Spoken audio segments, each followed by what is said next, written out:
What's up? We're gonna go live. Oh shit. What's up, brother? How you feeling today? Pretty good. Nice. Pretty good. I'm struggling with this pose that I wanted for this character in the book, and finally got it down nice and tight last night. That's nice. You didn't quit. Nope. Oh, go. Oh no, how are you feeling? Oh, I'm good. I feel great. Awesome. Energized, man. Went to the comic book store yesterday. Nice. Evening. Yeah, and I picked up a couple of things. Is Picked that up one two of them? things. Yeah, both of these things I picked up. Oh, Morbius and Doc Ock. Nice. Yeah, so because we had talked about the masterpieces yesterday. You know how you couldn't get the manga versions of some of these older issues. Remember almost like a telephone book thick black and white newsprint versions. Yeah. So I kind of went looking for those again because Chad was like, "Yeah, I don't think they're selling anymore." So I went looking for them, and I didn't see those, but I saw these. And, oh wow. These are full colored. Let you know on the back how many. You got nine issues in here. It's printed small. You can see how big my hand is. And it's colored. I think it's been recolored. So they took the old artwork, scanned it in, and then did some quick recoloring. Yeah. I mean, but I fucking love it though. Yeah. I'm really jamming on the colors and stuff. How much were they going for, if you don't mind me asking? No, I don't mind. These were $15.99. Oh wow, nice. These are $15.99, and there were a couple of them. So, Mighty Marvel Masterworks. So, Amazing Spider-Man, Sinister Six. Experience the seminal stories of the world's favorite superheroes with the Marvel Masterworks. Seminal. That always sounds kind of gross, right? Yeah. As soon as I said the word, it's I know what it means, but as soon as I said seminal, I was like, ew. Jeez. Come on. Couldn't figure out another word. There's also some weird, editing places in here where they, stretch this second sentence. They were okay, we need to, put the text in this box area. So they kind of just, stretched this letter. Not letter, but, these, there's, an extra space, between What's each up, Pedro? Blah blah blah. That's me being a nerd. So yeah, man, these were fun. No, I'm gonna look for that. These are super cool. In the back, dude, there's a whole bunch of these little fucking things, dude. Yeah. And I remember seeing these as a kid, but now I'm re-seeing them, and I'm like, this is fucking dope, dude. That's just the breakdown of the characters, the bios. Yeah, a pre Who's Who. You know what I mean?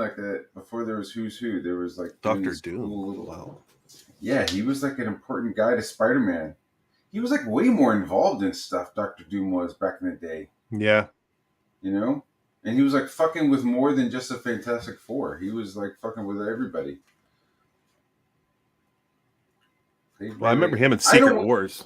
Yeah, Secret Wars, don't want them to do them. You know what I'm saying? I don't want them to fucking touch Dr. Doom at this point. It's don't fucking.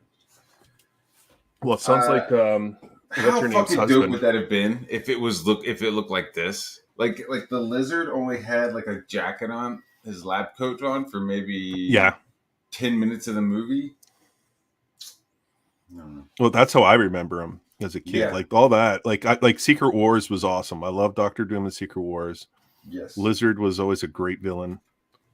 I don't remember the Living Brain.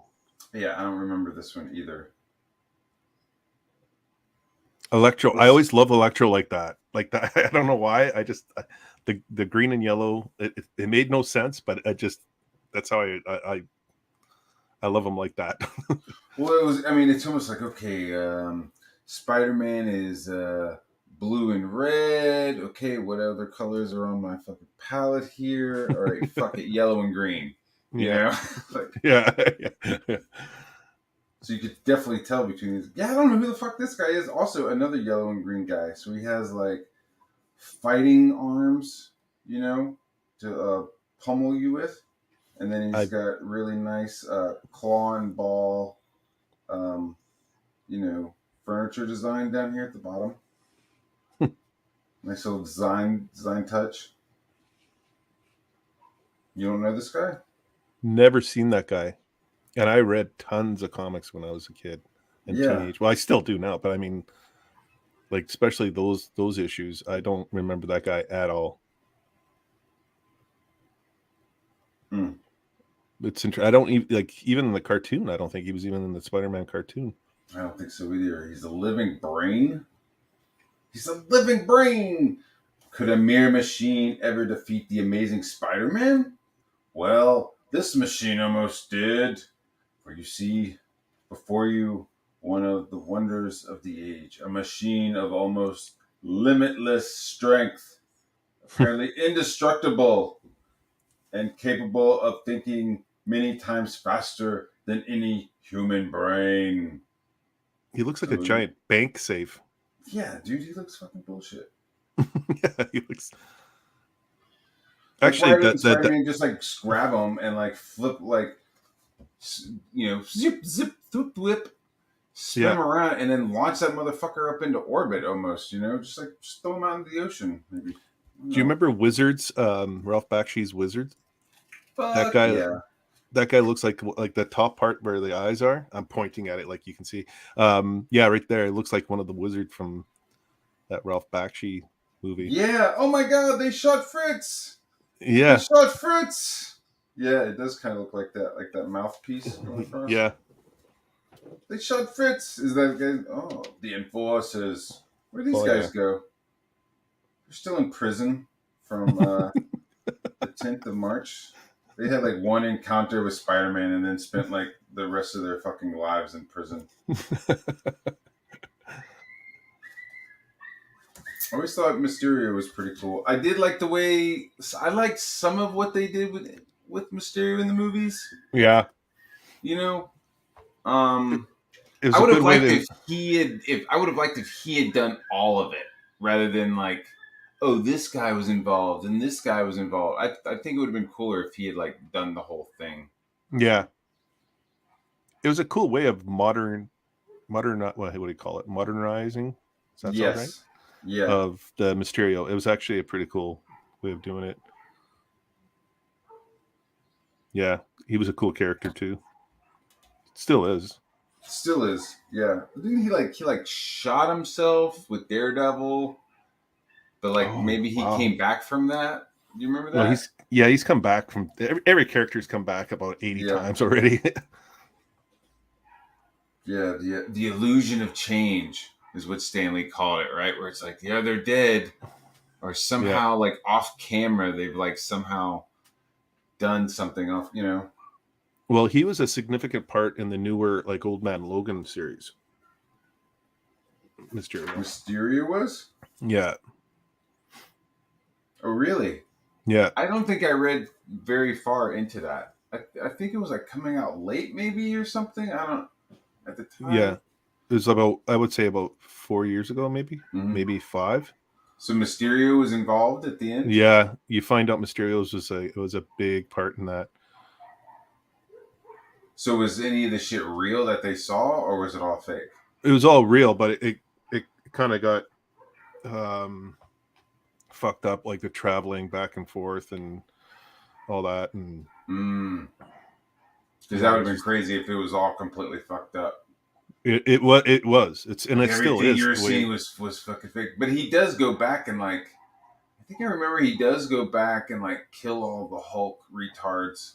Yeah, and, keeps the baby, right? Yeah. And then he's like in an old folks home, senior complex or something like that, and they're like they're going back in time and they're finding him there and telling him that what you did in the future is you got to change it and not do it. And It's a pretty screwed up story. Yeah. Yeah. It's rough. Green Goblin, one of my Green favorites. Goblin, of course. The two right there, Craven and Green Goblin. These guys were hassles, man. Especially remember he's the one who buried Peter Parker. Yeah. Right? Yeah. And fucking took the serum and like got Spider-Man powers for a little while. And yeah, was, like, I remember shit. that. Yeah. And then this guy, I mean, well, the movie Craven storyline is fucking as convoluted as this. Like, didn't he? Like, his son was Green Goblin, and then at some point he hooks up with Gwen Stacy, right? And they have a kid. It's like, yeah.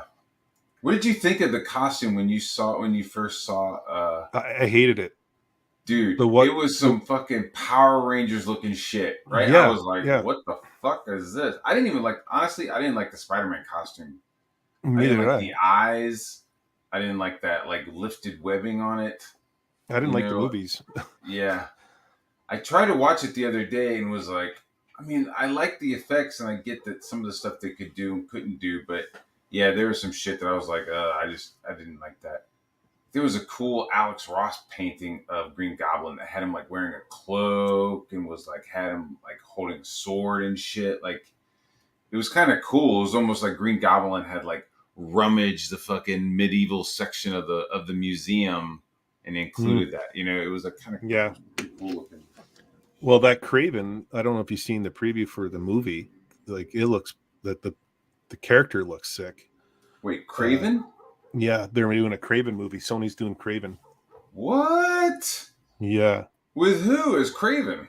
Let me see if I can find it. Yo, what's going on, guys?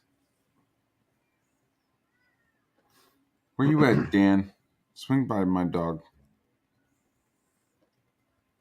Are you on Instagram there, dude? Not really. Let's see if I can send this to. I'm on there with like baby photos and shit, so I'm not really on there. I'm not on there either, but my kid sent it to me. Yeah, Craven the Hunter 2023. Holy shit. It's rated 2023 now. It's rated R. And the spider signal. Holy fuck, the spider signal. I don't know if you could see that. Can you see that? Yeah, you can see that. Can you? Yeah, I can. Is that a real shot? Yeah. What is that? Is that Aaron? Who the fuck is that guy? I don't know who the guy is. I can't remember his name. Is that the guy who was in is that Quicksilver? Is that the guy who played Kick-Ass? Or is that one of the guys from one of the Viking movies? I think he's from one of the Viking movies. I'm just looking to see if they have the name here. What's up? How's Taylor Johnson? Oh, Aaron Taylor Johnson. Oh, yeah, that's the guy who played Flash. And he's been in a bunch of stuff. He was in the Avengers as Flash, so now he's going to be Craven. Okay. All right. It looks good, mm-hmm. But I mean, it's Sony again, so because Sony can't do anything right with these characters. And they're going to use Tom Holland? That I don't know. This is like his own shit. I have no idea what the synopsis is.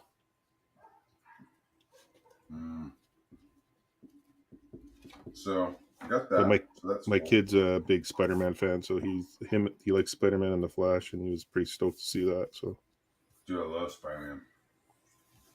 So we got that. That's cool. And look at the eyes, dude. Look at how rounded off and awesome those eyes are. That's why I was like, it's these fucking angular shit. You know what I mean? From the Spider-Man movie. Who first started that style? I'm not sure. It wasn't McFarlane. Oh, no. No, because, all right, so this next thing that I got, this is Gil Kane's run on Spider-Man. Oh. Right? look at those fucking eyes. Yeah, yeah. Mm. Yeah. You know what I'm saying? Like that is like That's a that's my beautiful jam page. right there, dude. Holy fuck. So normally, you get these, they're huge and they're like, $100, $200, $300 or whatever. So man, we got this one. And it's $40.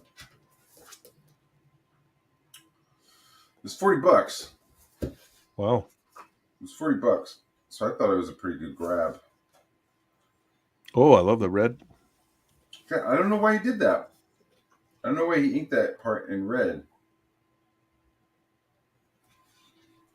That is just fucking awesome. The buildings are fucking dope, man. Just really fucking cool shit. And it looks like it was all done with brush. God. Oh yeah. That's how I pictured Spider-Man. Mm-hmm.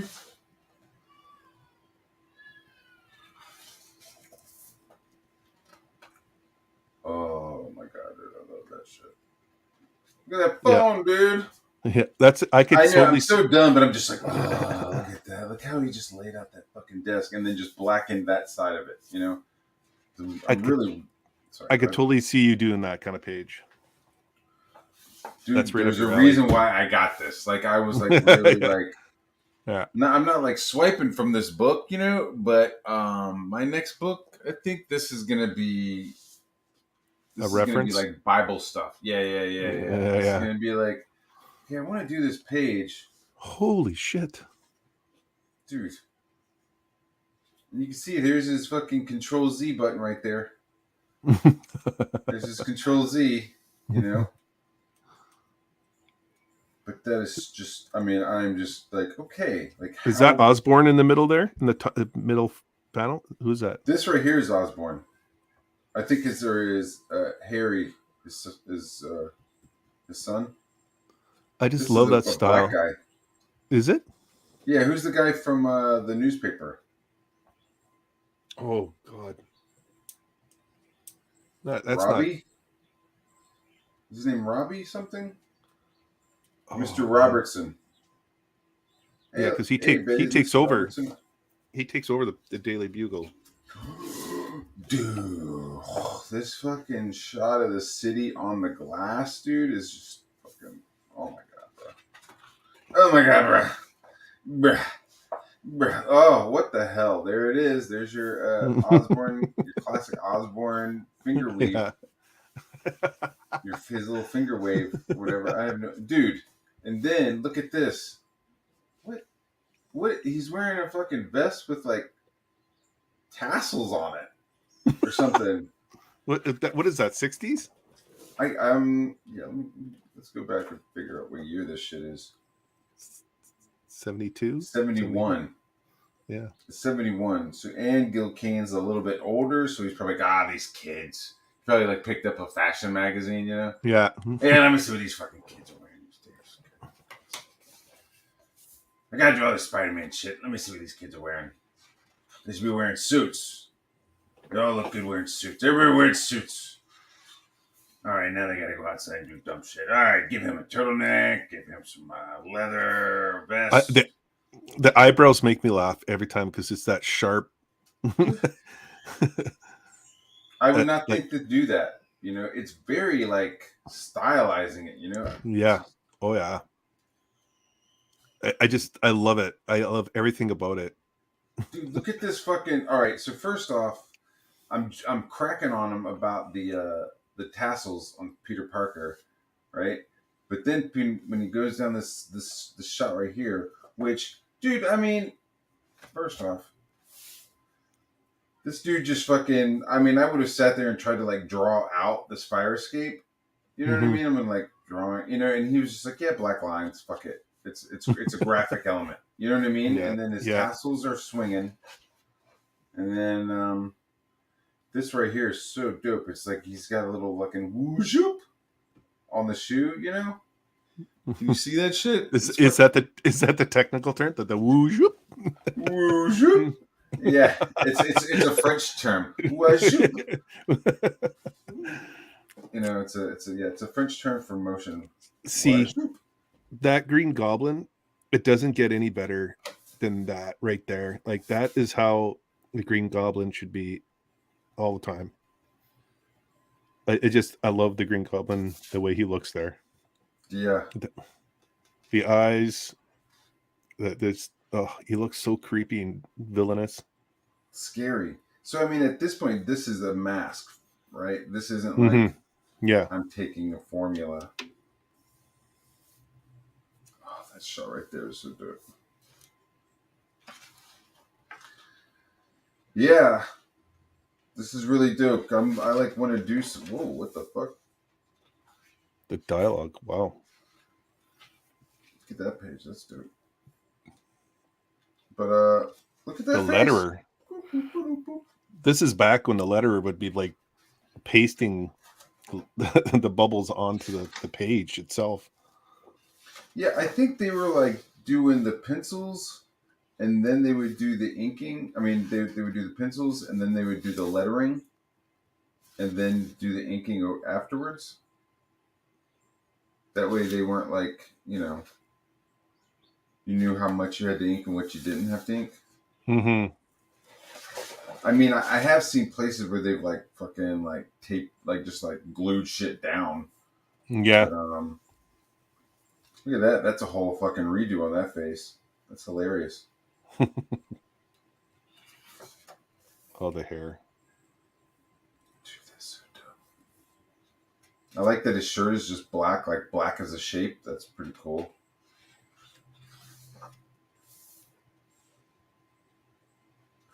It's so like Spider-Man's so simple, but you got the emotion from Spider-Man in every page. Like it's crazy. Like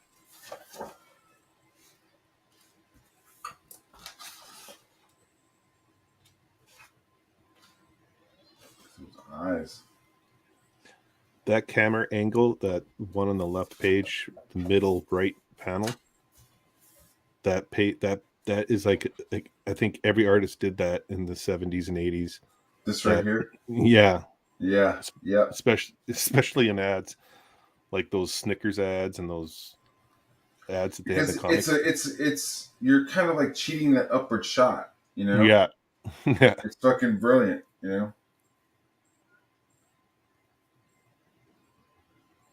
There's Robertson. There's what's his name? That's a good page in the bottom left, right hand on the right page. That on the left there. That's a good panel.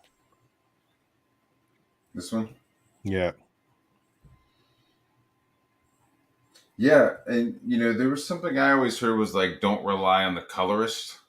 Mm-hmm. So it's like you kind of have, like how are you going to do a black guy? It's like not just you can't just draw. Oh, you can't just draw a white dude. There's like certain like facial structures. It's just different looking. And this guy, he's just totally nailing it. Mm-hmm. Again, without it looking like a caricature. Without his it eyebrows looking insulting. His eyebrows are just like an upside down L. Like it's just like it's just sharp. He like totally plucks and grooms his eyebrows because his dad has like the same kind, but they're like big fat bushy eyebrows. And he's fucking son grooming his eyebrows. All the kids are doing it, Dad.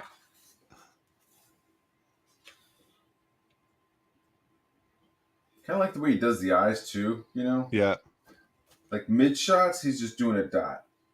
Then up close, he's doing just like a dot with a circle around it. Like there's not a lot of like, let me draw some gleams in it. You know what I mean? There's not a lot of like over rendering it. So good, man. That's how comics should. Trash can, dude. That's how comics should be. There's a super simple style to it, but it's amazingly graceful. Mm-hmm. And these are pages done like, how many pages did this guy do a day? You know what I mean? Like, oh, look at that. Oh, man. But you know what I mean? Ah, fuck. Fucking A. Look at that fucking page, dude. With all this shit over here, give me it to me, dude. Give it to me. Love it. But yeah, this is like, I mean, this I could see in a day, but it's like, these are fucking a page a days.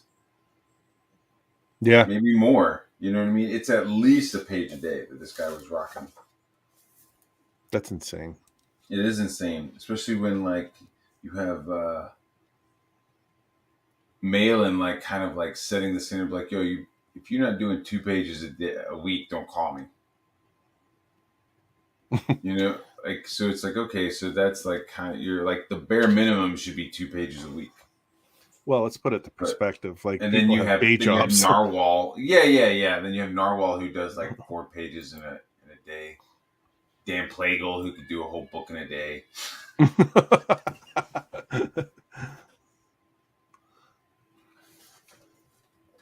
Oh, Yeah, dude.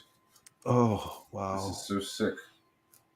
I really Oh. like the. I know it's silly, but I'm like really enjoying the backgrounds and shit. And looking at Yeah, the that's backgrounds for exactly what I'm photos. looking at. It's just so beautiful. It's the inking is unreal too. Like it's just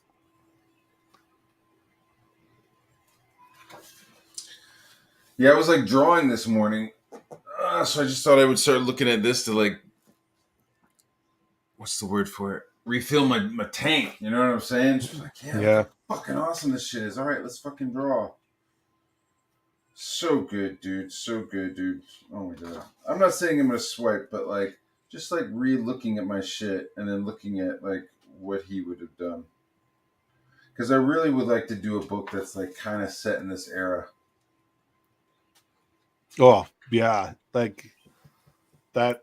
See, for me, it was John Byrne, but I mean, and Dotson, those guys Mm-hmm. were, and Terry Austin, and all those guys, like Dotson with his writing and stuff. But I mean, and Claremont. But I mean, when I look at Byrne and Austin and like guys from the 70s and 80s, like Mm-hmm. it was so simple, but it was like, Remember this panel? oh, that is awesome. It I've just seen that doesn't get shit a much bunch better. of places. No. Yeah, so I have like an idea for a book, and it was like kind of like popped into my head as a joke, you know. And then I like went and like mowed the lawn a couple times, you know, and it was like thinking about it, and then I like started doodling the character, you know, and then I like redrew the character and kind of refined it a little bit more, and was like, okay, what do I want to do with this? Like, this is kind of serious now. I like this character enough, and like, I mean, I would really like it to have this like kind of Gil Kane, Jack Davis kind of look to it, you know. So Oh, that's why I'm like, yeah. because I can't do this and I can't do Jack, but like I want to like kind of incorporate both. Like it would be so sweet, dude, for it to be like, yeah, we pulled a file case from against the wall, and there was a hole in the wall, and inside that hole was a finished comic book called The Eagle, something that Gil Kane and Jack Davis did over a weekend, Oh. high on fucking mescaline and drunk. You know what I mean? It's like, yeah. Because I remember when they did like the Century. It was like, look at this fucking character. We found it in the fucking file cabinet somewhere, and it was like, what? You know, I mean, Like Geraldo, like they're going back in the old Marvel. yes, dude. They find this fucking vault, this safe underneath Yeah. Stan Lee's mausoleum, and Jack inside Kirby, a hidden Jack Kirby character, apparently. when you crack open his safe, apparently he's sitting there like holding the fucking pages from this book. You know, so They buried him in there. He's in a glass casing. you're like breaking these fingers off to like get these pages out of this fucking death grip. You know, Yeah. uh, You're cursed forever when you take it away. fuck it, A big ball drops down like in Raiders of the Lost Ark. You have to run out. dude. So worth it, dude.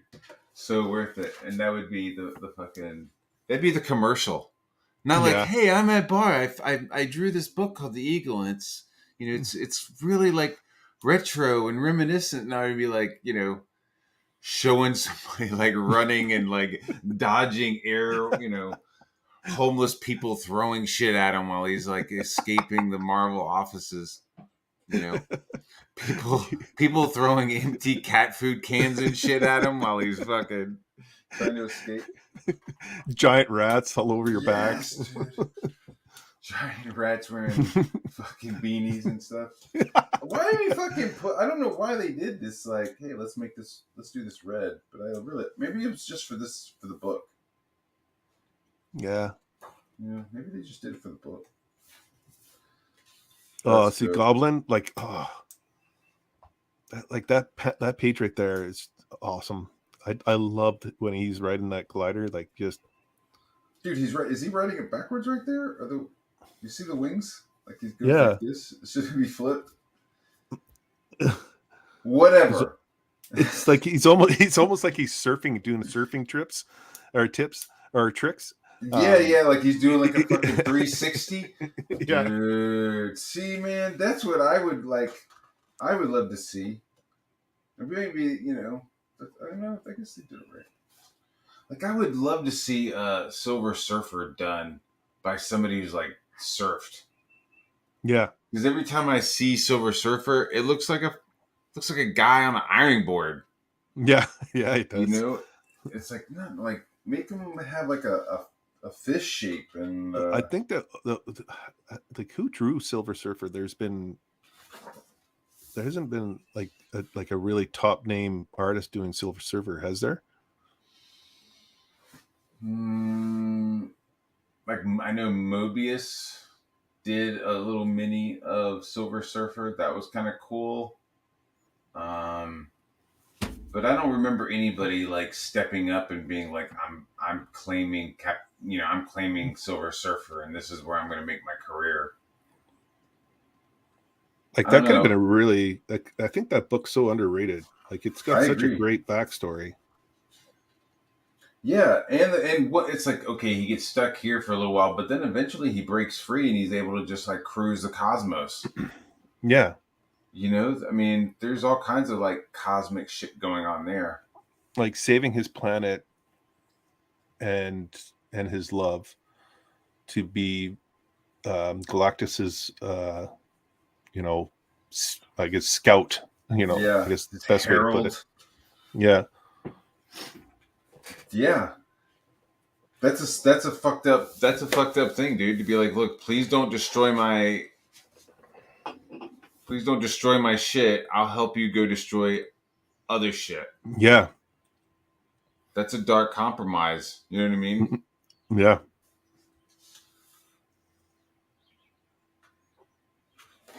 There's so many Marvel characters they could like really do some kick-ass stories with.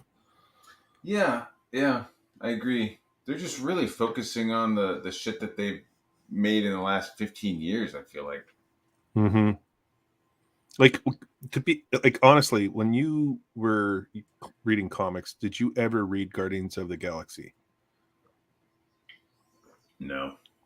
Like, yeah, like I don't know anyone that read that book. So it's so weird that they took that group and made them like so popular. I think they started making those characters popular again within the last 15 years of publishing. When like I wasn't really like following Marvel as hard. They brought in like the young Star-Lord, they brought in the some of these like Drax and shit. And I think they got some fairly decent artists on it. But like when I was like a Marvel comic bookosaurus, you know what I mean? And just like devouring everything that was Marvel. Honestly, Guardians of the Galaxy was one of the ones that I passed on. Yeah. I didn't like the artwork. Yeah. Honestly, I thought the characters looked a little goofy. And I didn't like the artwork. And it was from one of the Image guys. The guy, Shadowhawk asshole. That's not Pertassi. That wasn't. No, that wasn't. Who was that? That was. Was that Pertasio? No. He did Wetworks. Yes, that's right.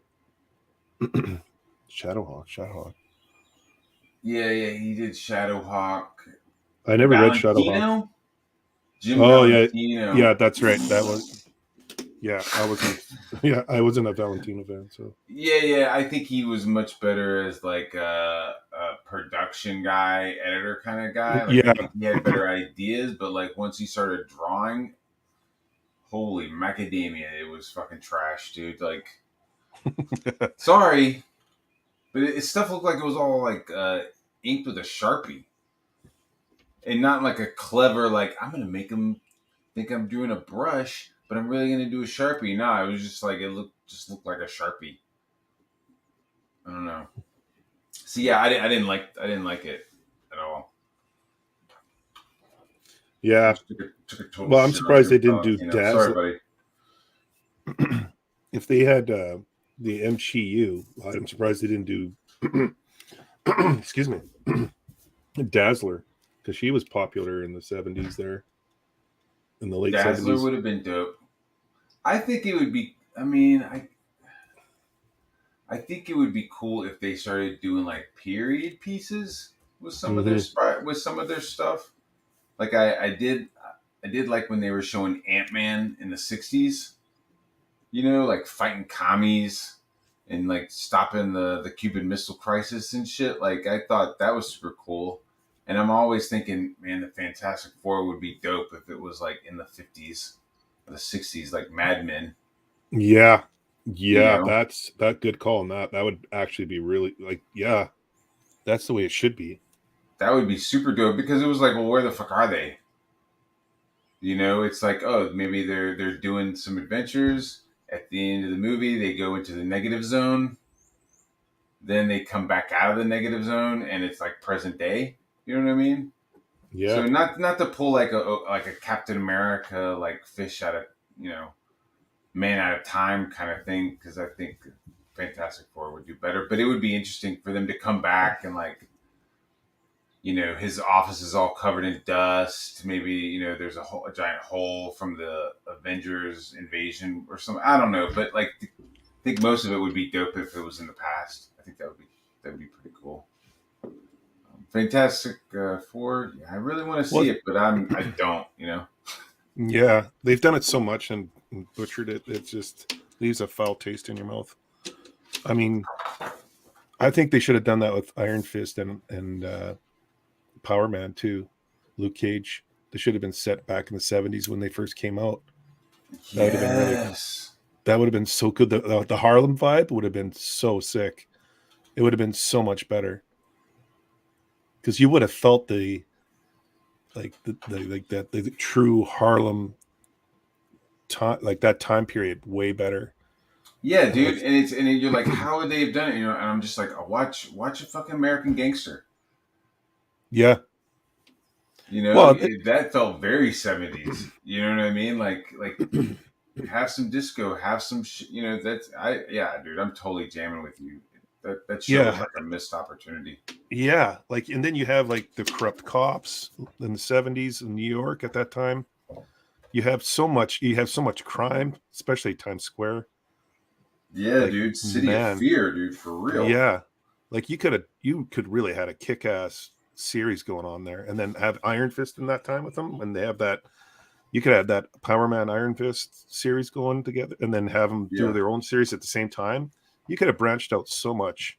It would have been so, and Then then and at the end of like season 3, you know who they bring in? Fucking Shang-Chi. You know what I mean? yes, like yes, yes. like they I start dealing love with the Shinji. triads, right? Maybe okay, so this is the thing. There's a big deal with the triads. They're gonna go there to the warehouse and fucking finally stop them, right? And then when they show up, everybody's already fucking knocked out, and Yeah, fucking Shang-Chi's fucking standing there. You yeah. know what I mean? Like, be like, wait a Oh, minute, there was supposed to be a giant fucking climactic fight, and then this one dude sitting there already fucking done it. You know? yeah. Because dude, Oh, yeah. I love kung fu, dude. I love master Oh, kung me fu, too. dude. That was my fucking. I Oh, yeah. really loved that shit as a kid, and the movie, man, I'm like, oh, what the fuck. The only part of the movie I like to watch, dude, is like the train part. Mm-hmm. You know what I mean? When he's like on a Yeah. train, fucking throwing down. I'm like, yeah, like, let's watch this. Okay, I'm done. We don't have to watch any more of this movie.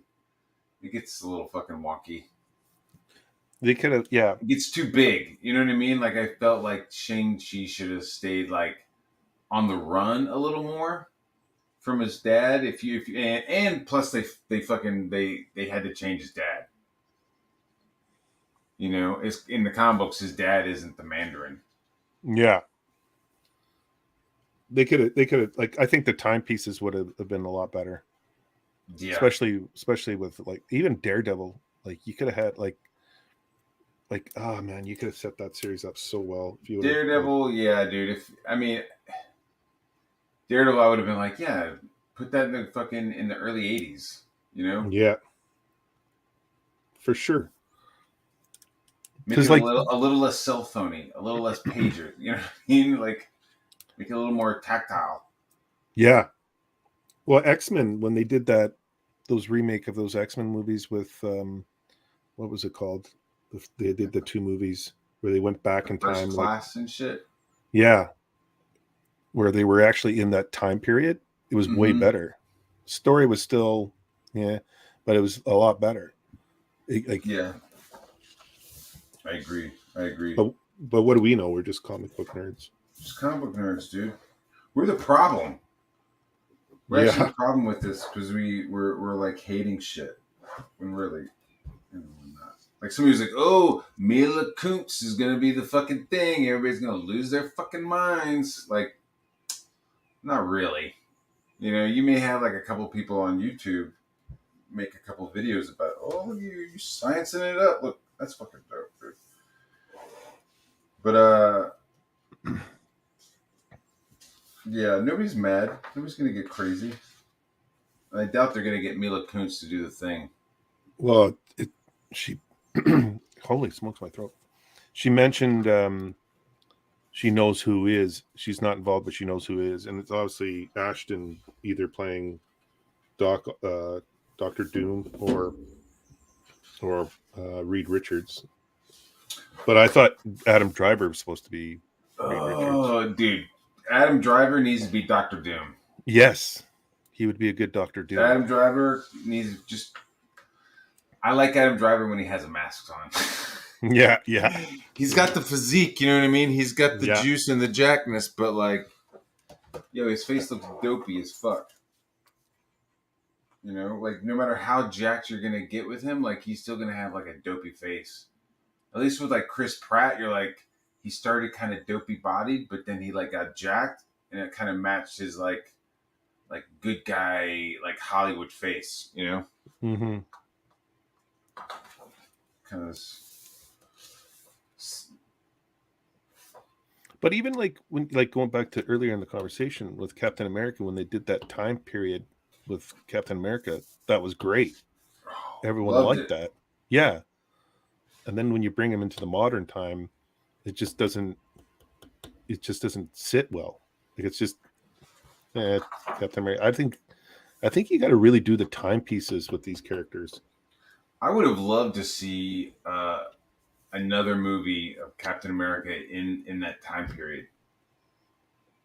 I feel like you got like, hey, this is the setup. Okay, we got like a list of like the Hydra factories and all this shit. You kind of set up who the Red Skull is, and then the middle of the movie is pretty much just a fucking montage of them like hitting these different bases, and then they rescue Bucky. Yeah. And then the movie ends with him, in present day. It's like I'm okay with that, but man, that would have been cool to have like a couple more movies. That's a nice page right there with Peter Parker there. Yeah. I'm just like, I love the stuff that they did, and I remember when Captain America had rubber fucking ears on his head. Yeah. You remember that fucking movie, dude? Yeah. So I'm not really bitching too hard about this stuff. I'm just kind of like shrugging with a, it would have been kind of cool, but I'm glad we got what we got. I guess could have been worse, but yeah, Well, I'm pretty much done with it. Right, the MCU stuff is just like whatever, and there's something going on with the look, dude. Like I watched Ant-Man. And it was like some parts of the movie looked like they were on the Mandalorian set, where it's like if they really ran in any direction more than like 5 feet, they'd hit a wall.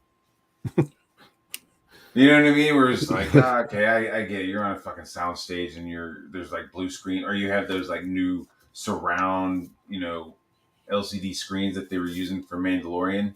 Yeah. Um, which I wish they didn't show us that. I wish they didn't say, look at this awesome room with all these screens that we use to like generate the sound stage. Like I was like, oh, that's kind of cool. But now I can like tell they use it like all the time. Mm-hmm. It's like, oh, you're using everywhere. So I don't know. I thought that was kind of whatever. I thought the costumes looked good. I thought, dude, they out alien Star Wars.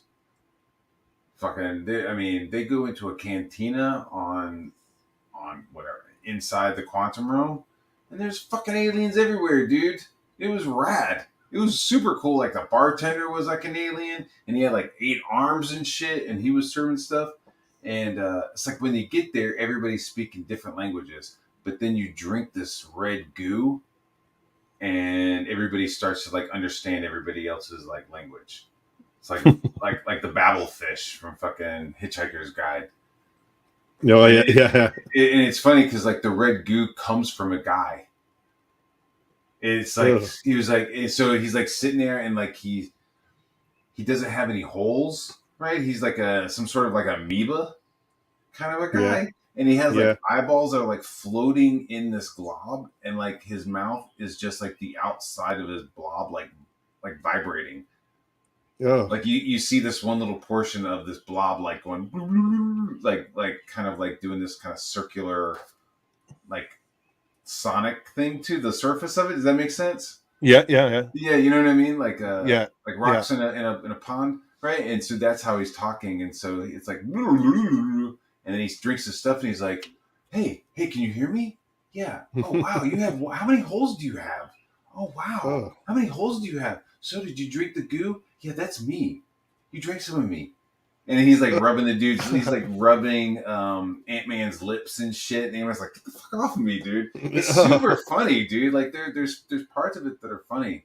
Like Michael Douglas is walking through this like fucking I don't know like a bazaar. It's like this like salespeople and like merchants and shit. And he's like, "This is amazing evolution. This is gonna break through sciences and holy shit." That guy's got fucking broccoli for a head. You know what I mean? And like they pan over, and this dude has like fucking like a stalk of broccoli for a head with like eyeballs and shit all over the top of it, dude. It was hilarious. But and like I really like Kang, right? Like I feel like they were doing Kang right. Like if you're an old Marvel guy, like Kang is yeah, just fucking everywhere. You know what I mean? yeah. It's like they have a new bad guy. Oh, guess what? It's actually Kang. It's like it's another version of Kang. So I really enjoyed like them doing that with him, and he looked fucking dope. But some of the shots just didn't feel like big, and they're like almost seemed very hesitant on wearing their fucking helmets. It's like they're talking and he shows his face like, hey, I'm a superstar and I need to show my face. And then they Yeah. start fighting and the masks like instantly click on. Then they do the fighting and then the masks instantly click off. Like there's not a lot of like him running around with like the mask on per se, you know? Really? Yeah. He has it on, he can instantly have it on, but yeah, that's I dope. just, You remember that, dude? I, What? I, I have a hard time watching any of the Marvel stuff now because they've I just butchered had it to so see bad. it. I just had to Oh see yeah, it. I'm so tempted to watch it. Like it's like I have it here. I can watch it, but I'm just like I can't. Like it just because I know I'm going to get irritated. I just feel like they're just killing my childhood. when every time I put it on, I'm just like, ugh. Well, we're several generations away from the people who created it. And we're a couple of generations from people who like knew those creators, and we're a few generations away from people who like went into comic books because they absolutely loved it, and Yeah, at least that's my opinion. You know what I mean? It's like who's making these movies. Did they grow up reading these comics? I don't know. I don't think so. It doesn't seem like it when the woman who was the showrunner for WandaVision didn't even fucking know who Mephisto was. You know, like, how do you not know who fucking Mephisto is if you're working in at MCU? That's fucking insane. Well, that whole all that. Well, you've seen the pictures of that writers' crew, and like it's a gong show. Like they all are just doing slice of life shit, thinking that's what people want. But that's not what people want. Their superheroes. You know what I no, mean? Like I am all for slice of life. yeah, You know what I mean? Because that's a manga thing. You know, I'm okay with that. But like, don't just like turn them all into slice of lives where people are just like sitting around drinking coffee and like texting each other. That's not the yeah, Marvel that I want to see. no. I want to see this Marvel here and what I'm drawing right now. So I'm all juiced up, dude. I'm jacked up. I'm jacked to the tits. Well, so am I. To be honest, I love looking at older issues, and Oh man, I love looking at this stuff, man. I love it. Yeah, I love looking at Eisner and Jack Davis and stuff, and then like drawing my own ideas. You know. So yeah, I want to do something, and I want it to be I want it to be in this vein. You know, I want it to be in this vein. I want the artwork to kind of look like this, but it's gonna definitely be all original. Even the character, like I don't want to do like, oh shit, it's fucking royal. What's it called? Like open source characters. mm-hmm. I don't Open want to world fuck or with open those source. open source or open royalty free characters. Open No, domain, okay, public yeah, domain. yep. Jesus, fuck, I knew what you were saying. I was public just like, domain. yeah, Okay, yeah, sorry. Yeah, instead of fucking with those, I think I'm just gonna make one and then tell everybody that it was. Like, yeah, this is a public domain that wasn't. It's called the Eagle. you're sold on that. Dude, I'm telling you, I'm gonna push my Eagle. It's gonna be so fun. It's gonna You're be selling all it on me. ages, dude. I'm kind of stoked for this Eagle book now. It's all ages. It's all ages, right? Not like a weird all ages. Like it's going to be like Comic Code Authority approved all the way. Like Oh, there'll be like a nice cadence to it. You know, I'd like for it to be like, when did this book come out? You know, I would even like to, instead of it being like, oh, issue fucking 1, it'd be cool if it was like issue 12. Or like, you know what I mean? people, where do I find issue one? I want to get issue one. Exactly, dude. People be like, "What the fuck?" Be like, yeah, this is you know, an old comic book that they had. This is the only one they found. The rest of the issues, they burnt in a fire, burnt in a warehouse fire in Chinatown. This is the only issue that they found. Luckily, it was an annual, so it was a you know, giant size 42 page issue of the Eagle. You know, so You better buy it quick because we're reprinting it. yeah, we're actually going to be reprinting it and Yeah, recoloring it with yeah. modern technology. But it's a classic, and then do like a whole dude. Nobody's watching this shit. We could just talk shit now. Nobody's watching this shit, right? So we just make up names. You know what I mean? Like make up names for the creators and like, oh yeah, this was created by two guys in Brooklyn in 1942. You know, one was a nice Catholic kid, the other one was a nice little Jewish kid, and Yeah. you know, they got together on the schoolyard and was drawing this character, and then they grew up and met Stan Lee, and he was just so impressed, and it was, you know, Got to do it. Do it. You got to do it now. you think I'm joking? I'm not. I'm I'm actually. not I'm joking. like. I'm brainstorming right now. I'm like. I got to get on board on this. Yeah, I gotta think of some good names for the creators. That's how far we'll like create the experience. See, dude, I'm thinking that like comic books are fun, right? But like I feel like the crowdfunding, it, tell me if I'm wrong, but it needs to almost become like an experience. Mm-hmm. Like I Yeah. like when like you don't just like get the box and here's the book. There's like some other stuff. There's maybe a couple of pieces of tchotchke, maybe like a world unfolded world map, you know, and That's what we're maybe doing. and so like making up like a whole like fake backstory to this comic book would just like expand it outside of actually the comic book, you know. It was like a comic book company that was like one floor down in the same building as Marvel. Like Marvel was on floor 13 of 387 Park Avenue, and these guys were on they were down in the basement. You should what you should do is have like the first issue, but so water damaged, and say like, and it's so faded and everything. It's like super faint, and say this is the first issue. We're gonna try to replicate this of the eagle, but here's issue 12. It was safe. It was wrapped, and we found this buried Yes. in the floors with issue 1. But issue 1, 2, and 3 were so water damaged and ruined. They were you couldn't even read it. Yeah, we're not even sure. We can't. We're not even sure what's going on in it. Yeah. Yeah, I want him to. So it's like a. It's kind of got some spirit. It's kind of got some Rocketeer going on. You Hmm. know, it's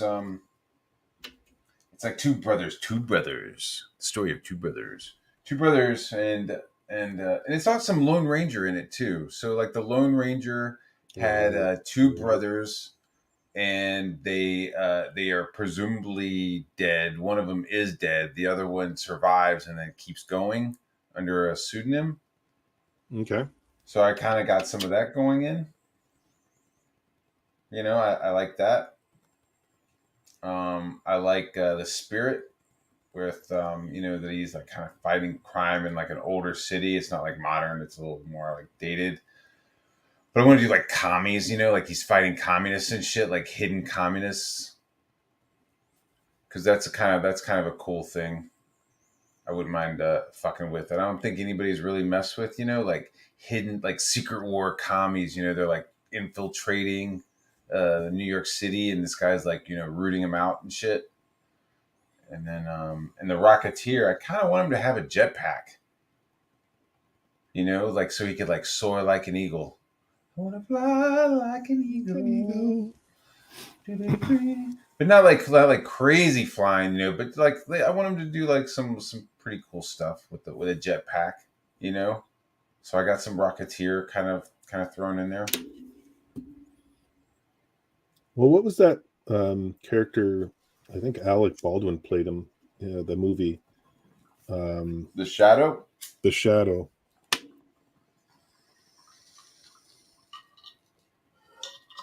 Yeah, that was good. It didn't do that good, but I saw potential. Yeah, so did I. All right. Two brothers can't be Lone Rangers. Nope, just one. Let me switch my camera. I'm all juiced up.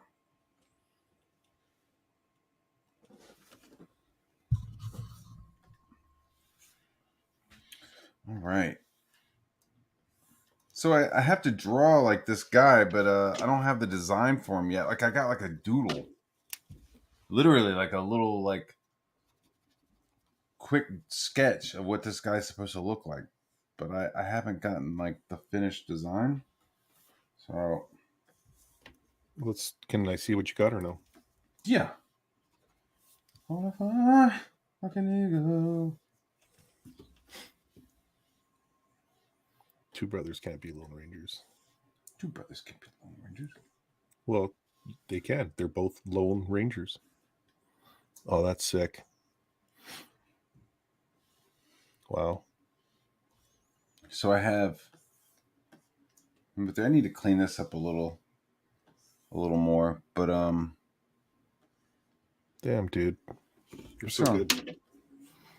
You're just good.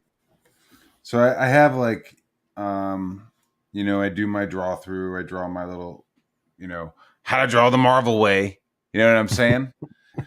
I roll that with that shit because it works, dude. So I like drew the guy in there, but I don't know what he like really looks like. So I'm just kind of like been drawing Are, around him. are you wanting with a helmet or no helmet? He comes with a little bit of a helmet, but it's got like some weird shapes going on. You know what I mean? Um, Pedro alone together, they can't stand each other. like it's just to fuck around for a second.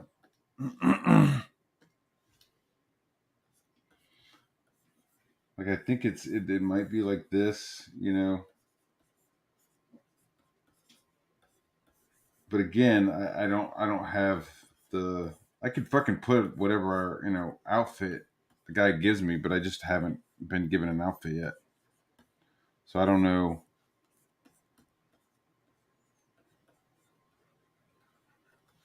Oh yeah, yeah, with a Grr, like a visor kind of type. Yeah, I mean, I don't want to show what he sent, but it was. I mean, it was like it's pretty small, and it was done with a pen with like a dull pencil. So like a lot of it is like maybe there's shapes, but I've like drawn something else for him, and it was like, yeah, no, that's wrong. So I was like, okay, I need you to send me some designs. So I'm just waiting. Does he want him like a gold team member in Star Wars, like the rebels? I don't know. It's a bad guy. It's a Mm. bad guy for sure. It's a bad guy. This is like one of the bad guy pilots, I think.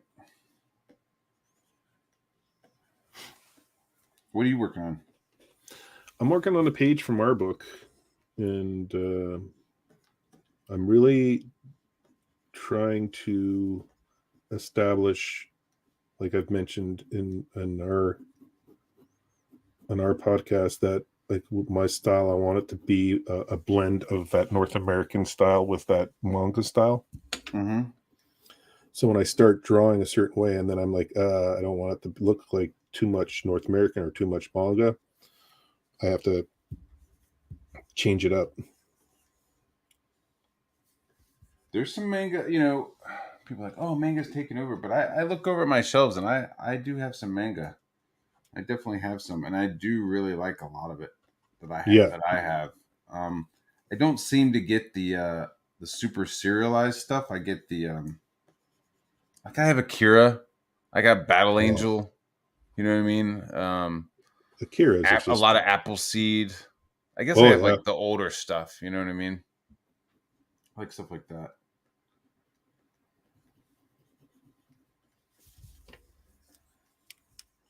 I did used to have a copy of Domo, but I like let somebody borrow it, and then I never got it back. What did you watch Appleseed, the animated version? Yeah, yeah, I did. I thought it was pretty What good. would you? Yeah, you thought it was pretty good. I Yeah. liked it. I didn't like the CGI stuff though. Yeah, I don't like. I didn't like that. It seemed like not as populated. You know what I mean? It seemed a little more dead. I'm old school animation. I like, give me the old school way.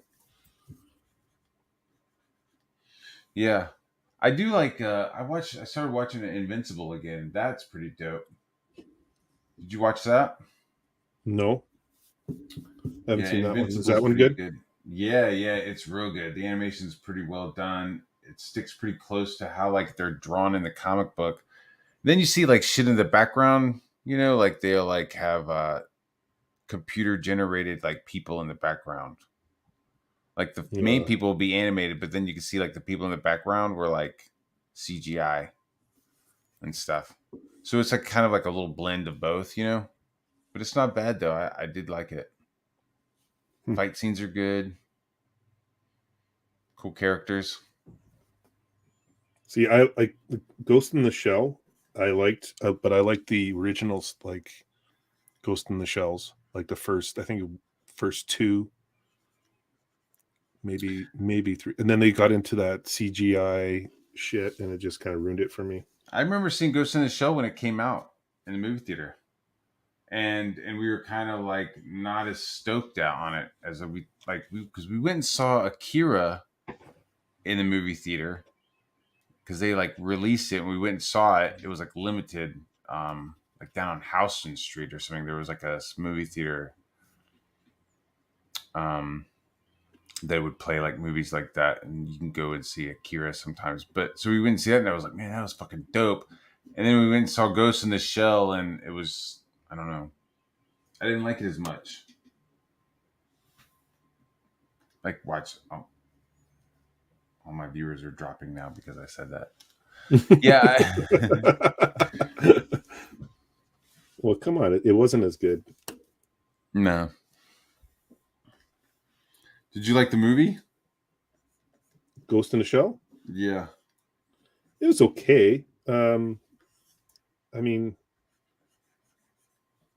I don't know. It was okay. Yeah. It wasn't great. It wasn't bad. I would have liked anybody other than, and I hate to say this, but it's like I would have liked to see anybody but Scarlett Johansson. And it's not that I Yeah, don't like her. I just, it's not that I don't like her. I just, it's like, okay, we got you as like Black Widow, and then yeah. you're like Lucy, and it's like maybe do a rom com. I don't know. This would be like me as her age. I'd be like, do you like? Let's just like maybe do something else. You know, like you're already doing like skin tight chick with guns. Like You know maybe that do chick something from else, like a comedy or something. You know what I mean? It just seems a little like overdone. And somebody was like, I bet you Billy was like, well, she's actually a Caucasian model robot, but I would have liked to see like an Asian girl yeah. as Ghost in the Shell.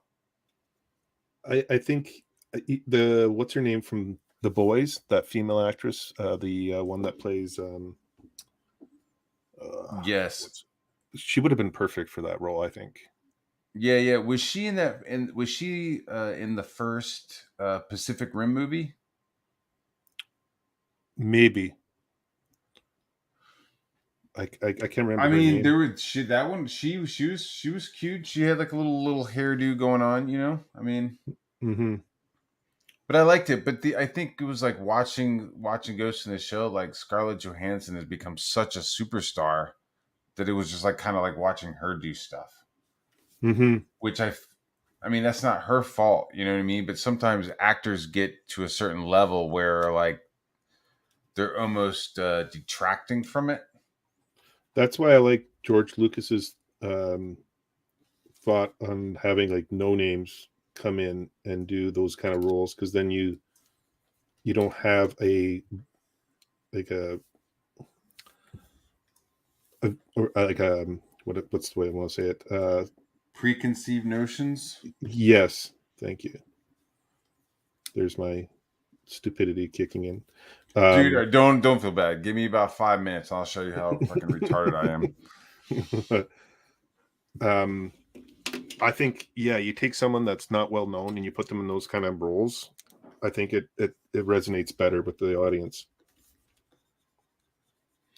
Yeah, you're not just kind of like, oh, it's Tom Cruise doing Tom Cruise shit. You know. Yeah. Um, do you hear that? Yes. Somebody's banging on one of my doors and yelling for me. I have like, dude, I have like, there's like multiple doors to get into my office. It's like the beginning of fucking Get Smart. It's like, I love that show when I engage, was a kid. engage.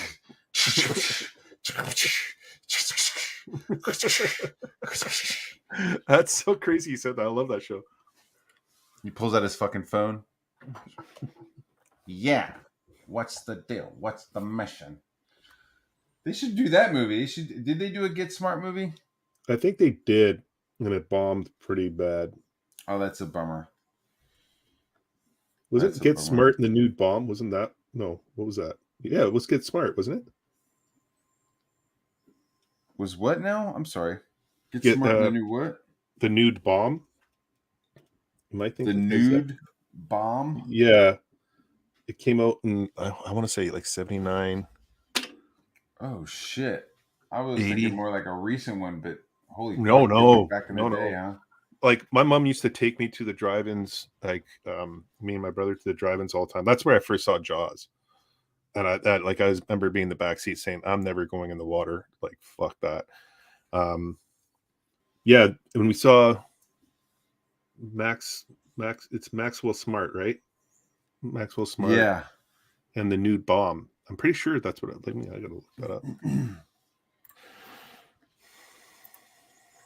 And the nude bomb. Yeah. Yeah, it's Get Smart and the nude bomb. 1980, yeah. Action comedy. I remember seeing that and I'm like, oh my God, they're making nude bombs? That would be so sick. And then you It's like realize, the neutron bomb, but the nude bomb. What does it yeah, do? It just like it blasts everybody's clothes off of them? yeah, there's no clothing and everyone's just like naked walking around. And then you realize Oh like, my oh, I god. don't want to see these people naked. Like it's not what you think it is. Yeah, most people you don't want to see naked, No. including me. Dude, I was a paramedic for 15 years. You no. Oh my god, bro. Yeah, no. You see anything supernatural? Well, there's a couple that not super well, I don't know, supernatural, but I should tell you the Batman story. Um, so we got called for a possible homicide, and it was like 2:30 in the morning. They're telling us to stage a couple blocks. Cops, the police will come up and escort you in. So I'm like, okay. We pull up to the scene. A police officer comes over and he's just like, yeah, this woman's been screaming for like 8 hours. We just arrived like about a half hour ago. We're surrounding the premises. She's screaming like her like bloody murder. And so the neighbors are concerned, everything like that. We think it's a possible homicide. And there's other people that are supposedly in the house. And we're like, okay. And he goes, you're going to follow us, stay in one direct line. Don't touch anything. Don't move. Just follow us. So like we come up to the door, they're banging on the door, like, put down any weapons. Like they're screaming, doing their thing. And they kick in the door and we're walking in and they got their guns and their rifles and they're flashing around. It's all dark in there. And it's just like, I'm like, holy shit, what are we doing? And you can Mm-hmm. hear this woman in the back room screaming. Oh fuck. So I'm Okay. like, oh my God, like what the like it's like something like from Silence of the Lambs. You're like, what is happening here? So Uh-huh. like so you're going through this house and they're checking every room. There's no one in the house, and you go to the back room and they open the door and there's this hot like 29-year-old woman on like handcuffed to all four corners of the bed, buck naked. Uh-huh. And I'm sitting there like, what the hell? Uh-huh. What the And fuck? yeah, I'm like, holy shit. You're like, And they're sitting there ma'am, are like, you what's okay? going yeah, they're like, you okay? Like and so Would you you like a walk in the blanket, ma'am? yeah. So like we're sitting there and we're like all of a sudden you start hearing this thunk, thunk, thunk, thunk, thunk. And I'm like, what the hell is that? So you look up and you see the ceiling fan and it's tilted and it's like trying to spin, but it's hitting the ceiling. And I'm like, what the hell happened here? And she's like panicking and she's like, oh, get me out of these things. Like, you know what? And then she starts telling us what's happening. And she's like, my boyfriend over there. And so we, just as she says that, we turn off, like just shuffle to the right a little bit. And you see this guy on the side of the bed on the floor with a Batman mask, cape, belt, and boots and gloves, but nothing else, buck naked. Uh, And we're like, what the hell? And she goes, he was on on the dresser and he jumped off and he hit his head on the ceiling fan. He's been out ever since. And he like hit his head in the ceiling fan and knocked him out and he hit it on the dresser and then wake back down. I'm like, holy, and like you go down there, he's like snoring. Like he's out. Like he's he's fucking completely done. out. And she's like, I've been stuck here for hours. And he like, because he had the key and he was gonna rescue him. And I'm like, Oh holy shit. God. Poor guy. That sucks. Yeah, it's one of those calls you're just like, oh my god. And like the firefighters left, they were like killing themselves laughing. And they were just like, no, this is too good.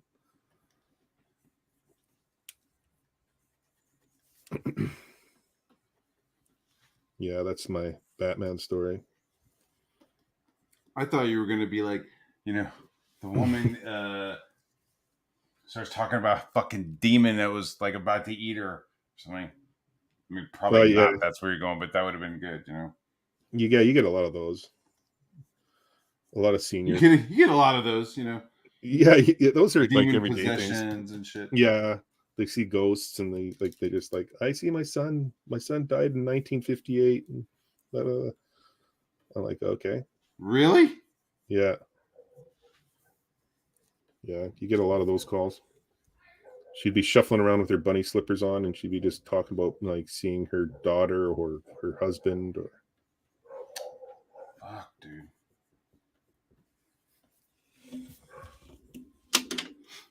Yeah, I mean, I want to be like, oh, there's no ghost, but you can't say, and maybe it's like it's something that we don't understand. Like maybe they're just on a different frequency or something. Um, I mean, I'm not very smart, so I mean, I'm just imagine like a radio station. yeah, You know what I mean? On like you're flipping through the radio on a car. Like white noise. we're on like 97.5. 97.5. Physical Earth.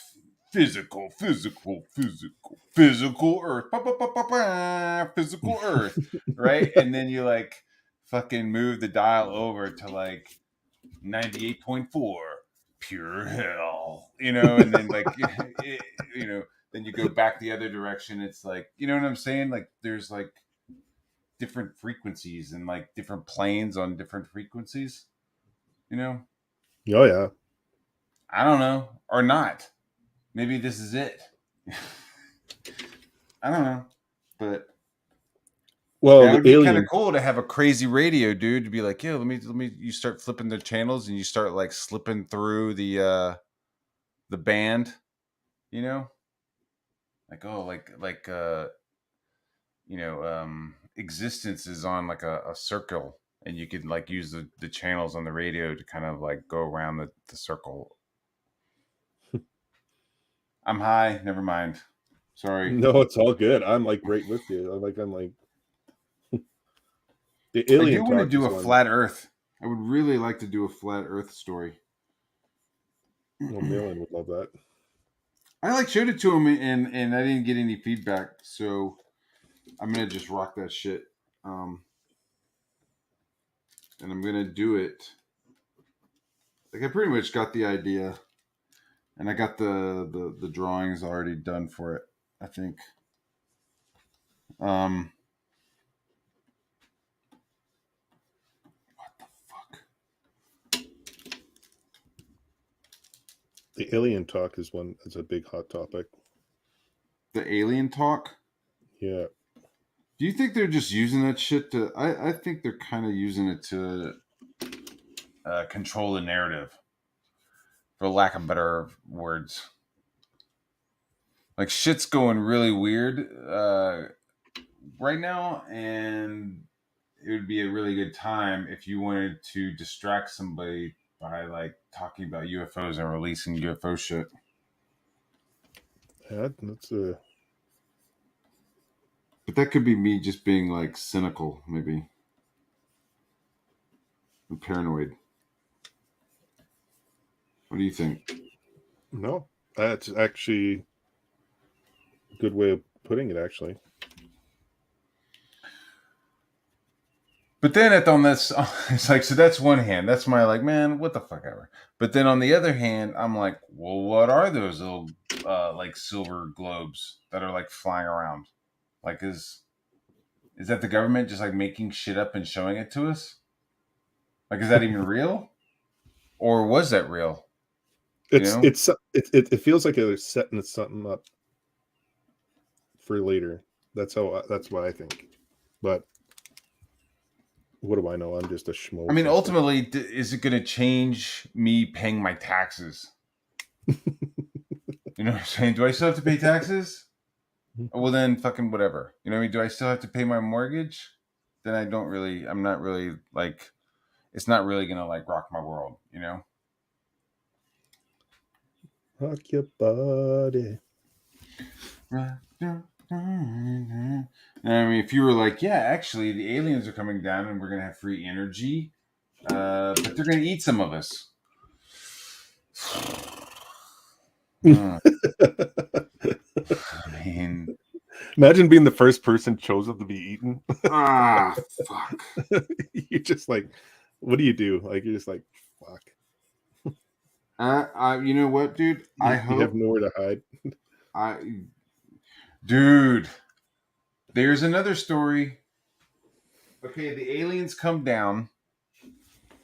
It's almost got like a Logan's Run thing. So the aliens come down. They fucking kind of take over, but create world peace. And but they give you all the tech and stuff and everything. But the catch is that everybody is implanted with like a little turkey baster timer kind of a thing. and it's like, hey, you could just like live the rest of your life and like you won't be picked, or this little thing will go bing and the aliens come and pick you up and eat you, right? So like, do you go with it? Like, hey, I could live in a fucking perfect world, with like maybe some hover cars, whatever. You know what I mean? It's like it's a green planet. We're just like living the best lives. Everybody has like a PlayStation, Xbox combo 12 or whatever the fuck you want to, you know what I mean? Like everybody's Life is just, great. dude, life is exactly how you want it, right? They're like, oh, you want to be a vegan? Yeah, we have that. We totally worked out South America is going to be this like vegan, bohemian fucking thing. If you want to live tech, hey, come to New York. We got fucking cool tech buildings, and like we've just turned that into like the coolest fucking metropolis ever. But we're gonna fucking eat about 5% of y'all every year. No. Yeah.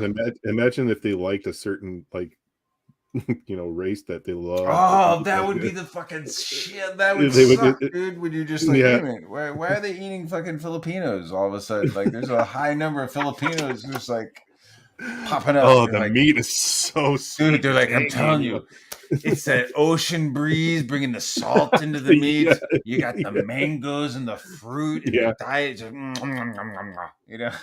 yeah, yeah. You're just sitting there like in the Philippines, like, oh, I'm fucked. I'm fucked. I'm fucked.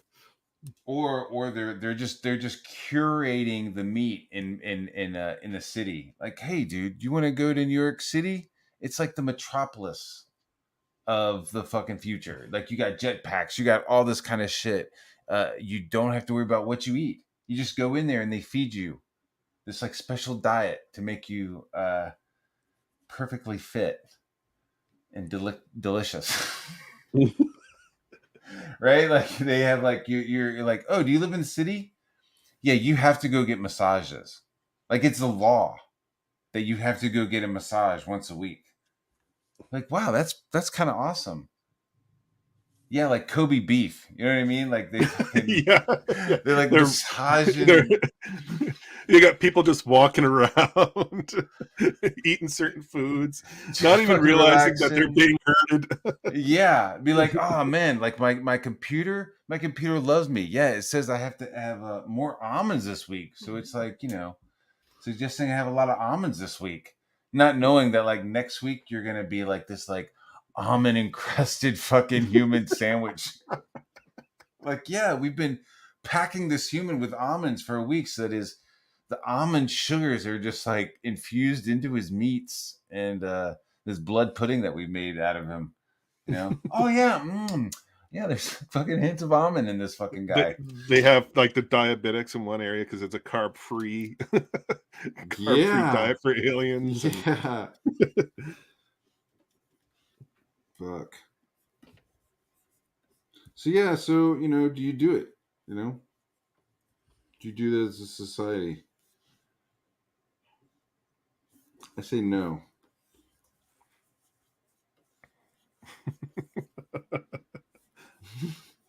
We just went down a dark path, like just like. I'm sorry. That's why we should I get love. down to the light path of light, dude. Like every time I'm going watching the vampire movies, like I'm just hearing people like, man, that'd be so cool to be a vampire. I'm like, you stake those motherfuckers as soon as you see them. I'm just like, I'm pro Yeah. human, dude. Like the only like real vampire movie I love is James Woods' Vampires. Where he's like, yeah, man, fuck those fucking vampires. Just chop them up as soon as you see them, dude. Fuck them. What was that one with? Was it in when the near dark? Is that? Yeah, that was it. That one was not bad either. That was Carpenter's book movie, wasn't it? I don't think Carpenter made Near Dark. I could Or be was that? wrong. Or was that Craven? I would call out Craven before I called out That one had Will uh Paxton in it, or yeah, Bill it had Paxton. it had a couple of people from Aliens in it. It had Yeah, Ramirez. It had it had Bill Paxton. It had Lance Hendrickson. yeah. It had a bunch of people. Yeah, that was pretty good. And then you know what? It had like you didn't see the star of the movie until remember Heroes the show? Yeah, Like you had Heroes the show and he was like the governor brother of the guy. He was like the one guy who could fly. mm, yeah, yeah. Did you watch that show at all? Heroes, yeah, I loved Heroes. The beginning of it, anyway. Yeah, I think that was maybe the last show that I was ever like, yo, we got to get home to see Heroes. You Yeah, know what I mean? Like, yo, we got to get home at a certain time so we can watch a new episode of Heroes. yeah. And it just, yeah, dude, it just like went to shit.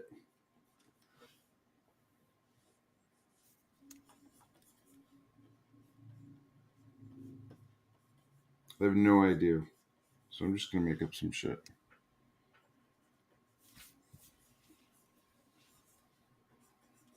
Yeah, Heroes was good.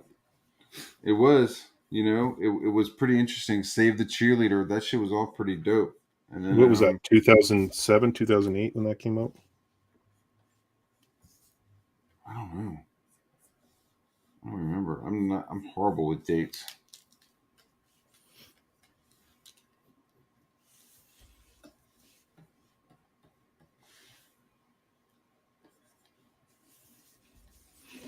I'm digging what I'm doing here.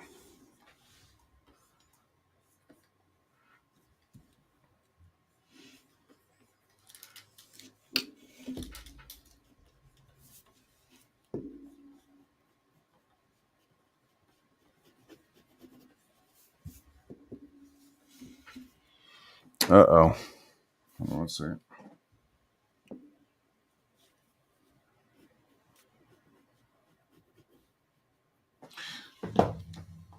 Give me 1 second. Yep. Talk amongst yourself. Yeah.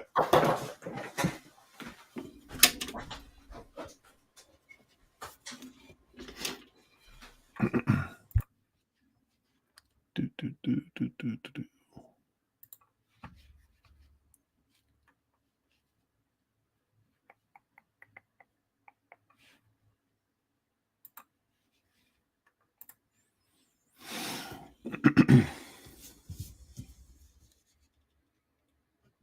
What's up, everyone?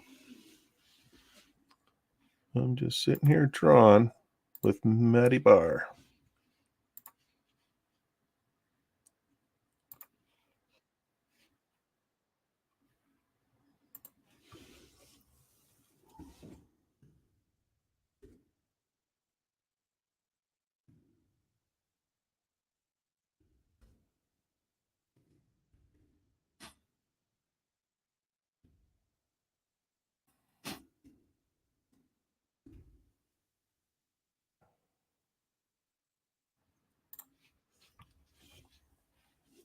Oh, that's a cool.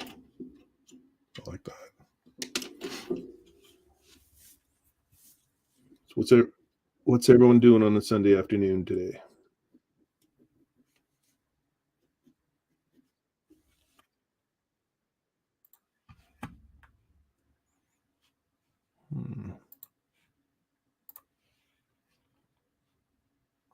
No one in the chat.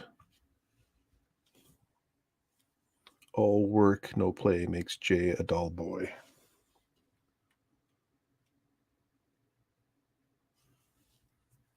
I'm getting these pages done for Atlas of Sidonia. Getting ready for this week. This week is going to be busy. John and I have a busy week ahead of us. With starting off Wednesday night, we have Phil Diaz on. And then Thursday, we have Kelsey Shannon on our show. So check us out. Thursday, Kelsey Shannon. Friday afternoon at 4 Eastern, we'll have Philip Tan. That will be a great show. You should come check that one out. And we have Saturday, we will be doing a live stream from the local comic shop in Winnipeg here. We will be doing a free comic book day special all day. We're going to be talking to people in the local comic shop in Galaxy Comics there. We'll be talking to people there, asking them their favorite comics, favorite manga. Excited to do that. We're going to have a camera crew with us. So you should come check that out if you got the chance. Get people buying some of the older issues.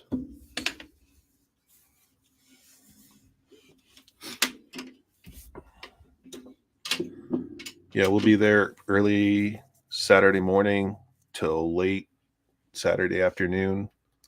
And then we'll probably do a recap the next day. Just went into Walmart and someone put Tampax boxes all over the Bud Light display. Wow. It's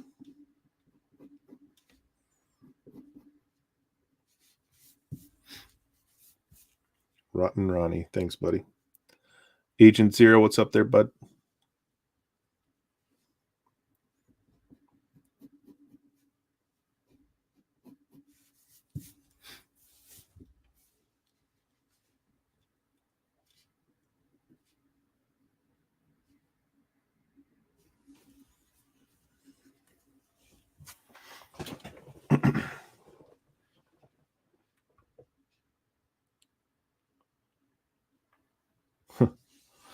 The Tampax all over Bud Lights. That's classic.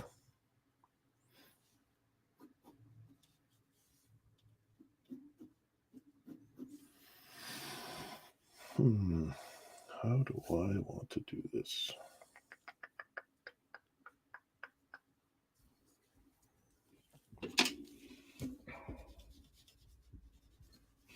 All right, I'm back. Sorry. What did I miss?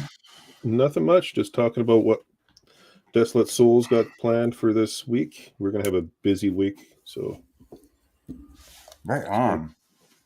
Yeah, got Phil Diaz Wednesday night, Kelsey Shannon's Thursday night. And then Friday afternoon we have Philip Tan. So I'm really stoked to get him on and talk to him. And then Saturday, I don't think I knew him.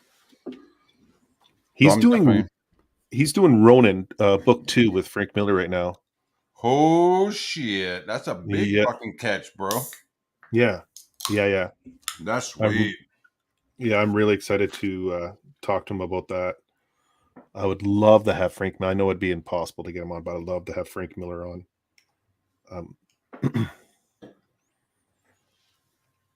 I think Matt sent me a link earlier, but I'm pretty covered up today. I have a birthday party to attend to for my granddaughter, Agent Zero. No worries, bud. Family comes first, bro. Yeah, man. Absolutely. let me do something real quick off camera, and then I'll get back on camera. I think Fraga has like some bacon frying. Have you got Fraga on yet? No, I'm trying to get him on. We've Mm. talked. We've talked. Um, Yeah, he's an artist, man.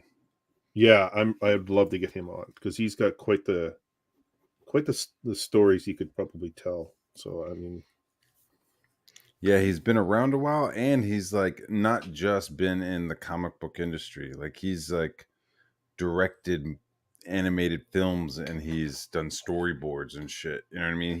He's doing storyboards for Doom Patrol. You know, I mean, holy shit. yeah, Mm. Rob Liefeld singing Philip Tan's praises on a recent episode of Rob Observations. Observations. I get it. Ba-da-ba-ba-da. Funny. that's irony. I like I like his older stuff. Liefeld Yeah. or Tan, right? Liefeld, You know, yeah, I I need like to look Liefeld. at Tan stuff. I need to look at more into Tan stuff to see what he's doing. But I definitely um Well, I'm gonna say he they say Rob Liefeld. I like his like Hawk and Dove shit, dude. Like I like his like early like New Mutant shit, you know. he has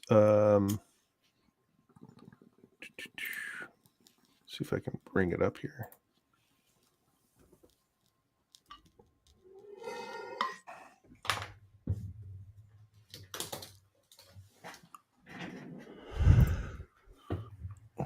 Yeah, like he is bringing in that style of that I'm talking about, that North American blend with the Eastern or manga blend, and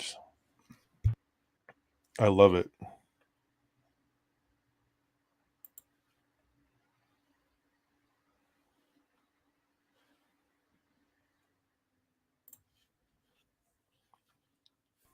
Hold on, we're going to a wedding next weekend, and my wife is wondering which dress I like.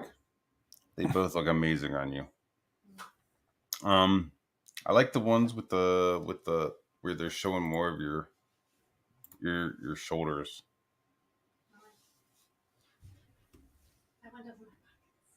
Oh, it doesn't have pockets. Okay. I was hoping you'd say this one and I could just be like, okay, then. I'll have pockets. You don't need pockets. I'll carry whatever you need. You just want your pockets. I think that looks amazing on you. You're welcome. Okay. Pew pew pew. Video games. Pew pew pew. Comic books. Where was I? I am just wanting to show some of the Philip Tan style that he's kind of involved into.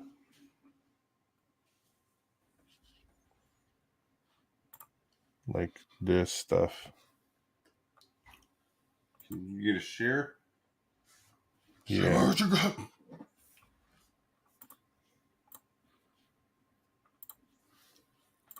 I don't know how much. I can't make it much bigger than that, though.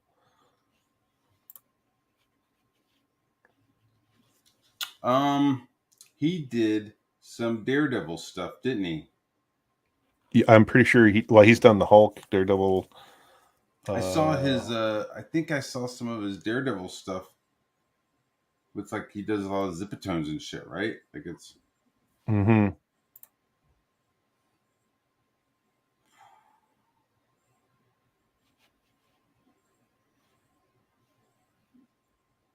But in this book, he does a lot of that blend. Just Googled and I see that the King in Black #1 has a Philip Tan launch party variant. Very cool stuff. Yeah, as I'm getting older, Yeah. and I can't get much older, but I mean, as I'm getting older, Oh man. I'm gravitating. Yeah, I'm gravitating towards that style. I really like it.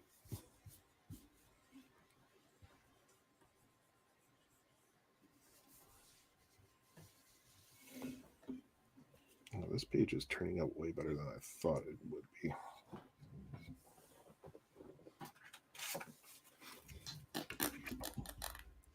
What book are you working on there, Matt? This is Last of the Seekers. Last of the Seekers.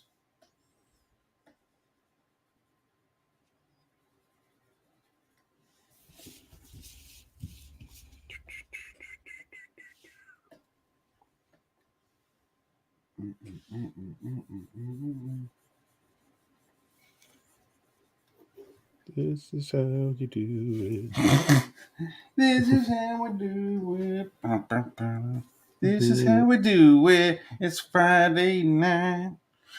Party up on the west side. I don't know any more of that song. Yeah. Sorry, chat. Or actually, I just saved you. This is how we do it.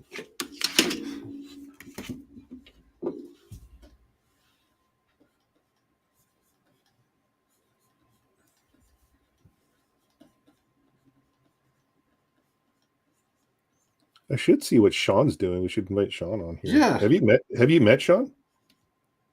You're Sean a partner, Aaron? right? No, that's John. John. Sorry. Sean Aaron. Sean from Joe and Sean on their Akba and appreciating comic book art and art and stuff. Oh. I got somebody here. This is my man right here. God, I love this guy. What's going on, Dan? Not much. I was going out to get some food for the family. Yeah? What kind of food you getting? I figured pop in for a minute while I drive. What kind of food you getting?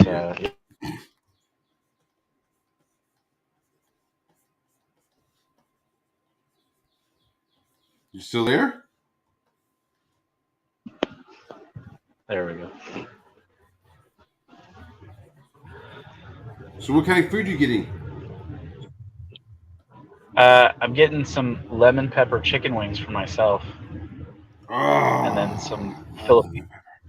then some Filipino breakfast food for all my Filipino family members. All right. What is Filipino breakfast food? I'm curious because apparently the aliens think they're really fucking tasty, and I'm wondering what the Filipino breakfast food is. Specifically, there's a bunch of stuff. There's like lumpia, which is like a meat sort of thing, and then which I don't think I've had lumpia yet. But they have a thing called tocino breakfast, which is like rice with like a sunny side up egg, and then this like seasoned pork jowl, which is usually they either season it for like a month or like a few days in like this barbecue sort of solution stuff, and it absorbs into the meat. It's very tasty. Yeah. Tasty. Yeah, I can't have any of that right now though, so I'm going for the chicken wings. Because at the place that I'm going to, there's like a chicken wing place in the same little center, and their wings are pretty darn good. I like those lemon pepper. Are you doing like a dry rub kind of chicken wing? I think it's dry rub because it's just like the flavoring is just like into the chicken. And the chicken itself, the wings, they're not like little tiny wings. They're like somewhere in between like normal sort of small wings and like full-size chicken pieces. So I'll be able to I'll get like a 10-piece of these wings, and I'll probably eat them for like 2 different meals. I have some celery sticks and some carrots with it when I get home. Some celery. Yeah. So I'm like, I gotta watch everything I eat now, and so I'm like, there's only certain things I can get. So this is one of them. There's your lessons, kids. Yeah, there it is. Watch what you eat. Or it'll end up watching you. Yeah. So But I it do like looks me like some I'm. I do like me some lemon pepper chicken Oh, wings, Yeah. dude. yeah. Yeah. I also like the garlic parmesan as well usually, but I can't really have the parmesan right now. So What's the deal with the got it. Parmesan? It's dairy Just product, fatty. Oh, okay, dairy product. Gotcha. dairy product like cheese or whatever. Kind of like right now with my stomach does weird stuff. I'm supposed to be kind of trying to like do a bunch of sort of fasting things to like get uh, my glucose and all this stuff down so that I can do this test that I need to get done. But it's more or less right now like training my body to have like a normal like sort of sugar level. So I can only really have like lean meats. I can have fish, but it has to be cooked. Can't be raw. Can't be raw. Raw and wiggling. Yeah, because evidently raw fish is bad for cancer. I don't know what I the did not know situation that. is. I didn't know that either until I was like looking it up. It's like foods to avoid if you have cancer. It's like raw fish was one of them. Yeah, usually people don't look that up unless they actually do have the cancer, bro. It's true. It's true. I've got diabetes and cancer, so it's like this crazy balancing act. Oh man. Yeah. Do you think so, that they might at some point start to like nullify each other and give you powers? no. Fuck, bro. One might kill me over the other. That's possible. Oh man. You're gonna live through both of them. So Yeah, man. I'm hoping. I'm hoping I live through one and I get the other one where I can exist with it. Yeah. Positive thoughts. Especially since I've got Al Williamson sketchbooks coming in the mail eventually. Oh shit. You gotta stick around. Yeah. Yeah. Or something else. Oh, I ordered something for you, Matt. What? Yeah. I need to send you some stuff, dude. I have You're a whole gonna- bunch of shit to send you. You're gonna love it. But Oh, unfortunately, it won't be there until like October. So hopefully you don't buy it. Wow. Yeah. What is it? Yeah. It's something very cool. And it's like it's like a 1-to-1 scale sort of replica thing. And it was like 1-to-1 scale replica of something that I would lose my caboose over. yes. I saw it and I was like, I think I need to have that. And then I was like, I think Matt needs to have one as well. Is it something that I can carry around all the time? You could. Is it the Gladius sword from Gladiator the movie? No. It's never been in a movie, as far as I'm aware. Although I take that back. Oh, There has been- see? So there- is there- it a movie? Is it a movie prop? It's not a movie prop. It's not a movie prop. It's like It's a comic book prop. Like it's something that you would be like, oh yeah, that's from a comic book. They like recreated it. Could be. I think it more comes from the gaming world, but I think it's been. I'm not sure, but I think it's been. If I'm remembering correctly in my head, I think it had been like it had been kind of like knocked off and used in something before, and they just didn't make it look exactly like it did in the source thing that it came from, so that they could use it. But if I remember correctly, there was something that looked similar to it. It's a 1-to-1 scale. Yeah. It's supposed to be one size fits all too.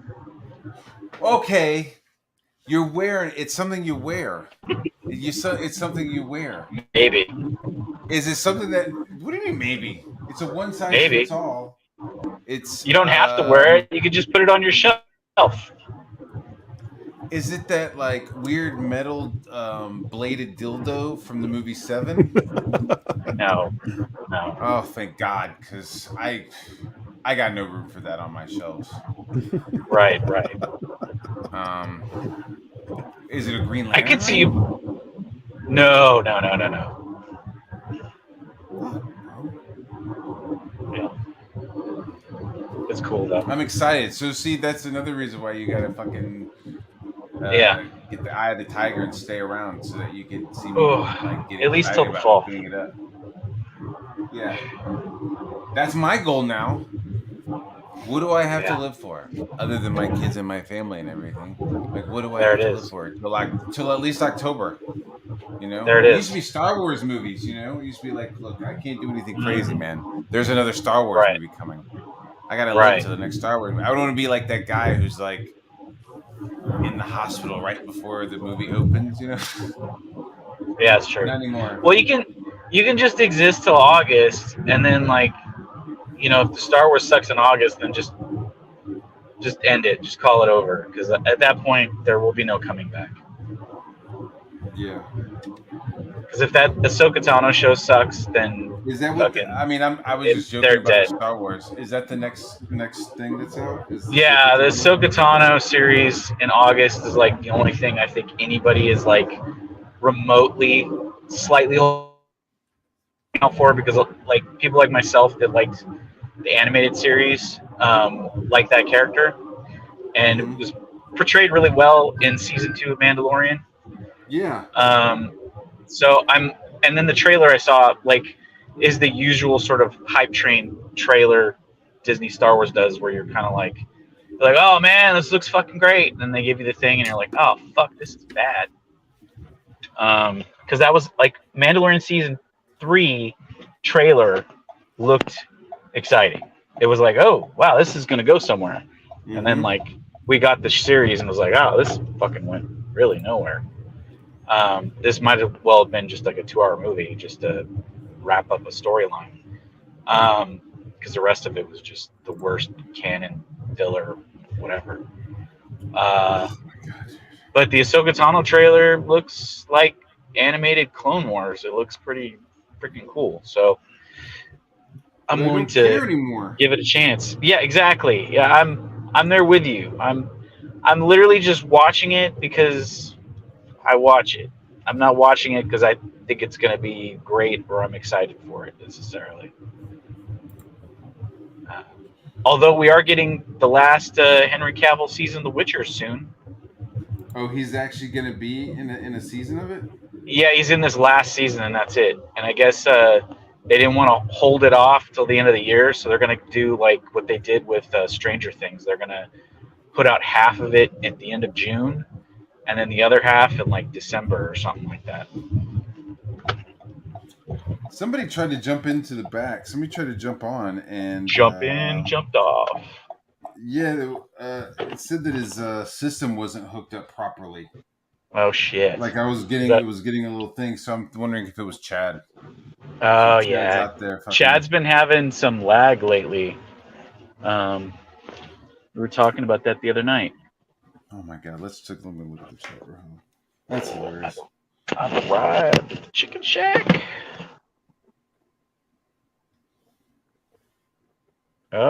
Yep. I got messages from the family. They want the It's one of my special another extra. skills.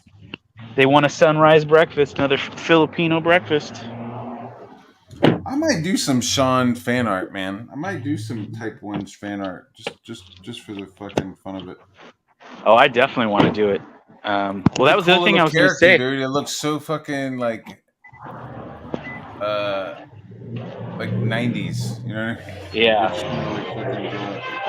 Yeah, he's been working hard on that. You know, this seems to be like my like. Sometimes I'll like back a book, or like if to like instead of backing a book to show that I'm like down for it, I'll like do some fan art. I think that's gonna be like moving forward. I like backing books, but I also like doing fan art too. Maybe that'll be like, hey, Matt Barr did fan art for this book. What's it like? Is that too presumptuous to assume that people would be interested in like Well, a no, campaign if I draw? I'll show you the piece I did. Let me just set up this camera so you can see it. You have another camera with art? What are you doing shots already? So I'll show you what the piece. I was just gonna render it, and oh, let's see you. Let's see you. Those are good fists. Thanks, bro. So I don't know if I want to like put like the solid black into it because he's supposed to be shiny. Mm-hmm. What are your thoughts about that? Should I render it and just make him like just black, like old school 80s 90s vibe? I say yes. I think that would be cool. My only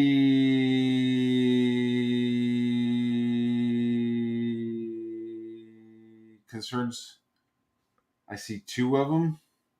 Okay. His chin is like super close to that como se dice, that collar piece. Okay. Right, you're like dangerously close to creating a tangent right there. So either like pull that chin up a little bit, or just overlap that fucking collar piece. You know what I mean? Yeah. Yeah. Just be careful because right now they're not touching, but you start inking it and getting thick, they might all of a sudden start fucking touching, and then you got a tangent. And then the same that his little finger. I don't know. Maybe that's like maybe less of a tangent, but if you start doing like ink work that like the gleam of his chest touching his little finger kind of almost creates a tangent. You know what I mean? Where it's like it almost like right here. Yeah. See how you can almost like instead of it going up and touching the tip of his pinky and going right along the line of the pinky, like have that gleam go like halfway between the fingers. So kind of bring it down. Kind of like. No, you see that? Or like, see where it was? I'm sorry. Should I just shut the fuck up? No, dude. Like, I don't think. Okay, so you have that one line from the gleam. It's like going up, and then it like touches the tip of the finger, the little pinky. This one right here. Yeah. So to put your finger where it touches. Okay, now move down the edge of down the edge of the finger. Okay. There you go. Stop. Like go like middle finger, like middle of the finger. There you go. Like right there, like that curve that you created. Yeah. Just redo that curve, but have it go into the middle of the finger. Okay. To that point. You know what I'm saying? Yeah. But that same good curve, like you did a good curve, just have that curve go into the middle of the finger instead of yes. Okay. So you're saying more. Yeah. Yes. Yeah, actually, because that's a good call. You see what I'm saying? And then whatever kind of colors you're having in that clear area, or, the white area, it'll make that fist pop too, Yeah. No, I did this. I think I drew this live. Wow, you're good, dude. Oh, thanks. I appreciate that, man. Sometimes you're like, yeah, man, let me see your stuff. And you're like, holy shit, what are we going to see? And I'm like, oh, okay. Yeah. Where's Dan? Let me hear what Dan has to say. I'm just working on this page right now.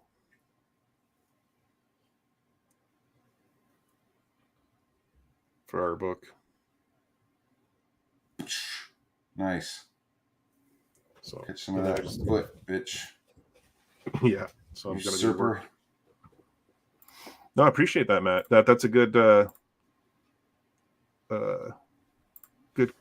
critiques, as I say. I always appreciate them. I don't have an ego. I don't take that.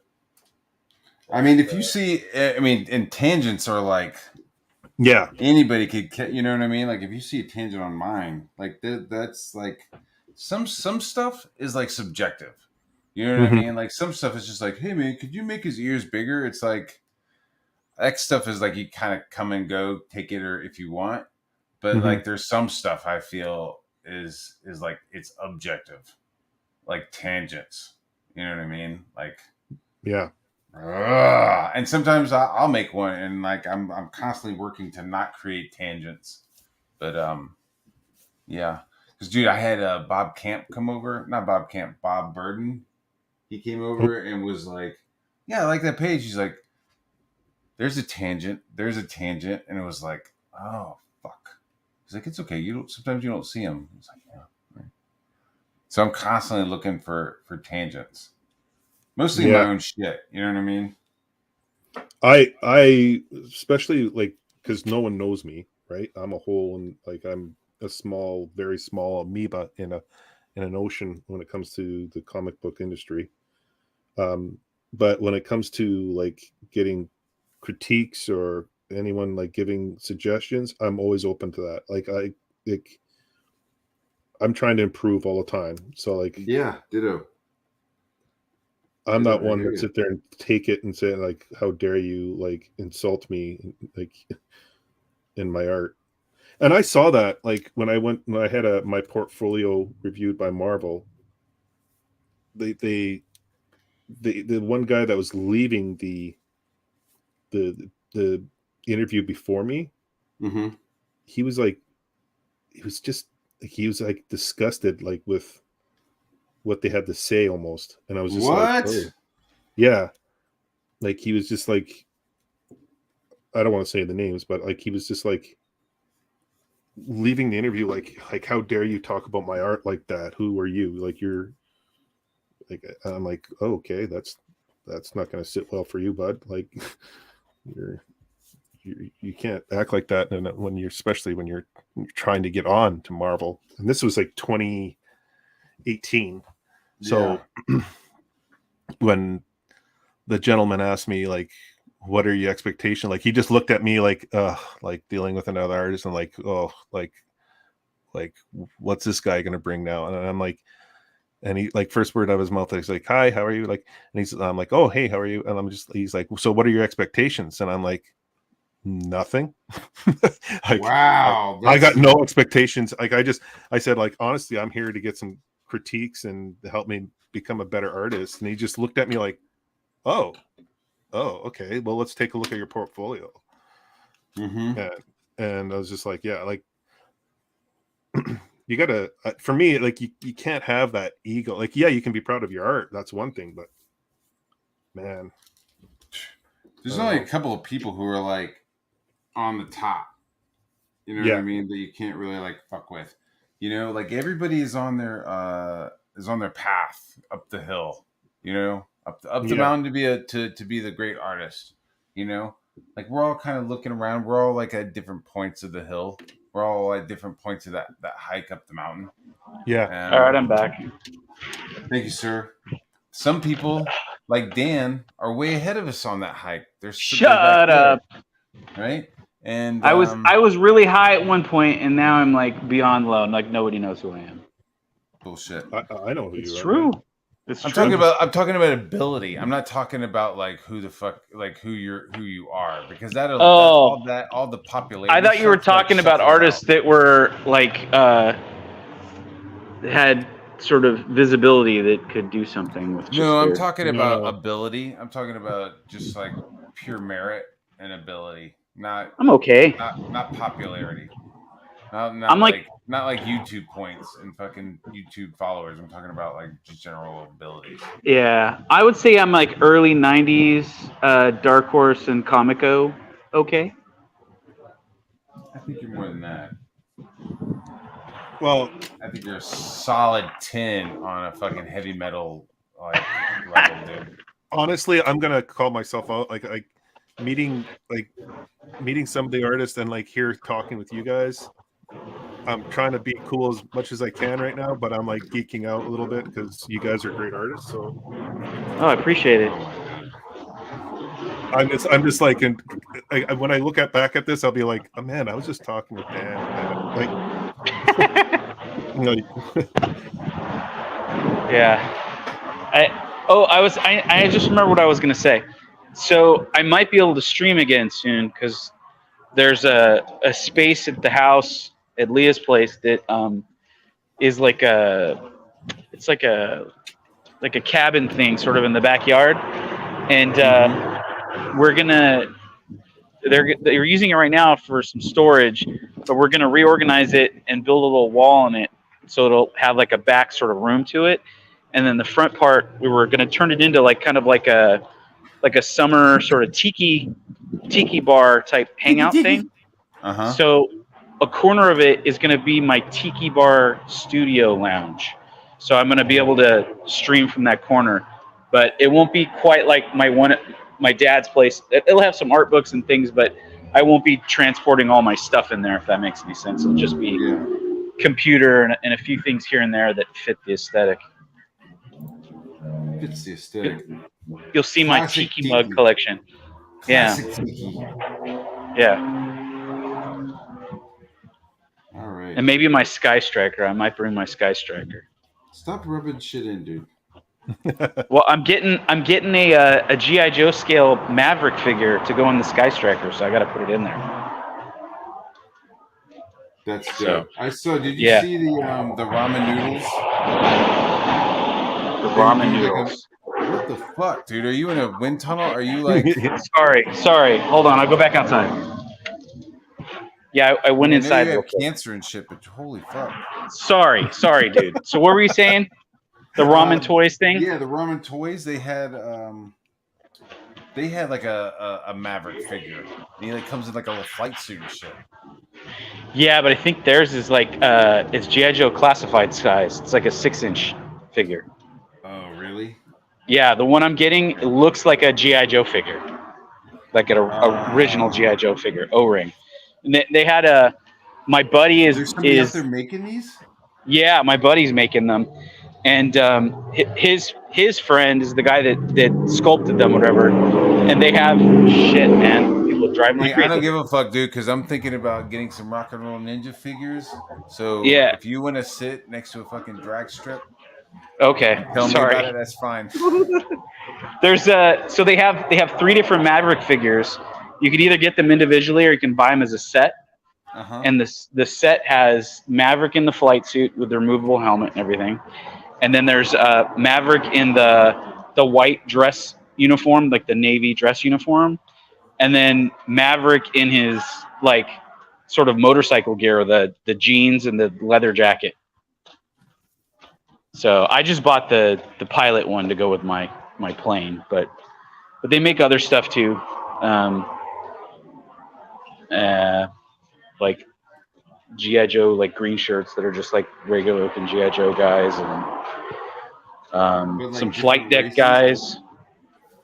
Yeah, like that's what they did. They made different looking green shirt guys that are more like just whatever dudes. They're not like specific. Yeah. I have they made a nephew Navy that is mixed race, and so I've been like looking into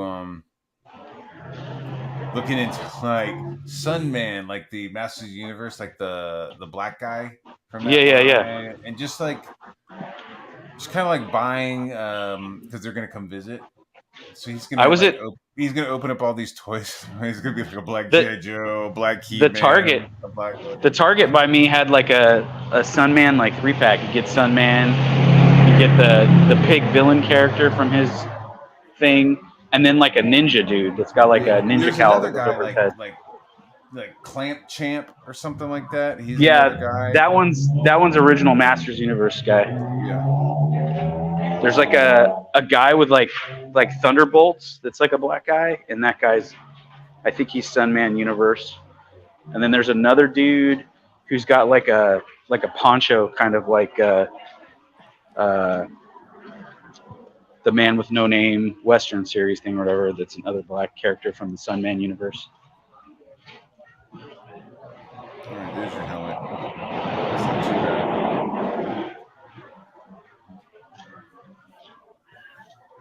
I can't believe I screwed up so bad. How'd you screw up? I'm not getting food now. Oh, you're not? Why not? Yeah, I drove all over here to get food because they don't open till noon. Oh. And this like lumpia thing or whatever that I'm getting for my brother-in-law, like I already ordered it, and I don't want it to sit and get cold for a half an hour. Is it good? No, it's fine. Is there pork in Olympia? Yes, Oh man, I love lumpia with pork. that's what it is. It's like a well, there's lumpia, and then there's I think it's all lumpia, but there's one thing that's like beef mixed up with a bunch of other stuff, which I think is lumpia, and then there's another thing which is like the seasoned pork that's like red. It's like a dark red color, Yeah, barbecue. and and that stuff is amazing. Oh yeah. I could have just that, but I can't really have much else that comes with it because it comes with like a garlic rice and like a fried egg.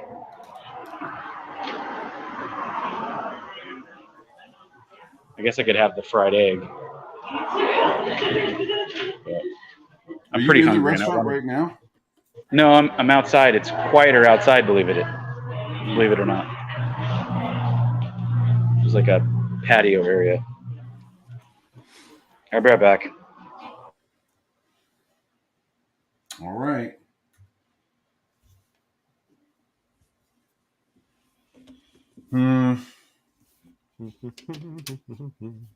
Yeah, I don't know. Yo, what's going on, Hex Allen?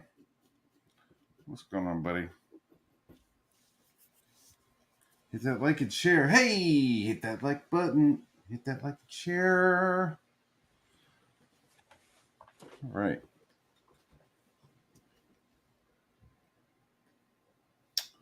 Where'd that little guy go? There, fuck him.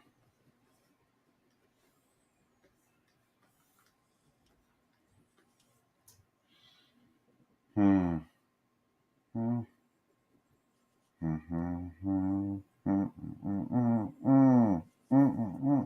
there's gonna be some sort of like levitating thing on there. Are you streaming later tonight too? Yeah, I'm probably gonna stream until 5:30. I'm gonna finish this page, then I'm gonna open up the next two pages and crank that out, and then I'm gonna end at 5:30, and then do some family stuff, and then probably kick it back up at 8:00, 9:00 maybe. Sweet. Why, you gonna boogie? No, not right now.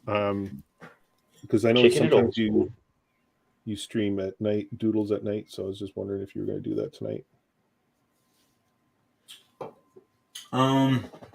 Yeah, but it probably won't be doodles. It'll probably just be that last. I gotta do a double page spread. That's next on my agenda as well. So it will be hard.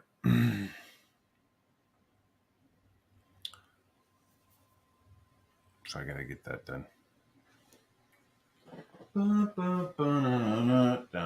And then once that's done, I'm just gonna start fucking on shit that's mine, dude. I have like some logos that people want me to do, and I'm gonna do them. But Yeah. I think comic book wise, I don't think I'm gonna be doing anything else with anybody. I think I'm just gonna start pumping up my own stuff, like the Eagle.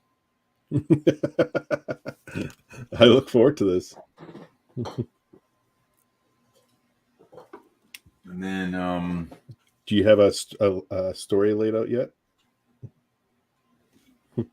The Eagle's background. Oh yeah.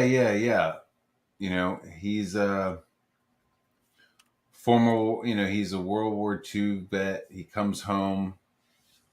He's in the neighborhood. You know, it's very. It's very like, soldier come home. There's a girl there. He has a little brother. The little brother is like drawing comic books, and he wants to be a comic book artist.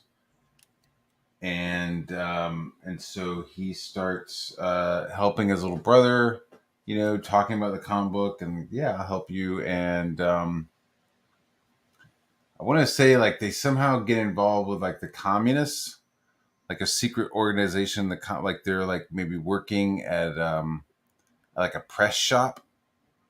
You know, he's working Is Yeah. at this a this Commie like Mark book?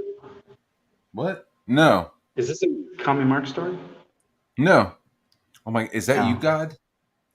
Yeah, it's me, God. Okay, God. It's a real wholesome story. Okay, just bear with me. Keep it wholesome. Yes, God. Show me what you got. Show me what you've got. This is the Sunday stream. Yeah. Yes. It's Sunday. Sunday stream with God. We're having Yeah. this is a live stream with God. That's So, right. It's like this is where like I'm still working the story, but like I want to be like they're trying to get the comic book printed. Sorry, God had to flush the toilet. Oh my God! Thank God it wasn't. Thank God it wasn't us, God. Yeah. So so they say the communists are like, hey, could you do some subterfuge? Can you like print some pamphlets for us? And we're like, no, they're not going to print those pamphlets because we're not going to do any of that commie shit. And so the commies like plant a bomb and it kills the younger brother. And maybe they think that the older brother is dead, but he's not. He like kind of goes into hiding, kind of like the spirit, right? So there's like a little bit of that like spirit where it's like the spirit used to be a cop, and then he like they thought they killed him, but they didn't. So he was able to like keep on fighting, as like this new person. And so all the bad guys think that they're fighting a ghost or a spirit of this cop, but he's not. He's just like a normal guy. So they all think he's dead, and so then he like, in the sadness moment, he like looks through his brother's like sample pages of his comic book, and like decides to like become like his brother's comic book character, and like go after the communists. So it's it's pretty straightforward. You know what I mean? This guy he goes around fighting like the hidden communist threat in New York City, Manhattan in the 1950s. Maybe he like goes down to the docks to clean up the docks. They're like trying to smuggle in some fucking Bolsheviks to fucking blow up some shit, Some heroin. Yeah, or it's not even like heroin. It's almost like they're smuggling in some anarchists. They're gonna like blow up the fucking Wall Street. So the Eagle like has to like swoop down and stop them. And he has so that's where I was thinking he has like a backpack, like a jetpack. Maybe like in World War II, he fucking I don't know. It's comic books, you know what I mean? So fuck it. Maybe he was like in the Air Force and he had like a secret project and it had jetpacks. I just want a jetpack, all right? I don't feel like I need to justify that to anybody. Well, if you're going old school, you should have like the brother design something, and he took the yeah. See, that's kind of what it's like. I wanted to like he like the brother is like creating this like caped eagle character, right? Kind of like gaudy with a cape and everything, but like the brother kind of like takes that idea and like creates his own kind of character that's still like pretty like basic and like Gil Kane design, you know what I mean? Like it's not gonna be super complicated.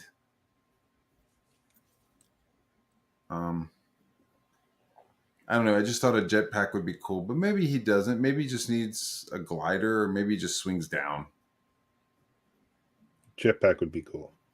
See what I'm saying? Like him flying through fucking New York City with a jetpack. Yep.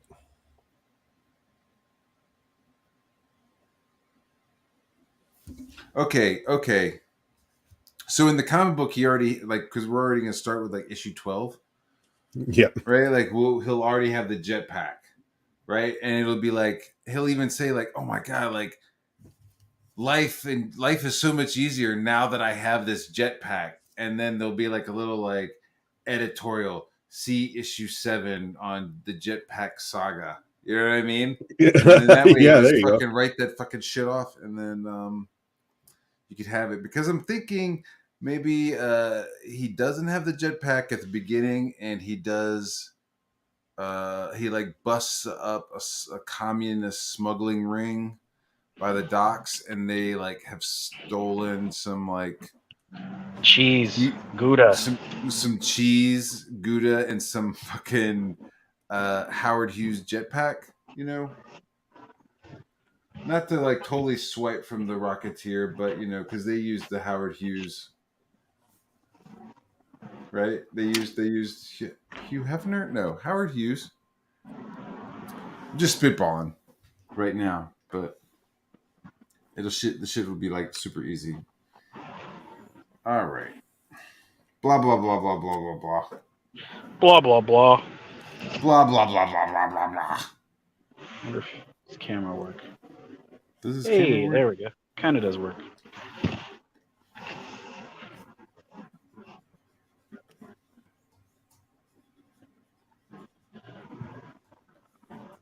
Sitting in the car. Just sitting there. Oh, that's right. You're waiting for the. Yeah, I gotta wait for the other place to open. I was told that they didn't mind reheating the breakfast. Oh, that's cool. Yeah. Probably should have got the egg scrambled then, because Sunnyside egg does not reheat that well. We got another boop. What's going on? Oh, okay. Heard me that time. The last time you came in, I got like a weird little window at the bottom that was like it was showing that somebody was trying to connect, but their shit wasn't connecting. Oh, Was it you? I guess it was me.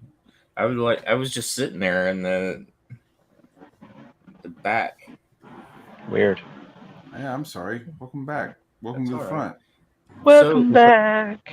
So There you go. you What's up, posted Chip? that digital thing.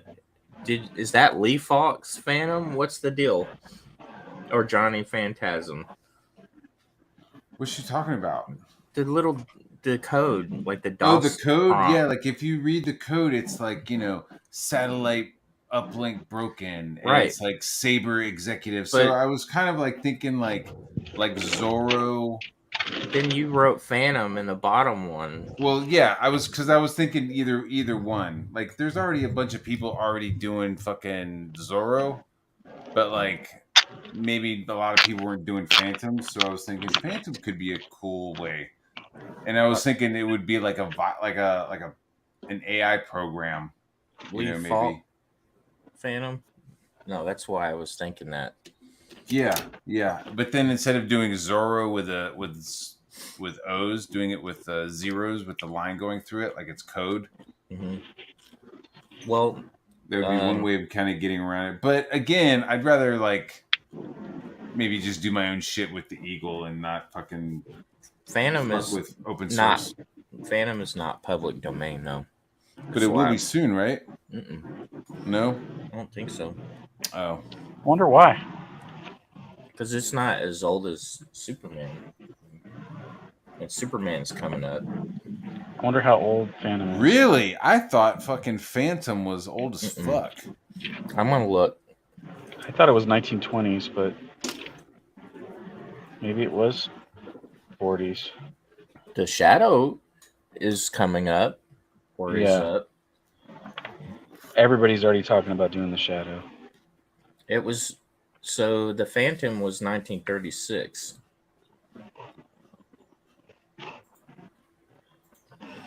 Superman was 28, 29. Hmm. Dude, could you imagine when Batman goes?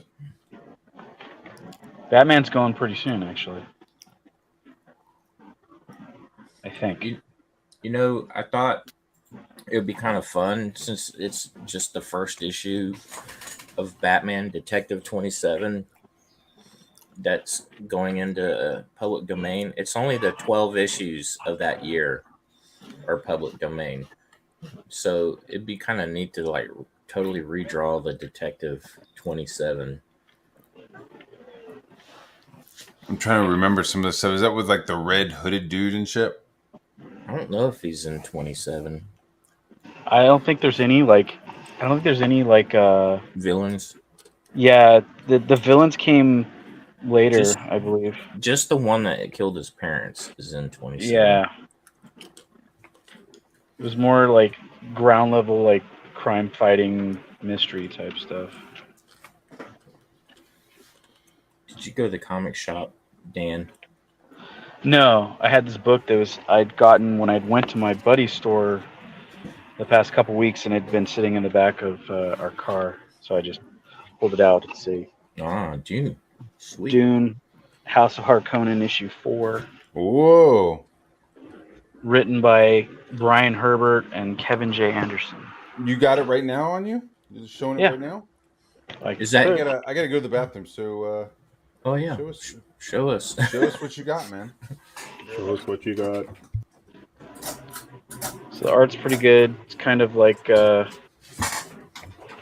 don't know what the artist to describe him as. Oh yeah. That is pretty good. I like that dude's stuff. It's kind of a sort of fun style. These Dune side story books they're doing. They've been picking pretty decent artists to draw them. There's one that's on Gurney Halleck that kind of looks like it's drawn by Joe Madureira sort of style, Right. and it's all takes place, I would say, in between the fall of the House of Atreides and then when he hooks back up with Paul later. Like shows all his years with the pirates. I'm trying to find another good panel in here.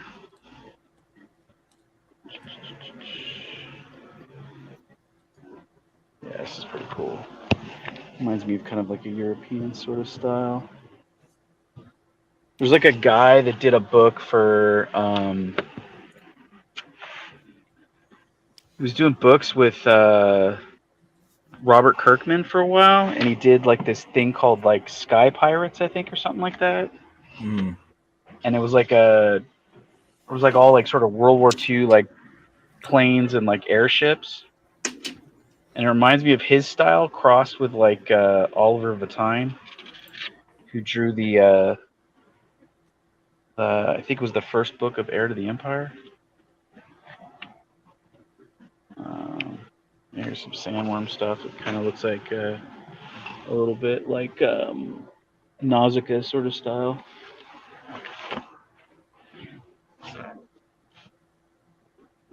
And the Harkonnens.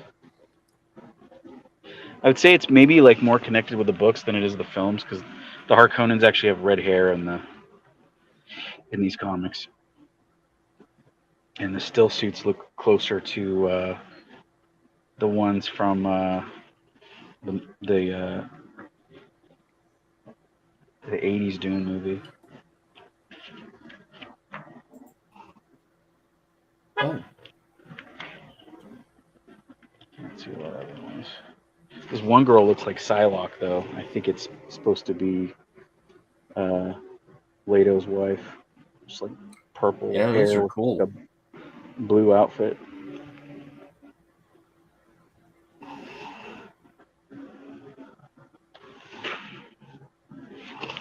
It's pretty nice. I think I bought issue 3, but I think I might have misplaced it somewhere because I was at my house the other day because we stopped by on our way back from the doctor's and we couldn't quite find it. But issues 1 and 2 were there.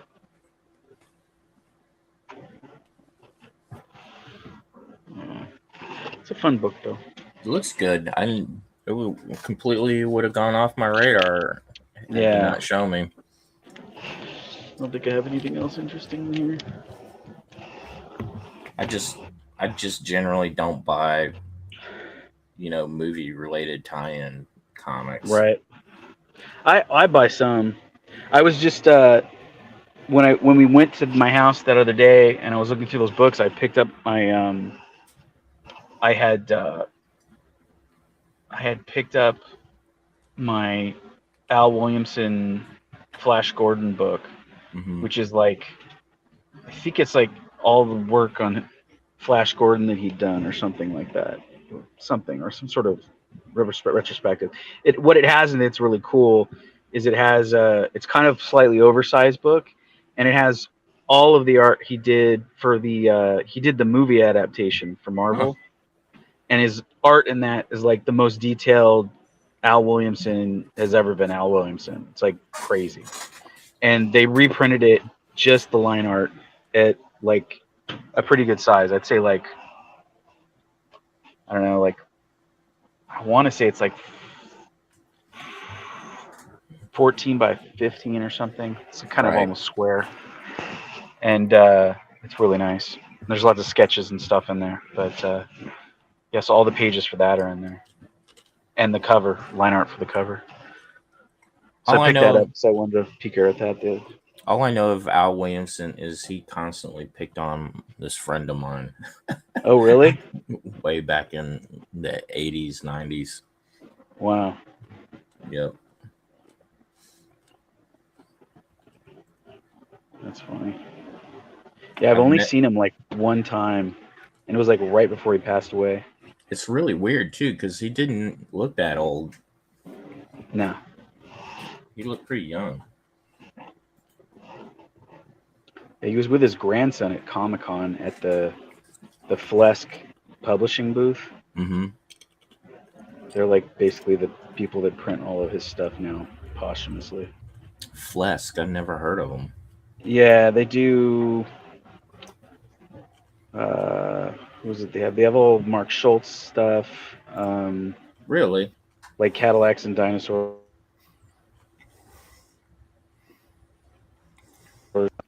Like they did a crowdfunder a while ago for Franklin Booth. Hmm. You ever seen his stuff? Like, Yep, I have a book with his stuff in it. yeah, they did an awesome Franklin Booth book, and I backed the crowdfunder for it. And I remember getting the book and like a poster print, and then when the stuff showed up, it was like a ton of stuff in it. Mm. So it was kind of cool. But I got that from them, and then they do Gary Gaini. Do you know who he is? He's another Gianni? Gianni. Yeah, there we go. He they published some of his art books. Mm-hmm. I haven't talked with Mark or Gary in forever. Yeah, I love Mark's stuff. One of my favorite pieces of fantasy illustration ever is by him. Yeah, Mark. He's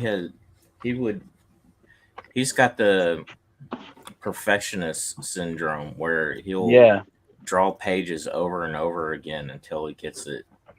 I think we had this conversation before. This is funny. Well, I think it might have been because of Matt.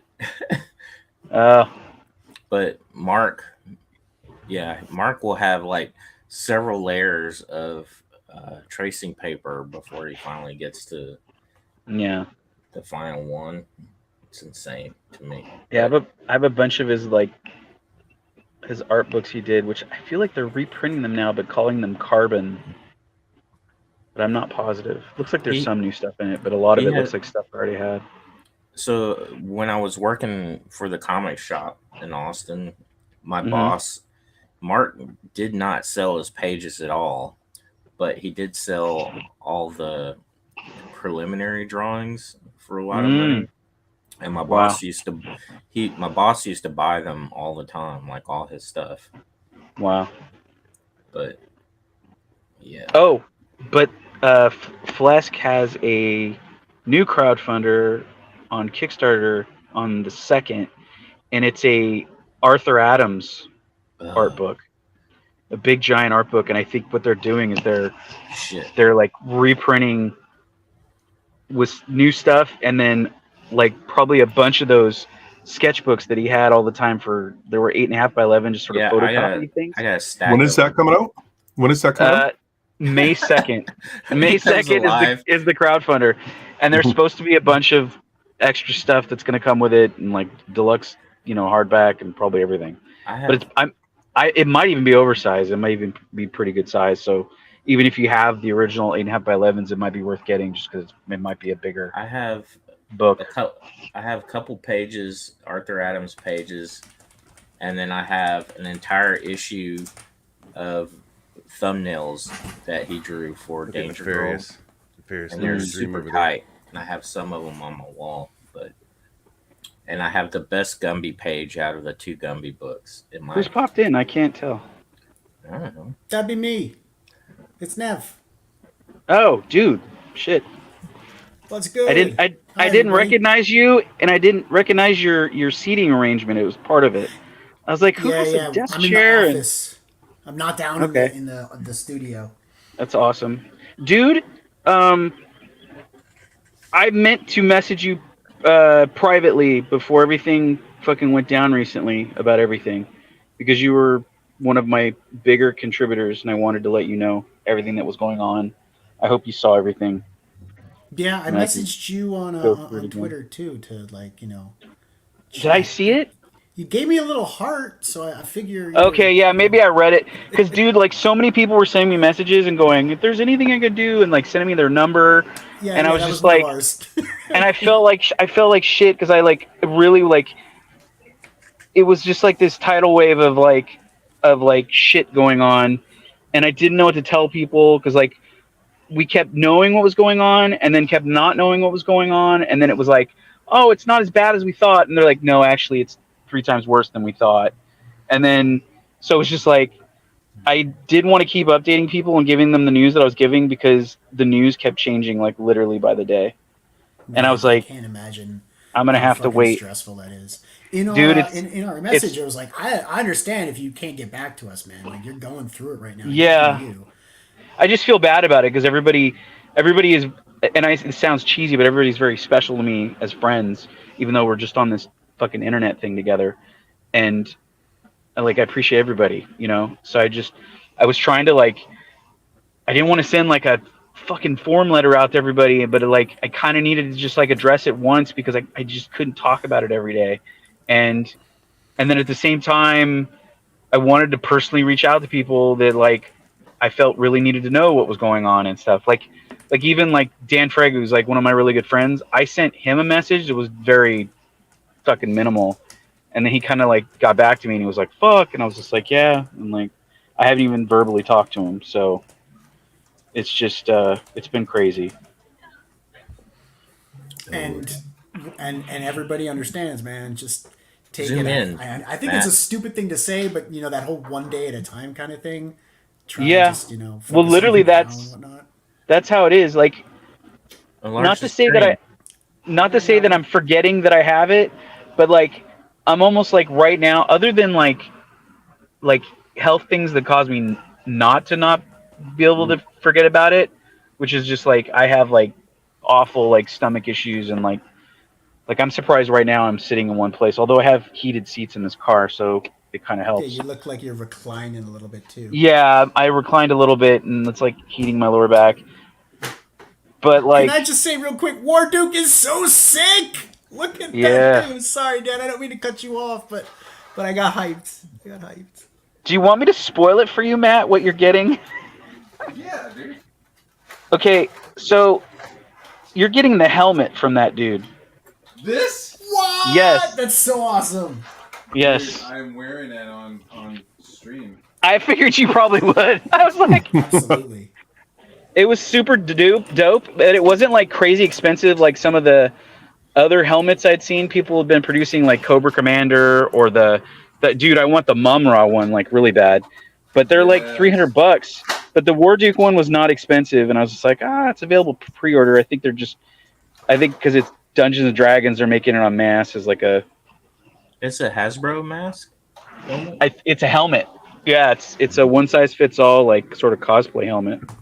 That sounds cool. I have that figure somewhere. I just don't know where. I had my original somewhere. I don't know where he went. I've got the dragon up on my shelf here. Oh, it's dope. Did they come out with the bad guy what was the Which bad guy's one? name? The main bad guy on the cartoon show. Oh yeah, they did. The robed dude. You could probably buy him at Target. I've seen him at Target a bunch of times. Oh, really? He comes with the Dungeon Master, the little imp dude. I gotcha. So you get the Dungeon Master, and then you get Venger. I think it's Venger is the guy's name. And then, those two come as a 2-pack. And then all the kids are individual. They haven't released the last 3 yet. They're about to. My think it's the wife last loves 3. The barbarian with the unicorn. I think everybody's Yeah. That figure is really nice, actually. I misplaced the club though. I got to figure out where it went. Wow, look at this. It comes with a little chain. Yeah. Sweet articulation. Yes. What's underneath dude. there? Okay, nothing He's special. got- dude, I have the Angela figure that's just like flesh underneath. Oh, nice. Yeah, hold on. That's pretty dope. Yeah, dude, this will be really rad. And then, because as soon as I got it, I was like, oh shit, how big is he compared to? Should be 6-inch scale with the. Motherfucker. I had already opened this one. They just put the pre-order up for the other 2 figures in the line that are coming out. I can't remember the character's name, but the silver knight guy with the mustache, and then the goblin dude with like the cloak hat and the daggers. See, dude, this is my War Duke right here. Oh, jeez.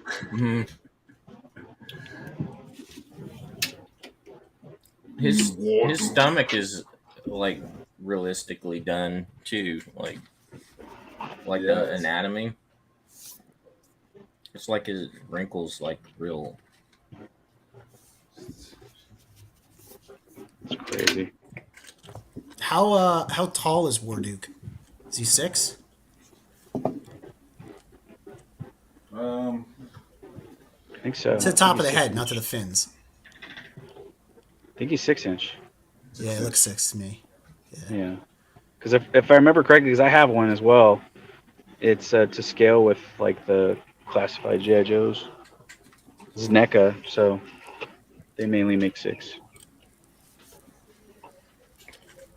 No, I am not playing with my toys.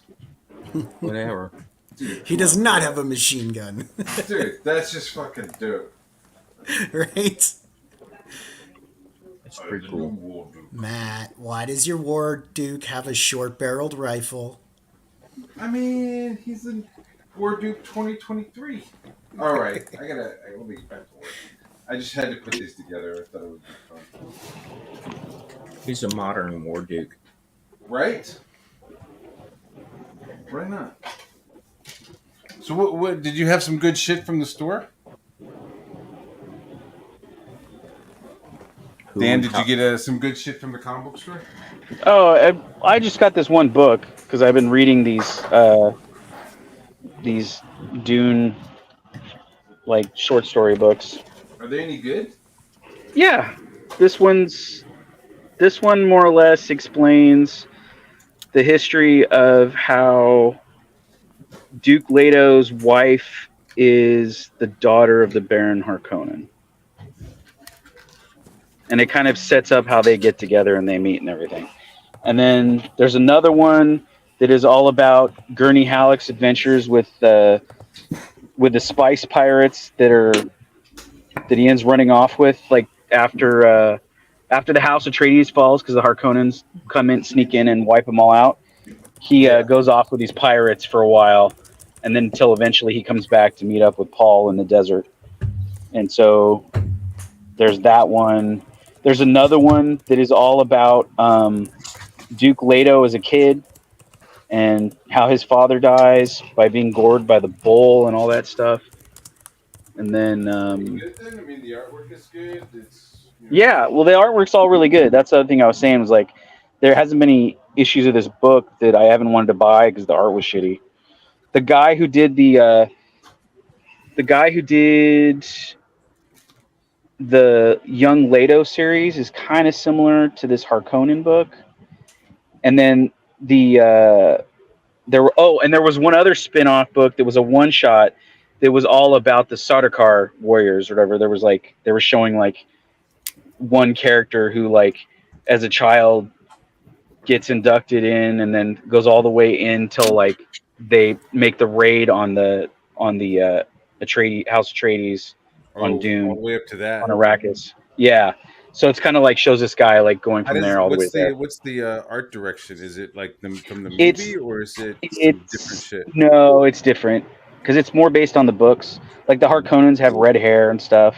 It's like I would say it's like a hybridization of the two films, and then maybe a little bit more like sort of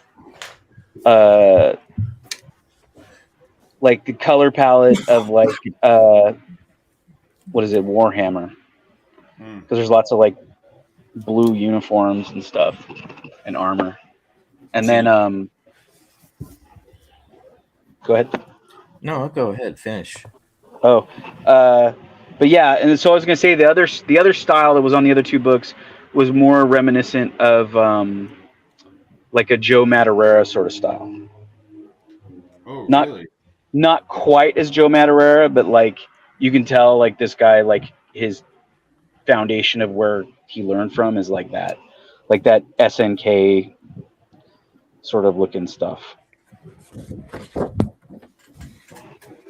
Man, I've seen some people try to pull off some Joe Mad. Oh, and Neff, thank you for sending me that stuff, by the way. Who? He sent me a care package of some stuff, and it was like stuff that I kind of wanted to buy on his campaign, but I just like couldn't afford it at the time. And he sent it to me as a gift, and it was fucking cool. We figured we'd send out some love your way. Yeah. To show you the stuff that we've got going on, man. Everybody's Oh my working God. on such cool shit right now. I know. I got look Gummy around and I'm, pages. like, inspired Arthur by Adams all showing these Matt. people. Oh, the Gummy? This is Yeah, my it's original Arthur Adams page. Yep. Oh wow. Fire! It's my favorite. I think it's the best page out of the two Gumby books, in my opinion. Yeah, it's pretty cool. Yeah. Damn. From Kamiko. Yeah. Got a lot of notes on the side. And when I was suggesting I was Kamiko level, I'm not this Kamiko. You want to see something weird? Look at his eyes. Look at him. Zoom in so you can see in his eyes. Matt would have to blow it up. See how he colored them in? They used to be different, and he filled them in black. Oh. But what's really weird about it is if you see the printed version of the comic, Yeah. they're not blacked in. They're the What They're color the are other they way. normally? huh? Wow. They're actually you can see where they were. Let's see. You can see where they were drawn in here at the bottom. So did he like black in like the Yeah. color part of the eye then? Like where like Yeah, the you can see sclera it. is? They got filled in black after it had been scanned or whatever Mm. for print. Isn't That's that weird. It is strange. I can never understand why I did that, but There's a story there. there is.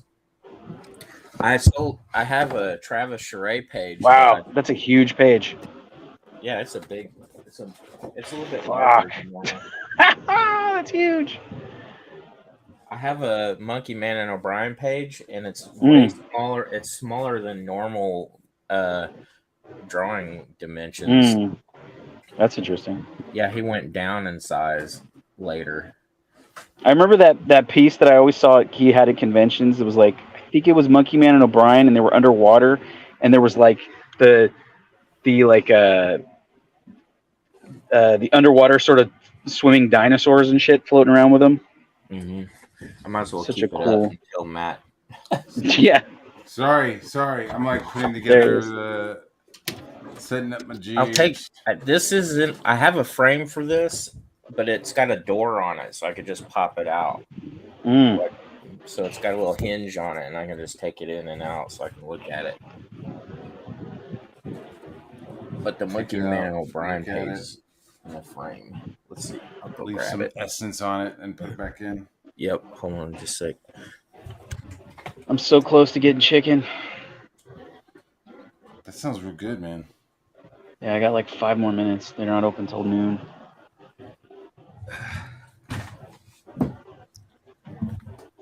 I'll show you I my love Monkey some Man. fried chicken. I might order some fried chicken.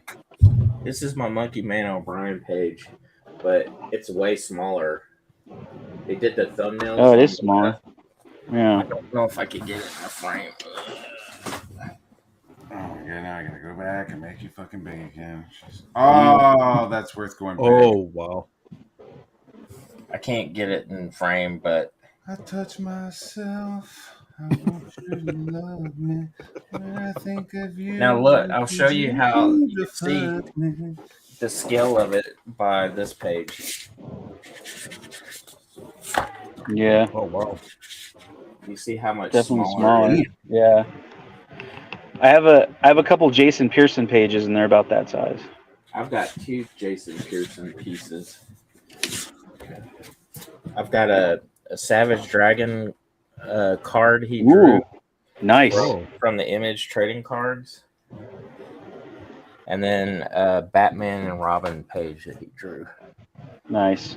Yeah, I think the one I have is from like some sort of Wildstorm story. It's like a bunch of like cyberpunk like looking mechanoid people. There's like a chick with like a hat on, and she's got like these, and there's like another dude who looks like a reggae guy with like Freddy Krueger claws for a hand. Oh, that's cool. I don't know what it's from, but it's really cool. And then the other page on the other side of it is like a cityscape. So it's kind of like everything I would want, like a cool city shot, like a landscape, and then cool characters and a cool chick and some mechanoid people. Yeah, I had to sell my Travis Charest page about 12, 13 years ago. Around 2009, 2010, I sold it. But it wasn't one of the best pages, so it was a little easy to get rid of. The only thing of Travis that I have that's original is like he did a sketch in my sketchbook of Hawk Girl's face with like her mask on. Hot girl? Yeah, That's That's cool. really cool. yeah. I bet he did a fucking cool rendition of that. It was back when he was doing that run where they were doing the whole like they're like the dark stars or something like that. Mm. So it was pre Wildstorm. Yeah. I think he was just like he was about to leave DC to go work for Wildstorm at the time. So And, the page that I had me question it for a long time, because at the top it said Travis Charest and You Don't Want to Know, written with an exclamation point at the top. And I started asking around about it to a bunch of the inkers and different stuff at Wildstorm, and they said, yeah, he didn't draw that entire issue of the Wildcats X-Men Golden Age. He maybe drew like the first 12 pages, and he was so far behind on the deadline that everybody chipped in and helped finish it. What are you guys working on next, Neff? You got another one of your Mavericks coming, right?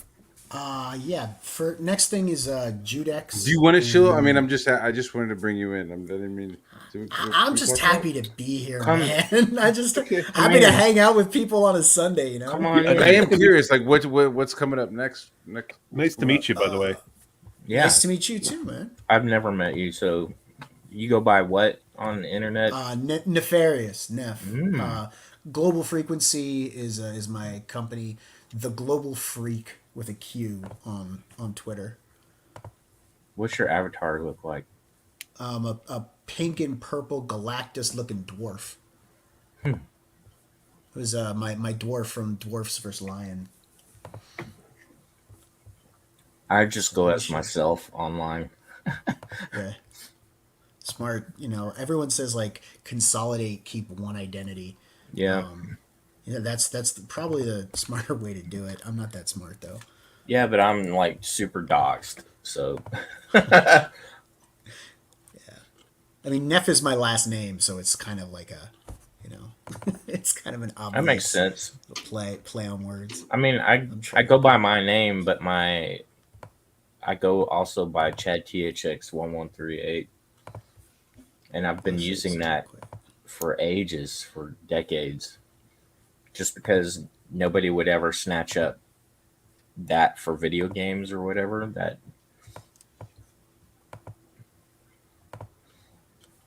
Can you Matt, see this, Matt? Matt, I'm right here listening. you were showing off that. Was that a Oh, sorry. Gil Kane Spider-Man book you were looking Yeah. at? Yeah. Did you like it? Yeah, I love Gil Kane on Spider-Man. That's some of his best work. Let's see what Never showing off. So that's a page out of the book that's coming out in July. This is Judex. He's he's a public domain character. Really? That, from back in the pulp era, and he is kind of during World War II.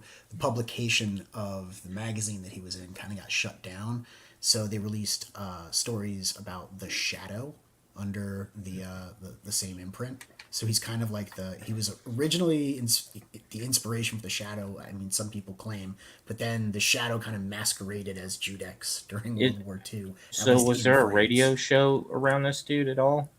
I don't think so. I think the Shadow radio show was in the U.S. He was a French hero. I'm Ooh la la. I'm really curious, and this is not trying to correct anything, but I'm wondering if it's pronounced Udex Huh? Might be. because of the Jewish spelling of Jude. Judah. What is it? Uden? No idea, man. The French pronunciation. Of Uden. Jew. Uden. There you go, Uden. So that's why I'm wondering if it's a Jewish character, Udex. Well, I mean, he's got articles, on Wikipedia, and you could probably like look around and see Judex is justice is kind of the concept behind it. He's Dude, you drew those pages? What's that? I didn't draw them. No, I'm a writer. Oh, We must They have. look great. Just a writer. the pages look Good great. cover. Oh, thank you. That's Fabrizio Ugolini. So I'm doing this with Mike Oden Fabrizio. Ooh, yeah, It's me, Fabrizio. Fabrizio. Oh. It's me. I got the page done. He did too, right? It's this is looking the- so yes. good. It's probably I'm not pinching roasted. myself. Dude. It's not rust. All right, I'm gonna drop this before I give away too much more stuff. Yeah, But yeah, so we've got this pulp hero set in World War II, occupied France. Judex is kind of pulling a V for Vendetta, inspiring the French people to rise up against their Nazi occupiers. And the first story is about a French officer, like a policeman, who has lost his way and he's become like a Nazi enforcer, and Judex appears and judges him, and passes a verdict upon him because justice is exact in the hands of Judex. It's very, very dramatic Mike Oden type of character. So we're doing that, and then in November we're doing The Field, which is Captain America meets the Bionic Man. Or the Oh, $6 yeah. million Man. Ooh. And I like that. I think you're gonna dig that, man. Kevin Keane is drawing it, so guy from Scorched. And then Mavericks is 2024, and there's a lot. Is it a period piece? Like, is it a Captain America? Like what year is it? No, it's more modern day. There's more Okay. a little bit more future war involved because Odin really liked. It's again a Mike Oden, Aaron Neff production. Because he's kind of like interested in. He's a veteran, and I'm gonna butcher this pitch, but The Field is about a injured veteran who's given a new opportunity to utilize some cutting edge technology and integrate that into his body to get a second chance at accomplishing something that he was unable to accomplish before he was injured. Gotcha. And Odin's right now in real life kind of doing some stuff with the military that I don't want to get killed for talking about, so I'm just Copy. going to leave it there. Roger that. So he's so that's kind of like his other preoccupation. I could show you some designs for that. I could show you the Alfecci turnarounds, and I could show Yeah, you I like to Kevin see turnarounds. Keen's piece. Give me a second, I just gotta find it. What? You, Matt, you're cracking me up. Yeah. Seeing stuff. Oh my God, show me the turnarounds. They make me so fucking excited. They give me a wrecked. Oh, nothing makes me so hard as production art. Fuck yeah. Oh. This is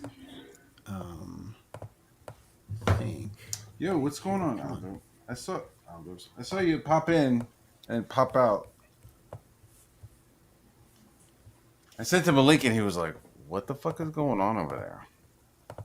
What are you guys fucking doing over there?" All right, there we go. This is Keen's little test cover that we did. This is the ad. Oh, fuck. It looks okay, Fuck. right? That's Fuck. the black and white. God damn it.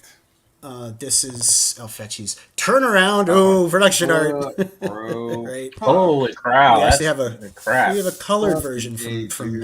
Matt Yaki. Fuck. So All it right, looks dude, pretty that's cool, a really I good. think. Zoom in on the Design. base. Yeah. I'm envious. Dude. Oh. I like it. I think it works. Yeah, you should be happy. That's badass. That was good. He's got a little bit of like a U.S. agent feel, I don't know. And then this is. Let me see if I can get the full. Oh, color man. version. I don't know if I can. Damn it. Killing me. Look at that. Look at That was that. fucking. This is the uncolored Alfecci wraparound cover. Whoa. Holy shit. To the tits. Look at that, dude. Dude, that's gonna sell a bazillion God copies. damn, man.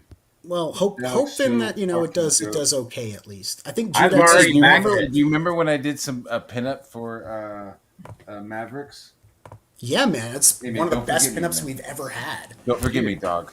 I've already backed this book. It ain't even. I want to get balls. I want to get balls deep in that one right there. Yeah, man. That looks fucking dope. Absolutely, cow. we'd love to have you. Love to have you. This is some work in progress stuff that I can't show you too much more behind the scenes, but yeah, I would love to Neff- keep you abreast of stuff. And Matt, you do covers and turnarounds like nobody's business. I saw what you did for the Merkmaid, the little Merkmaid. With You like that? The seal pup, dude, that's awesome. With Yeah, the it little was handle badass. and the gun and the harpoon is genius. I saw your Neff needs horse to today that you contact posted Toyjoy. too.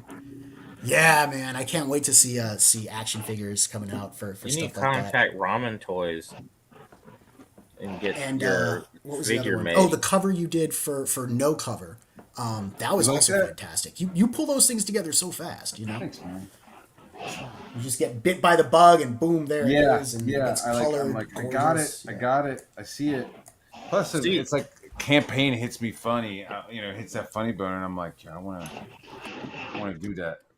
Who do The you wiggle think line. would be more likely to make that figure, Toy Joy or Ramen? Because Ramen's new, and they're looking for stuff.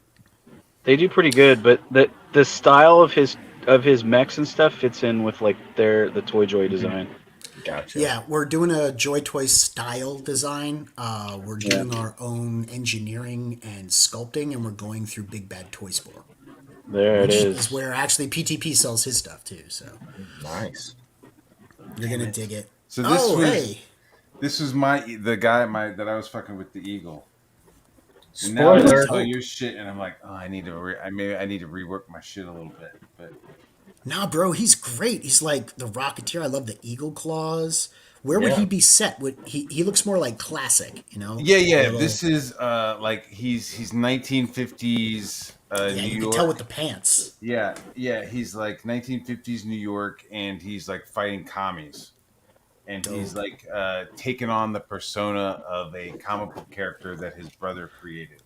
So it's like him and his brother were like kind of coming up with this fun character, and then some commies, you know, do something, kills the little brother, and they think that the older brother is dead, but he like takes on this like, you know, this thing for his little brother. Like, okay, like we were drawing the eagle, I will become the eagle and start fucking up the commies. It's just it'll be super simple, dude. Just like rock 'em, sock 'em, fucking, Yeah, just you know. just fun action. Like, Yeah. Like I would like to thin, do a thin spread- backdrop just to connect the dots, just to give us impetus Well, to I move have, forward like, in the story. I got Nice the and simple. Gil Yeah, nothing Kane, too yeah, complex. nice and simple. Yeah, I want to do I like dig it. this is issue 12 annual, right? So like there'll be a reason why it's like 38 pages, right? Mhm. But like you'll be like, wait a minute, this is issue 12. Like where's the other like 11 issues, kind of a thing. Like I want it to kind of be like that. But yo, I saw your fucking deer guy. I'm like, oh fuck, don't make it Man, like You that. should- there are a you- lot of you there are know- a lot of designs out there. You know, I You think know, yours it would is also different be- enough. You know, it'd also be awesome, Matt, is if you made the graphics of the cover look a little dog-eared, or like you made it where it didn't have like a cover, so it looked like one of those books that was in like a Oh no, I don't want to go that Dollar fucked bin? up. But I would Yeah, definitely like it would be to dope. have some like. Well, I would like I was saying earlier, like it would be The dope discount to- book. Do you remember the Sentry? When the Sentry came out, they were like, "This is some shit that Kirby and them made up," but like they didn't find it until much later. I mean, it was all bullshit, right? Yeah. They like just made up the Sentry, but they were trying to say that it was like this character that Stan Lee had come up with. So I would love to have this to being like, oh, this is like some shit that they found in a hole in the wall, like when they moved some like file cabinets. You know? Yeah. Like once they were like finally getting rid of all the shit at DC Comics, and they like moved some file cabinets, and in a hole they fucking pull out some like pages, and that's what this comic book is. It's I don't know. I had some- It was funnier earlier when I was talking about it. Maybe I was. I had Check out some. this- No, I it had- was funny. I had some 1930s, 1940s superhero characters, and one of the guys, he didn't look exactly like that guy because he didn't have the backpack or like the sort of the Flash Gordon sort of headgear, but he had those parachute pants and stuff, and I was like, that reminds me of that guy. That's cool. Yeah. But I never could like wrap my head around like This is a public storyline domain. that ever worked with it, so I never did it. War Eagle. This is Oh my public God. domain. Yeah. This is public domain. Yep. Wow. Let's see. I got another page. Look at him. Oh, that looks like War shit. Eagle. Yeah. It's Captain America, God man. damn, no, it's like Captain America. That See, cracks I- me up. This looks Fuck, that like was shit. like dog shit. I'm glad I saw You- that. It was like- You laugh, but I'll put a pair of tits on that and sell it. Yep. War Eagle as a woman, dude, do it. Yeah. Look at is The he War fighting Eagle. Nazis? Oh, he's fighting Nazis. The War Yo, it Eagle would be versus, yeah, and her arch nemesis will be Red Wings. Oh yeah, because I would love to do like the a rush, like the the hammer and sickle kind of. Yeah. thing. I know it's been done before, but it would be dope if it was like two chicks. You know, they're like two honey pots, and they're like Yeah. slipping through fucking the New York City, trying to infiltrate everything. Because I think it was a real big deal in the city, so it'd be kind of cool to like have them like discussing the party. And like wearing like a red tie or something, just something cool. Like maybe they're all wearing red fedoras in the book. Something super and simple, like the colors from this fucking Spider-Man. Look at the headshot in that left page. He's got red, white, and blue vapors or red vapors coming off of him. Like, Yeah. Dude, that's the energy of You know, it also kind of looks like. It America. also looks like. Was it Vulture Man or what was the Hanna-Barbera character. Oh, Birdman. Birdman. There you go. what about Harvey Condor Birdman. Man? Condor Man was dope. I loved that as a kid. Heck yeah. The Disney superhero. All right, you can stop sharing, Matt. I was just No, I appreciate it because at some point I'm like, okay, I'm gonna need to like start actually googling and figuring out like what am I like, what do I need to avoid?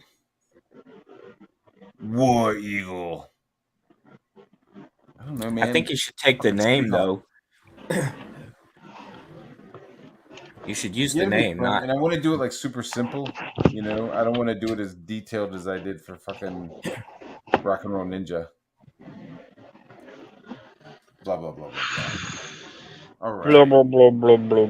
well, Rock and Roll Ninja looks like the old war comics, the EC. Thank you. You make me feel so good when you say that. Dude, it does. You make me feel so good. All right. Double page spread. Let's do this. Do it. Dan's like, ugh, I'd already be done. Old Dan, not current Dan. Yeah, 12 Current Dan pages, is. 12 pages a day, Dan. I used to be that guy, and now I'm like, I'm no page right now, but like, I think back in January I was like, occasionally I could kick out 6, but most of the time it would be like, it seemed like 1 page a week or something. That blows my mind, dude. Jesus. We'll get you back, man. Maybe we'll see. Get you drinking milk. Yeah. Get you right back up there. I'm starting to get like this turkey gobbler thing here because I've lost so much weight. You get some boob milk, you'll be fine. You could get that removed, can't you? You could, but that's fucking expensive, dude. Or once you get better. I got no money for a facelift, Matt. What do you think I am? All right. Well, how about face to face? How about once you get better, you just fill that bitch back out? Hey, I promised Leah Fucking bang. that we were gonna go visit our friends in Belize. Yeah. And so Yeah. you want to be beach fit? Nah, I don't need to be beach fit. Are you gonna wear a I'm gonna go Speedo? with you. I'm not gonna wear a Speedo, no. A mankini? Will Neff go with you? I'll go I mean, with you, could man. if I've been meaning to anybody get who down wants to Belize. go can go with us. The tickets are really, really affordable. It's a great country. It's Really? the tickets There to any go there communists down there? are less expensive than it is for me to fly to Philadelphia to visit my mom. So Really? the cool thing about Belize is that the national language is English. Yeah. The currency exchange is 2-to-1 in our favor. It's very simple, laid back lifestyle. It's right on the coast, so it's gorgeous. There are a lot of different Yeah. islands. There's a lot of like luxury areas, and it's right on the border. Is it Guatemala that it's on the border of? I think so. I think Yeah. so? Yeah. There's a couple places. Like I mean, for the I think most there's part, 3. I think there's one place on one side of it that's on the Pacific side, and then there's obviously on either end of it, above and below it, there's 2 other places. I'm gonna look it up now. You're probably right, but It's I'm gonna look it up. 'Cause very it's just- small. it's tiny. It's a teeny tiny little country, but it's beautiful. And I've actually been thinking about potentially relocating. What? Relocating? Really? Yeah. Yeah, my friend lives there, and Guatemala on the he's left, very happy. Yeah. Yucatan to the north. Yep. Yep. I just don't want to go to like Belize City or anything. I would probably go to one of like the more rural areas, more of like the resort areas, and I'd probably do my own hospitality industry hotel opening. I'd build a bunch of Oh, right bungalows on. on the beach, and I'd rent them out in the the tourist season by like the week to tourists That'd and be dope. stuff. That sounds dope. I know a 'Cause guy it's who a has huge tourist Nicaragua. destination. He opened up a That's- surf place in Nicaragua, dude. I've never there's been down the there, great- but like he was there in Myrtle Beach for a while. I was like, yeah, I'm gonna open this thing in Nicaragua. It's called Nico Waves. and then he just never came back to the States. And it's like, where is he? He's down in Nicaragua, and you just see him down there with like, just living the fucking dream, dude. Just surfing and like Yeah. people show up, they rent like a little cabin, a little bungalow. He's got some power hooked up to for everybody. Super low cost of living. There's Yeah. lots of fishing. There's a huge fishing industry, so like you could just live off the land if you really want to. Yeah, that's what my there's buddy does. Just basically just seafood all day long. Yeah, He's off-grid- like got all the off-grid, kids in the village like down with him, right? Because he's just like, hey, little kids, here's a surfboard. You know what I mean? These are like kids in Nicaragua. They're like poor as shit, and suddenly they're like given a used surfboard. They're like, Nico waves forever, man. It's pretty dope. I'm ready to go down there. How about Brazil? Anybody want to go to Brazil? I'd go check visit. it out. Yeah. It's still not. I wouldn't say it's very safe. Yeah, I wouldn't want to go down there. The two sane people in the group. Yeah. No, I hear you. Where I would really realistically would love to go to is Japan. I'd love to check that out. Been Yes. to Yeah. Europe We're already. hoping to go later this month. I want to get What? I want to get exotic as possible. Like I went to Europe and like that was cool. I got to see some old shit, but it was mostly like fucking white people. Like, oh yeah, hey, I recognize the food here. It's I recognize, I but I like would love to Japan. go somewhere where it was like more exotic. Yeah, where I'm like, I don't know what the fuck I'm seeing. I don't know what's going on. I would love that, dude. Japan's You liked good. it? Did you Yeah. just blend right in? I felt very comfortable in Japan. Like I didn't feel out of place. Felt Did you live in It's the funny city? 'cause Did they're- you live outside? I'm sorry. No, I just I mainly worked in Seoul, Korea, but no, Japan is really nice. Yeah, Tokyo. we spent a month there on vacation. We were supposed to go back in December, but we were still kind of wrapping up fulfillment and then life and everything. So we're hoping to go later this month once all of the stuff here is taken care of. The cool thing about Japan is they're incredibly racist, but they're also really nice. They're like super nice. So they look at you and they're like, oh, look, it's a white person. He's less than us, but let's be nice to him. So it's just a very interesting dynamic. They kind of like look down on you in a sort of like, aw, you inferior person. Come, I will take care of you. So Holy shit. We spent a month there and it was fantastic. my boss told me about Dan, are you okay? Dan? Yeah, my food is ringing. I'm trying to close the.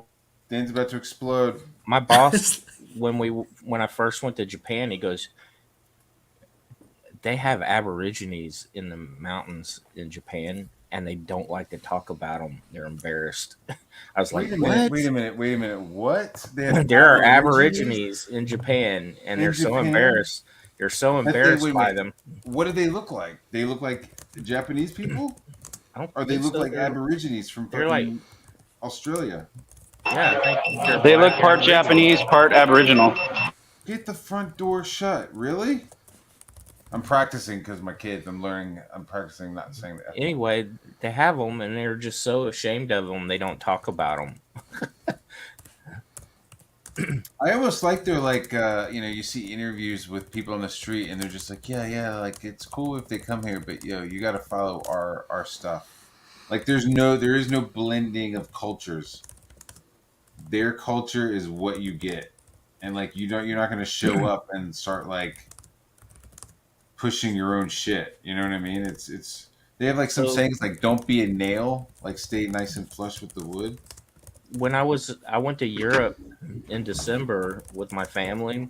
So we were in Switzerland, Germany, France, Amsterdam, the works.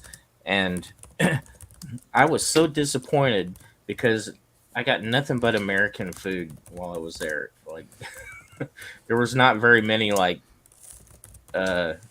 traditional places to eat. You know what I mean? Yeah. I was thinking, man, I want some schnitzel while I'm in Germany. No, couldn't find schnitzel so easily. We took a train and we got into Switzerland real late. It was like late at night. and the only place that was open to eat was a fucking McDonald's, dude. Yep. Ugh. So we like go to Switzerland, and the first thing we eat is fucking McDonald's. Not a Whopper, but a Big Mac. I had a Big Mac. Dude's writing a novel now. You hear him. It was crazy because Oh like crap! I Switzerland. thought I was muted. I'm sorry. I apologize. No, it's fine. You get used to like the euro, right? You get used to like fucking with this like monopoly money, Yep. and then you go to Switzerland and they start dropping like other coins and shit because they're like, yeah, nah, we can keep our own shit here. You're like, Yeah, man. okay. Their So now I have these their big countries. crazy coins. They're the only country that did not get attacked during World War II. Yeah, is that because they were holding all the gold for them? Or No, their mountain range is the way it is it's they turned around and they started building bunkers and cannon and gun placements all the way through their mountain range and connected all the tunnels. Like, it's massive. It's the world's biggest castle or fortress. Like, it's so just like a huge fortress. Like, there's no way for Germany to have breached those mountains and attacked their cities because they were so well armed. And it's an interesting thing about it is now they're because of the threat of Russia and Ukraine, they've started going back and refurbishing all those old bunkers. Now they're like, they're building back up. It's pretty amazing. There's a documentary on YouTube about the bunkers. That's really good. Yeah, man. Drop a link. I have to look it up and send it to you. Oh yeah, I don't. Yeah, them being doing shit back in the day is interesting. Them doing like redoing it right now is very interesting. Yep, and they were saying that the bunker business in Switzerland right now is booming. Like, people are having them built, and what's really crazy about it too is the government is funding the building of the bunkers in people's homes. I guess it's like, it's a small country, so they're able to just like, hey, we're just going to start fucking with ourselves, and they're pretty well off, monetarily, Yep. so they're able to like start spending money. Yeah, it's kind of difficult to get citizenship there, right? Like, Yeah, but cool thing about if you can, as a foreigner, go to college there, and it's way cheaper than going to college in the U.S. Oh, really? Yeah, and their schools are supposedly really good.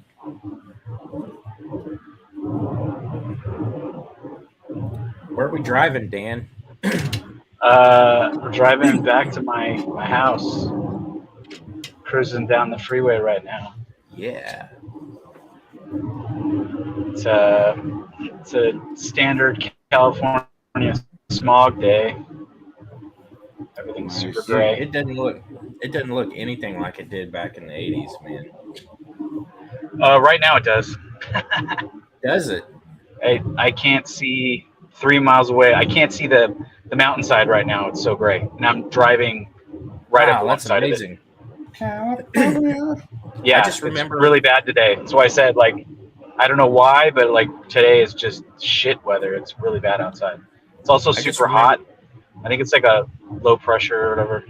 I remember being there as a kid in the 80s and driving down the freeway, and you could see the layers of the rainbow in the in the air. Yeah, it's kind of what it's like right now. You can see a gradient. It goes from like a, I don't know, like a brownish gray to like the light blue. Weird. There's no actual blue today. Blue. Yeah, like regular blue skies. You're not going to see them where I'm at right now.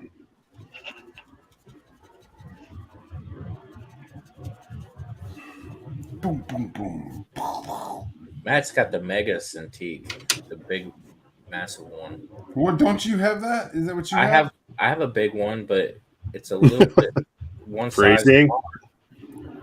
A little bit what? I'm sorry. It's one size smaller, I think. It might be that size. Mine's like the 24 or 27.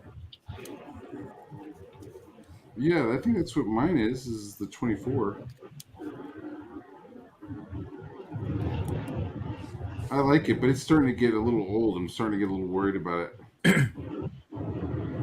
My previous one lasted over 15 years, and the only thing wrong with it was they don't upgrade the software or for it, and my cable on the back started getting a short in it. But Your power cable? Yeah. Dude, that's what I'm worried about mine. I had power cable issues where it's like my shit is literally like super glued to the back of my fucking Wacom tablet. Not Wacom, but you know, my Wacom. You know what I mean? It was like I was having problems, so I'd have to like hold it a certain position. And if I let go, it would fucking like die on me. So I was like, fuck this. I have rock and roll. I like have shit to do. So I just like got the super glue out and just super glued it and then like glued it down and held it. And so now it works fine, you know? Yeah, but I don't think I could like move it. I feel uncomfortable like, you know, moving it. I think but the newer ones you can replace the cables. The older ones, they were hardwired in. You couldn't really. Yeah, it was a big fat water hose thick cable. That's how big the cable is. I'm not even gonna look. I don't even want to lift my shit up and look, dude. No, don't. It'll jack it up.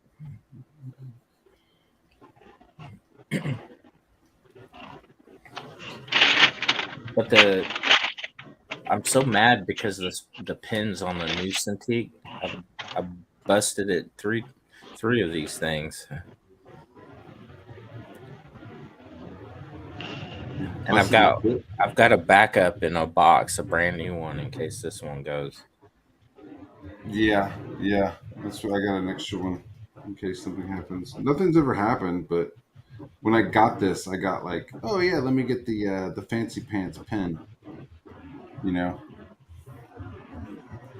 I don't use the special tips because that's like running sandpaper across your screen. Yeah, I guess I don't. Whatever tips was put in by the factory is what I have. Yeah.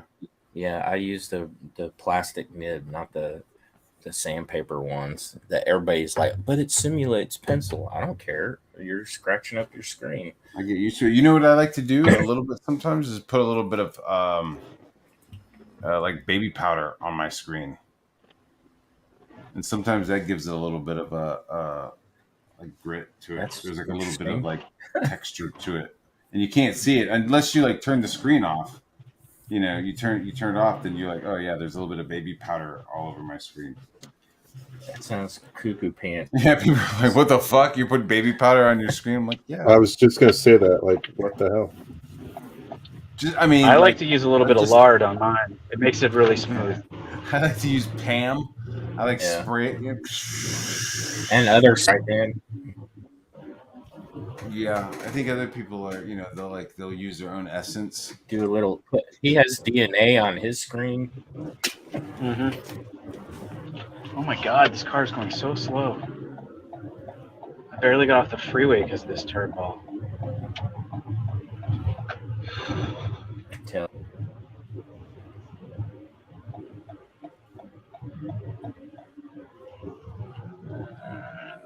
Cent store. Shit, I got off the wrong exit.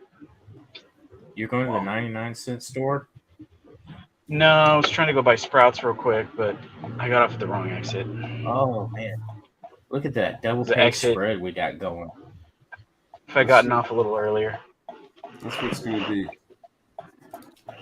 Yeah, that's dope. So imagine no border here. No borders of any kind?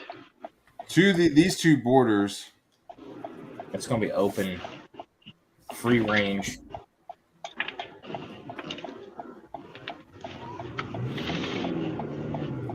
And then, fuck. You get the idea. Jail Pot says don't use whiteout, it ruins the screen. Ah, that's what I was just doing just now. I've seen some dudes like actually use rulers on their screens. Really? Yeah, Yep. but you're using Sketchbook Pro and it's got an awesome. See, it would ruler. be like, here's all the guys, they're all like coming down, you know? And then it'll be like, this will be like blackened. No, you got to draw all of those in, dude. The fuck I am. Actually, Yeah, you are. it won't go in a down position. It will go in a up position.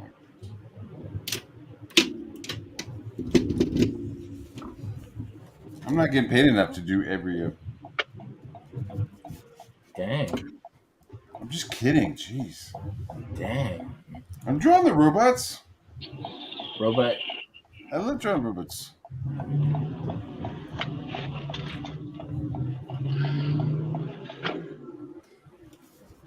You'll like just do a little bit of the drawing and then do the rest of it later. Okay. Yep.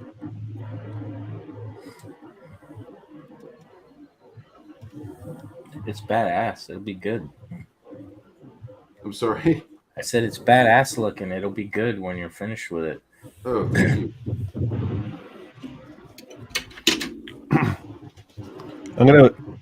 Can we invite Sean in here there, Matt? Yeah, man. I think that link still works. If you want to send me the link. Sean.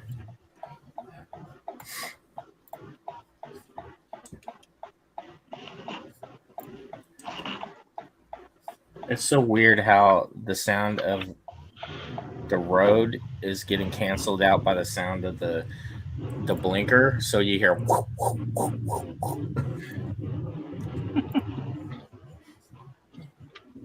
Do you need the link? There we go. I think I sent it.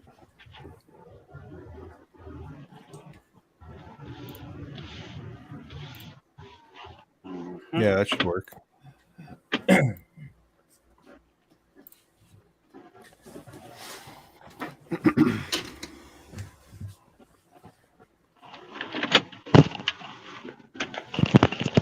Landed.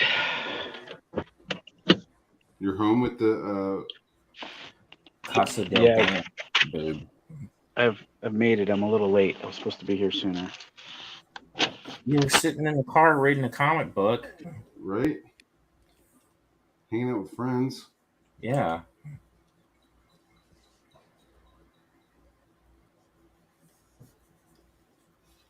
Wow, it got real quiet. Oh, yeah, I'm working. Somebody say something. I'm clicky clacking on the keyboard. Well, so I'm drawing too. So Yeah. I'm, So am I. Give me some clacking on the keyboard. I'm working on my Yeah, page. I'll take a timeout from that though, and I can Keyboard ask some SMR. questions and stuff. Yeah, it's, I just got to boot. man, I don't know. Like maybe for coders, right? But I don't think the average person likes the sound of like keys in their ear. Is that some Last of the Seekers I'm looking at right there, Matt? Yeah. Dude, it looks so dope. You know, you guys really you have channeled Transformers and like cosmic robots so well. Thanks, Looks man. So good. Yeah, I'm having a good time with it. He looks like he's taking on a butt ton of dudes too. In that lower. Yeah, yeah. right So hand he's fighting them. You know, while a bunch of them are swarmed and then they're like transform mode, like spaceship mode, and then he transforms into his fucking mode, and then they all just start fucking. They all start man, that's transforming, great. and then fucking like this cliffhanger will be them all like just fucking transformed coming at him. So I'm really excited about drawing all that. Right there. What's their theme song? Seekers. There's gotta be a theme song. Seekers. And lawsuit. Seekers fights for the weaker. Seekers. No, it's got to be like more chill, you know. Almost like a Silverhawks. Yeah, Little jam. because they're like coasting through space. Like they're not always like thrown down like this. Normally they're just like moving through the galaxy, going to Wings the of other silver, side. nerves of Only stone. rainbows hide. On the last of the seekers, get on board. Last of the seekers. It sounds like a Sid and Marty Krofft version. Get on board, step inside, go in on a sci-fi ride. Gonna see some crazy shit, probably shaped like dicks. Dun, dun, dun, dun, dun. In the last of the seekers, use both hands. In the last of the seekers, here we go. There you go. Dude, that was dope. You like that? Yeah, we just got to get a nice like bass line going to it, and I know. Where's the Lord Finatra when we need him?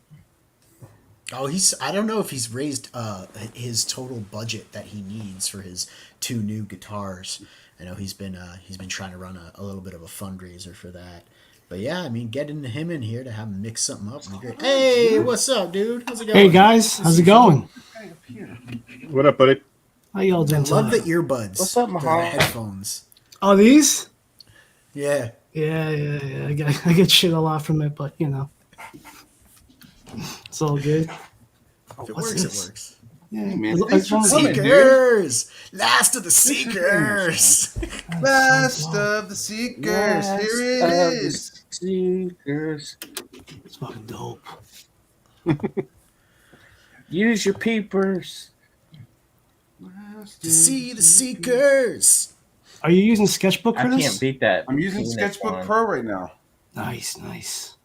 I mean, It's- I think this it's a will probably great be the program. last thing, and I'm gonna go to Clip Studio because there are some The stuff new that version- I just can't do. You know, Right. The new version of I'm sorry, go ahead. Sketchbook Pro is out. Is there? No, there's a new Sketchbook Pro out. They Did might Dan have bounce? the update you want. Yeah, he showed up Dan- with the food. He Dan got home boobed with the out. ribs. He accomplished his mission. He brought food to his family, Yeah. and he also went to the comic book store. What are you working on, Sean? You got I'm anything? finishing up a piece for Mark Polton for his Coney Waves. Let me see if I can. Using the iPad, so you gotta forgive me. Coney Waves. Oh. Get some. Try to make a little phallic, if you will.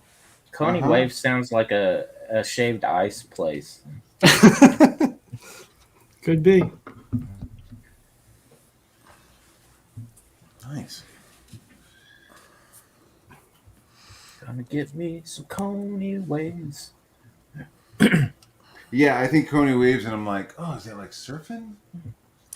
Duh, because waves. But Yeah. Yeah, the character's really based didn't know out in what it was Hawaii. about at first. Yeah, I thought it was just like, you guys remember that TV show Gidget? Yeah. And she Yes. had like, yeah, that's when I saw it. I was like, oh, it's Series Gidget. I wonder what this comic book's about. I wonder how he makes it interesting, you know? And like, I didn't peg Mark Polton for the type that would write a story about a little surfer girl. And then, you know, I realized that it wasn't at all like that. That was surfing was just kind of the backdrop, and you know, it was really cool. I picked up a couple of the older issues of Coney Waves, and Oh, it's, sweet. it's different, man. It's different. I actually like really dig it. At a time in the '90s when you had stuff like, you know, Angelique, and then you had Witchblade, you had the badass babes were all spiky and and scantily clad and like had all these powers and everything. Coney Waves felt like a much different genre. I know you had Danger Girl and stuff like that too. So there were women present in like different. I didn't know other it genres, was- but this one felt very niche. So I think that felt special. I didn't know it was an old Image series. No, it's from Arcana. It came out in Yeah. 05 or 06. It was his first book. But his whole premise was kind of like Scooby Doo meets like Buffy, with a little bit of an alcoholic. So I'm like, sign I me up. skipped those years. Ah, I quit buying comics for a period of 10 years, like around that era. I think we all did, though. I think at least most of the people I know quit buying comics like early thousands, kind of after the Image implosion.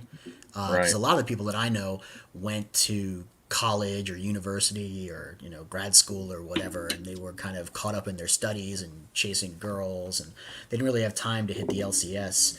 And I don't know, if you go to a different state, being around the college, you usually look for like where you can get beer, not necessarily where you can go buy comics. Sometimes you find a nice comic shop, but it's generally the priorities change. But we rediscover comics later down the line because your first love is always something you love. You always come back, right? Well, I'd been collecting them my entire life except for that weird period. I just fell out of comics because I was getting married and I was broke. Because you got married. Because I got married and had kids. I always had money for comics, man. Holy shit. I don't know.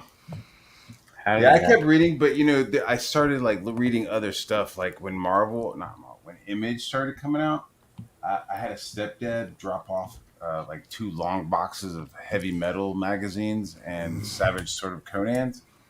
So 11th and 12th grade, I was like, you're like, hey man, did you see the new Spawn? I was like, are you fucking kidding? Like, look at this shit in heavy metal, dude. There's real tits in this.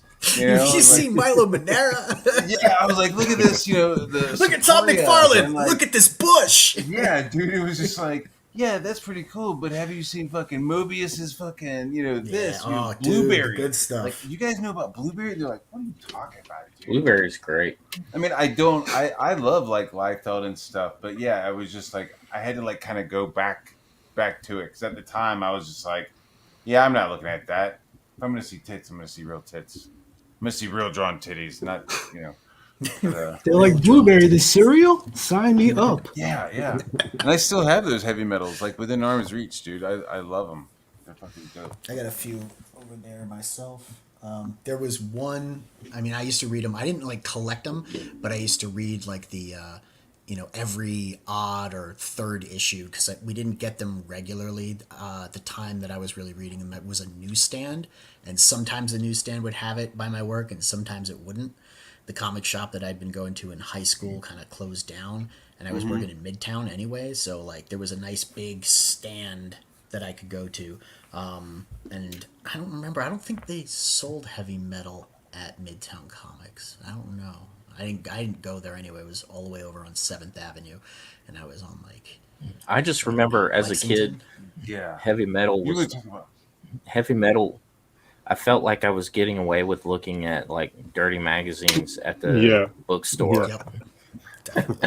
Yeah, I don't think my parents realized like what I was like reading. I thought they just thought it was magazines or Savage art magazines or whatever. Yeah. Oh, he's just reading comic books. He didn't, Yeah, dude. Do you remember Cosmic Comics? It sounds familiar. Manhattan on I think 23rd Street. Yeah. I did an internship across the street from there. That's from right by the old MetLife building. Mm-hmm. Yeah. That's a fucking awesome place. That was a great store. They used to do like this awesome like credit thing where it's like once you hit like $100, you got like $10 credit, like in the store. That was kind of rad. That is pretty ingenious. I saw Joe Quesada doing like signings of that comic book that he had. By Madison Square Park. Was not one of my regular spots, but I've been there once or twice. I actually used to work opposite the Flatiron Building on 23rd, so like just 2 blocks to the west. So I've been to that one a couple of times, but that was later in my life when I was in commercial retail. Ash was the book, Matt. That's the book, yes. Ash. There were some great visuals in that, but the story was kind of dumb. Like, it didn't really make sense. He lost the rights to it. I think he sold the rights to Ash, and then that's why he won't draw it again. It's a dispute between him and Palmiotti, I think. You know, I say I wasn't Can't into the remember image the stuff, but I cover. was eating up the fucking Max, and I was eating up Pitt. Like I was just like I was really interested in those. Those are pretty dope. So Well, Max that was very omnibus, different. that omnibus is going to be insane. yeah, Oh, for sure. I've heard. It's gonna be colored. Is it gonna be colored? Because I would love to see a fucking artist edition. Oh. Well, I think he has the digital files like that. He got them from the colorist, I think. But he's not gonna recolor it, right? It's all. Just, I don't know, just but reprint. Donald Boy, that'd be insane. Donald told me, he's like, I hope they do it oversized, and I was like, whoa, I didn't even think of that. What if the I think aspect it's ratio going to would be. hold up? I think it's all been retouched, and it's 466 pages. Yeah, dude. Oh, it's bigger than Saga, I think. The trade paperbacks that they have for that. Right? Well, Yeah, if 400 anything, pages? I'll That's feel a good. big ass spine. I'll feel good supporting Dale. It's Absolutely. Holy shit! It's fucking Dale Kuhn. So like, here's my joke. It was like, you know, we're all on our different point on our path up the hill to being like a good artist, you know, and different people are at different spots on that path, you know, but we're all kind of heading to the same place, you know, being a good artist. And some people are at the top of the hill, and then I always joke, I'm like, Dale Keown like is the hill, Yeah. yeah. you know, Yeah. like it's just like when I do a job, I'm like, oh, I get to do a job, awesome.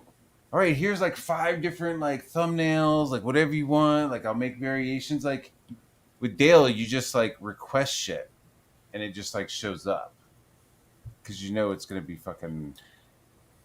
My Dope. my favorite I don't know. of his stuff Blowing is them. I'm over here sucking them off, and I get that. Man. his It's Hulk. fucking dope as shit, man. His Hulk is awesome. Up to Pit #1, Pit 2, and after it just seemed too clean to me. I like a little grittiness. I saw a recent thing that he did, maybe not too recent, but he did like a Hulk, and it was like you could tell somebody had like gone in and inked over his shit Hmm and like fucked it up hard. I don't know. I can't remember the name. Not Immortal Hulk, but it was like in the last like 5 or 6 years. Good cover, awesome cover, because like they basically just like colored his pencils, Yeah, you know, which is what you should do. But they got somebody to come in with like a fucking Sharpie and like try to ink his shit. It was just like, ugh, ruining it. it sounds bad. It was. I almost threw it away. I was like, what is this? It was See, like his $6 or whatever. So I was like, fuck. I didn't like the Hulk Pit book that he did. No? No, it felt a little rushed to me.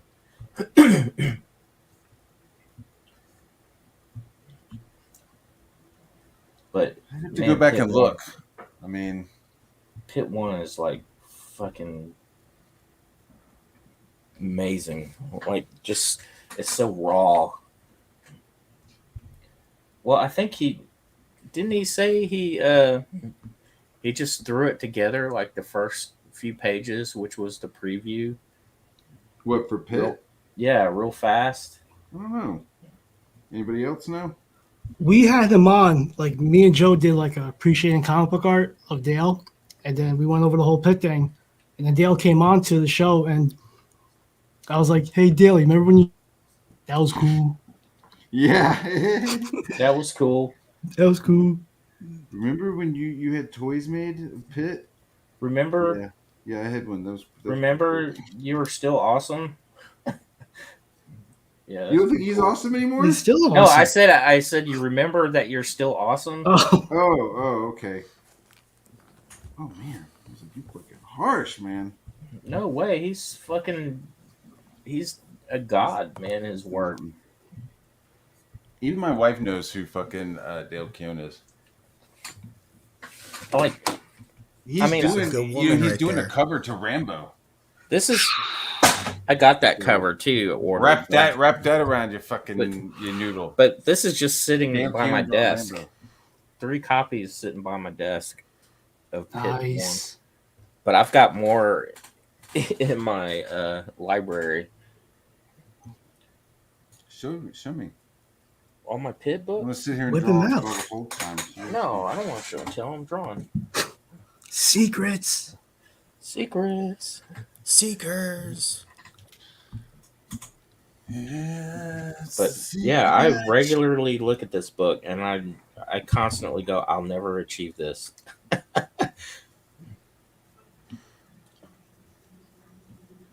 That's at least you've like realized that futility and you've accepted it. There's just no way. I used to have photocopies of the pencils to Pit 2 and 3. I don't know why I ever got rid of them. Don't know why I got rid of them. You know, I don't know if he did this for me, but God bless him. He my uncle was dating some dude from Marvel Comics. He was like an dating editor. a dude, huh? Yeah, my uncle's gay as fuck. Okay. He was in New York City. Like, that's not a secret. Like, I've talked about him. He didn't have kids, but he was like a big arts fan, into art and stuff. And so he would like pay for like art school. He paid for like art student league in Manhattan and stuff. So like, What a I would great be uncle. like, say what? What a great uncle. Dude, he's fantastic, right? He's just as queer as a fucking Clockwork Orange. So he he was like hanging out with an editor from Marvel, and I don't want to say his name, but he would like come over and bring like Xerox copies of artwork and shit. So I had like a whole bunch of like some Submariner artwork. I forgot who the artist was, but it was like really, really well done and really like it was like a European name. And then he brought me over some Daredevil stuff, but it was all like uncolored.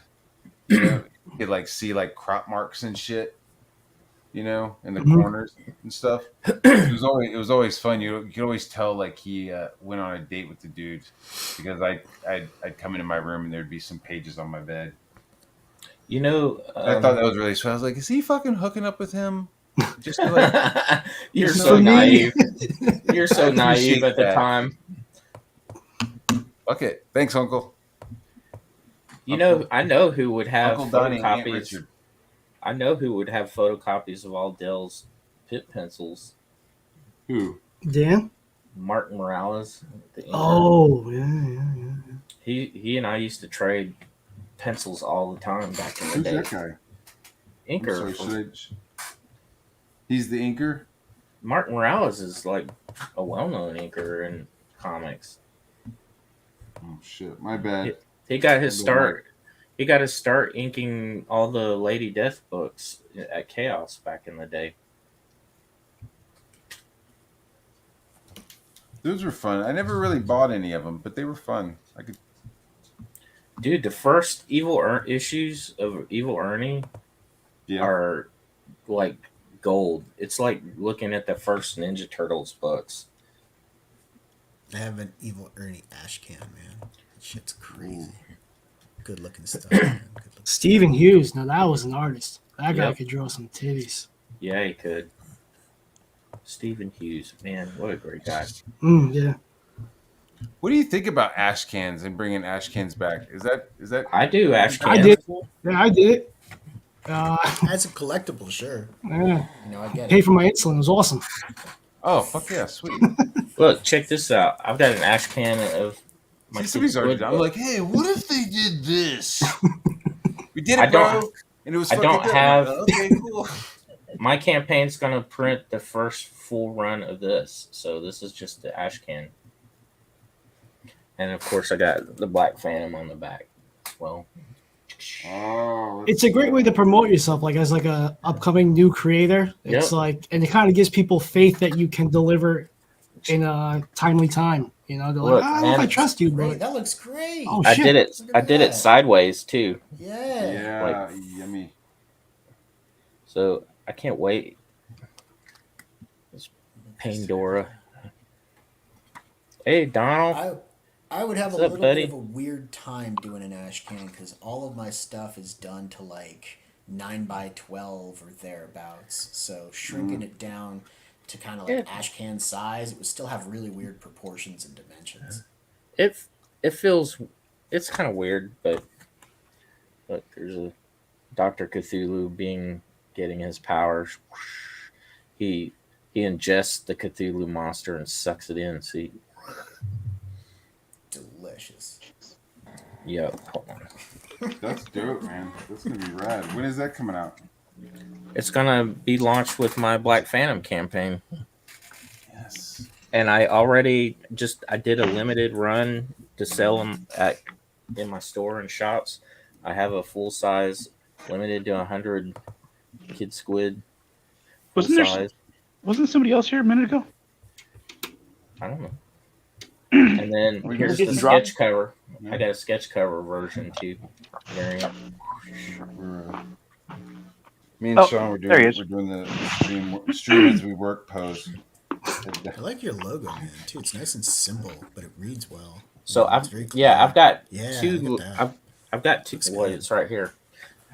I've got two logos. Yeah, I like the S makes the tentacle makes it S. Who did the all caps logo? Joe Joe. Mama. You read my mind on that one. I really like the simplicity. I'm just of kidding. that. It was Angie. Angie Daddy. Terrible. I guess James that's the Dean. Is that who it was? Is that a D's nuts? one. You should give Donald the link. I'll give think I Donald did. the link. I'll give him the link. Give me the Yeah. link. I'll send him the link. My boy Donald. Give him the link, then give him 2 in the pink. Two in the pink, Donald. Copy link address. 5 in a foot in the pink. I'm gonna 5 send- in the stink. I'm gonna send it to everybody. I'm gonna tweet it. So Oh my Dan, god. Dude, you Going should. back- Yeah. Yes. Going back to that Art What's that? Adams, book you were mentioning, that's May. Call Yes. back. I'm gonna The have what? to look into that. What about it? It's May 2nd. You mentioned, right? But that's a That was- campaign, right? No, can't May 2nd. Yeah, it's like next week. Yeah, that's like Wednesday. I'm curious to what they're gonna, how they're gonna be offering it, and like all the different things they're doing with it. Because, like I said, that booth book that they did had a bunch of like crazy things with it. And that's going to be on Kickstarter. Yeah. Nice. Oh my God, you're gonna be a Kickstarter.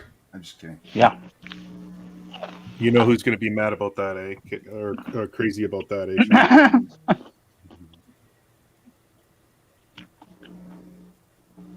I think You live, it's Sean? Sean. What's up?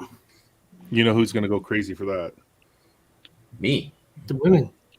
The Art Adams book that's coming out May 2nd. The women. Me. Oh, Kayla, yeah. She'd be like, I love all Adams and read Chris Claremont. It's like, all right. Wait, is it an art book or a story? Yeah, it's an art book. It's Oh, it's a shit. fully collected thing of all his work. I'm hoping that it's going to be oversized because a lot of the books they do are slightly oversized. Oh man. And that's a great way to digest his art, just to get into all the noodles that he does, all the little ticks and shit. Like, Yeah. I hope they do like the 80s stuff, because like for me, like 85 to like 89 is like pure gold for me. You know, everything else is cool. Don't get me wrong, but I don't know. That's my items. Yeah. Yeah, I don't know what's going to be in there. It looked like a lot of the stuff they were showing on the advertisement was a lot of stuff that He's been doing in those Xeroxed like sketchbooks he sells at shows. Oh, cool. Oh, nice.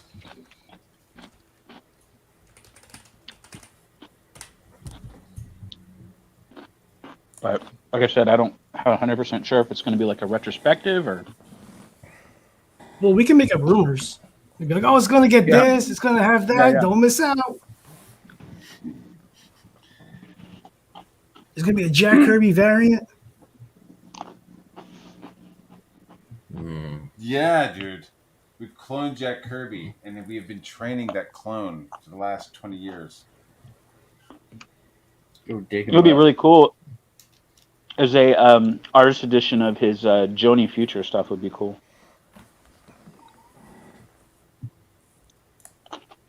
That stuff was like all crazy. It was like a sexy female sort of Doctor Strange character that traveled through dimensions in like a clockwork sort of goldfish submarine ship thing. Oh wow. It was a backup story, I think, in like in some of those America's Best Comics or whatever, with Tom Strong and What was the other guy? The fucking, was it Tom Strong? Yeah. yeah. There was a little kid as well. Remember there was like another little kid that was part of it? Yeah. Like a genius kid? I can't remember. Yeah, I by can't remember Kevin what he Nolan? was. Yeah, he was supposed to be like a Peabody Donald- sort of character, I think. Donald said he can't make it in because there's vacuuming and kids and noises. Fuck, there it is. He said. My I'm like, God. all right. I said you should hear Dan. Sorry. Or, I could mute my Pedro. vacuum of a Sometimes mouth when you that I hear have right Pedro, now. it sounds like I was just throwing that in there. Pedro sounds like he broadcasts from a fucking zoo sometimes. There's like Yeah. birds and fucking All sorts of Cicadas. noises. jaguars growling and shit in the background. Monkeys. Yeah. We joke about the monkeys, but they are, right? Yeah. Yeah, the giant cicadas. Look like footballs crawling around on the floor. You hear that? Background. Woo, woo, woo, woo, woo, woo. Yeah. And then the local vendor going by, like either selling used tires or bread out of a Oh car. my God. Or both. It's both, right? Bread made out of tires. Well, they use the Tacos. tires to make molds for the bread. Yeah. Mm. Yeah. I would eat That's like why they call them like rolls, bread man. baked on an engine block, right? Yeah, as long as it's cooked. He like Right, opens up the everybody? hood and Right. he's got like meats, sausages and shit, and some bread. You know, he's like, "Yeah, man, toasted up this bread. You want some brats?" Dude, speaking of that, I keep seeing on my Instagram feed all these dudes somewhere, I don't know where, but with filing cabinets that they've converted into barbecue units. Oh, smokers or something? Yeah, they're like roll out the top file cabinet, it's like full of chicken. The middle one's got a bunch of brisket, and then there's like one with a bunch of corn in it. That sounds very ingenuitive.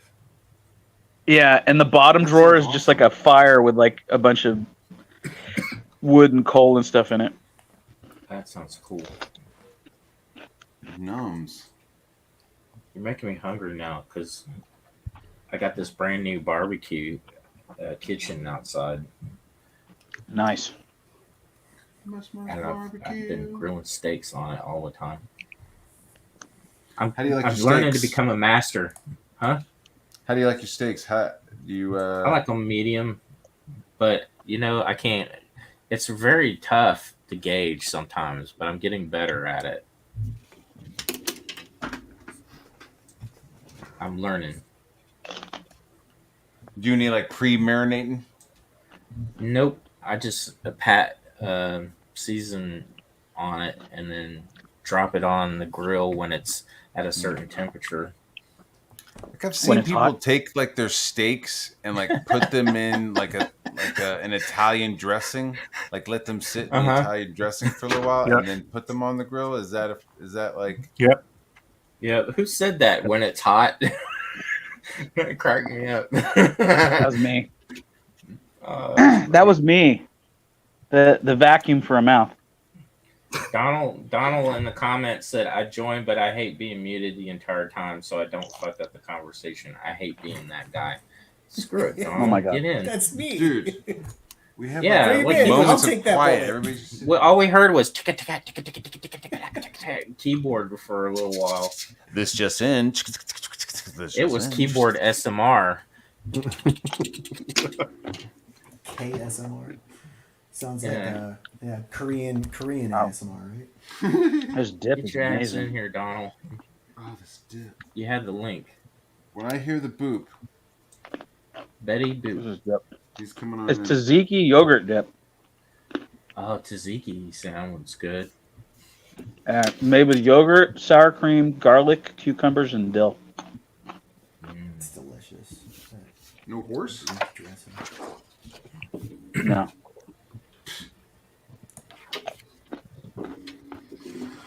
You guys start eating bugs in California yet, or Yeah. Not yet. Yeah, guys. it's coming? Getting Though, close. Getting close. How do you Technically, I used to eat bugs all the time as a kid. And still Yeah. do occasionally, but not as much right now. There ain't no fucking way I'm doing that. I love ketchup. I can't stop. I can't quit it.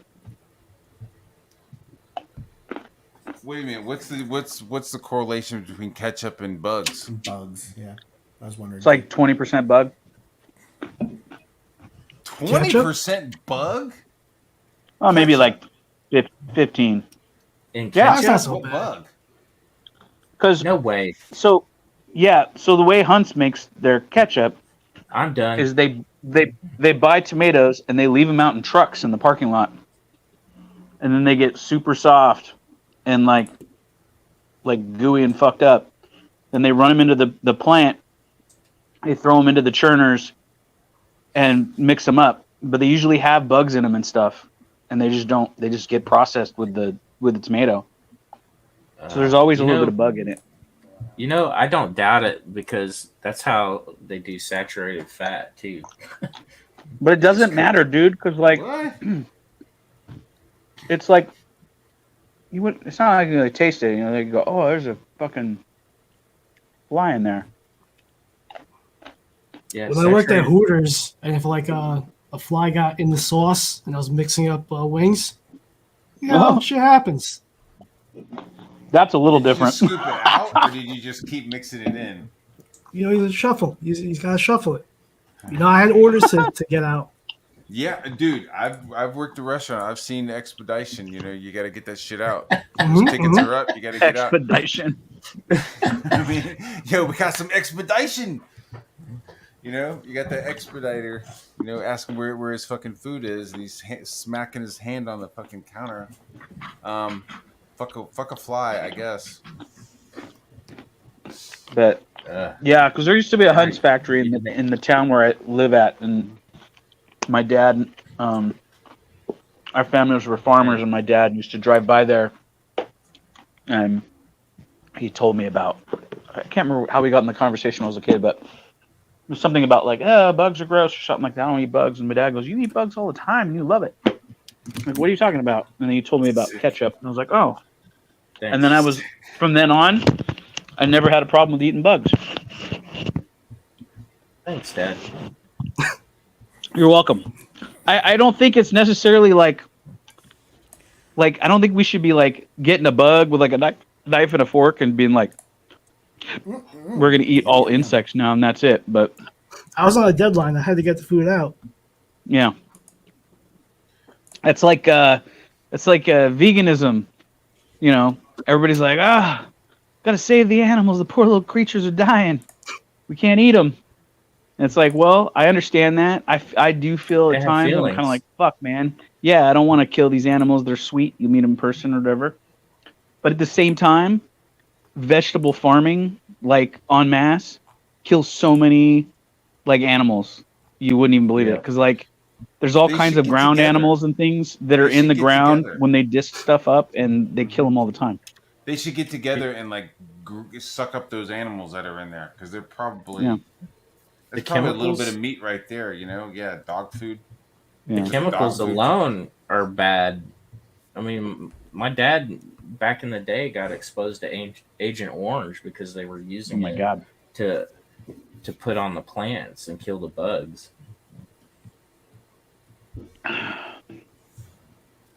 They would just mix it in these barrels with their hands. They would just grab it out barehanded. They didn't even know what they were messing with. Yeah. There was also when they had like commercials for cigarettes. 9 out of 10 doctors prefer a smooth Marlboro taste. That was the other thing I remember as a kid when Hi, we were I'm farming. Yul Brenner. Yeah. The seed.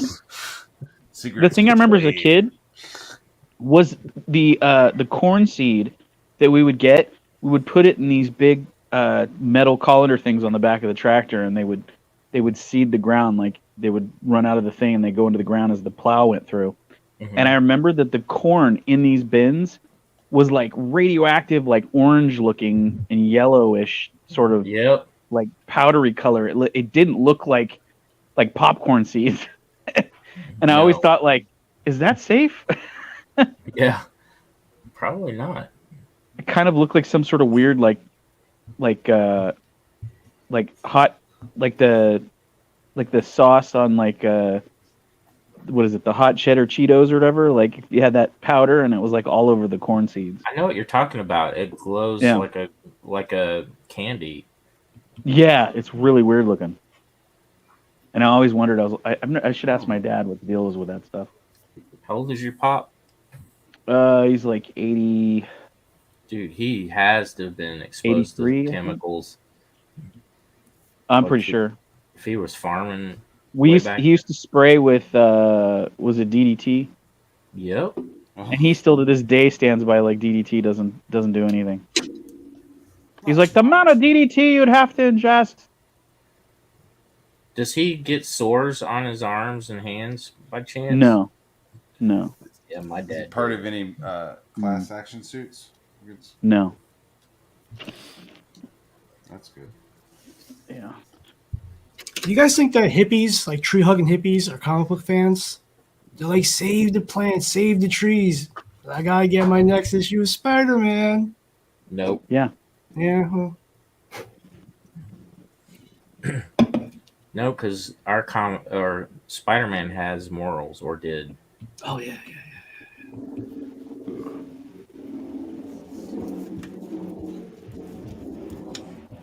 Yeah, it bothers me that Ditko Spider-Man, maybe. I never liked Mary Jane, but this whole Mary Jane thing is bugging me. Oh, you mean Spider Cuck? Yeah. They've done a lot to Spider-Man over the years. Yeah, I was gonna say you got to go back to the original Ditko stuff. Yep. Facts. But they tried that with Bendis. Remember, it was Ultimate Spider-Man. Yeah, but that's Bendis Spider-Man. That's not Ditko Spider. Yeah. I'm just I'm not a suggesting big that fan like, of Bagley. when it was originally made in its original essence of what it was in the beginning was Spider-Man, and then eventually people started doing their own versions of that Spider-Man. Yeah. Like even Todd McFarlane's is like Todd McFarlane's version of what he remembers of the Ditko Spider-Man, or maybe a Yeah, Gil Kane. I don't know. Man, I remember when the first Amazing Spider-Man came out that he drew. I was like, what the hell is this? Like, this is amazing. Yeah,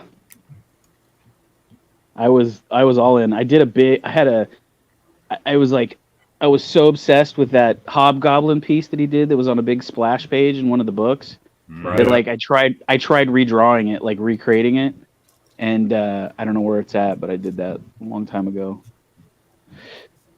I was like, yeah, if I could draw this, it would be sick.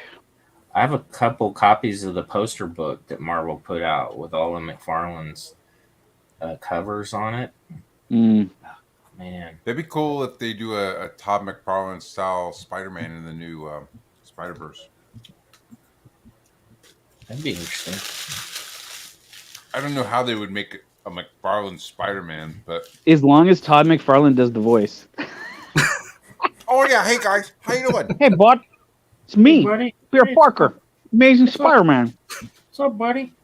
Hey, how you doing? Hey, Ankin' cranking. you see my wife around here anywhere? See, I always wanted Spider-Man and Black Cat to be a thing. Yeah. They were getting close to doing that, and then it never happened. It makes Would they more just, sense like, to me.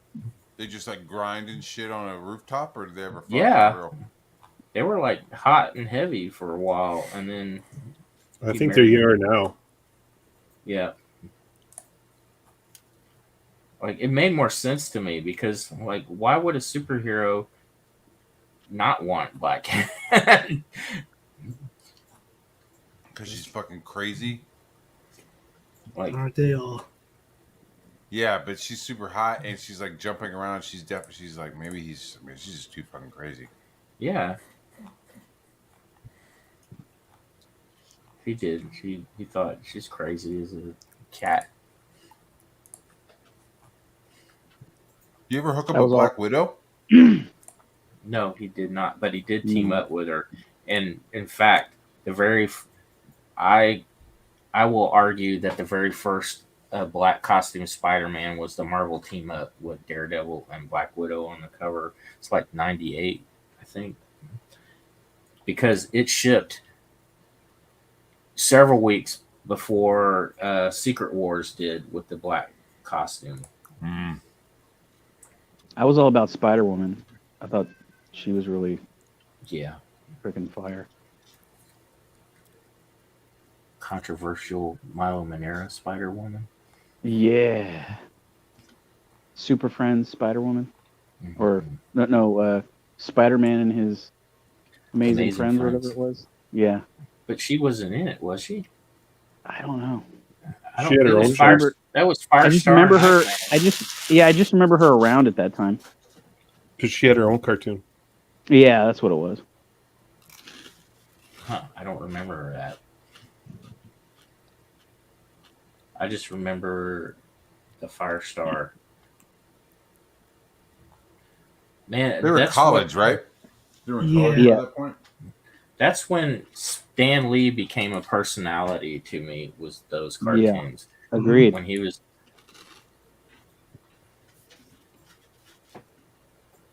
Hi, voice in the heroes.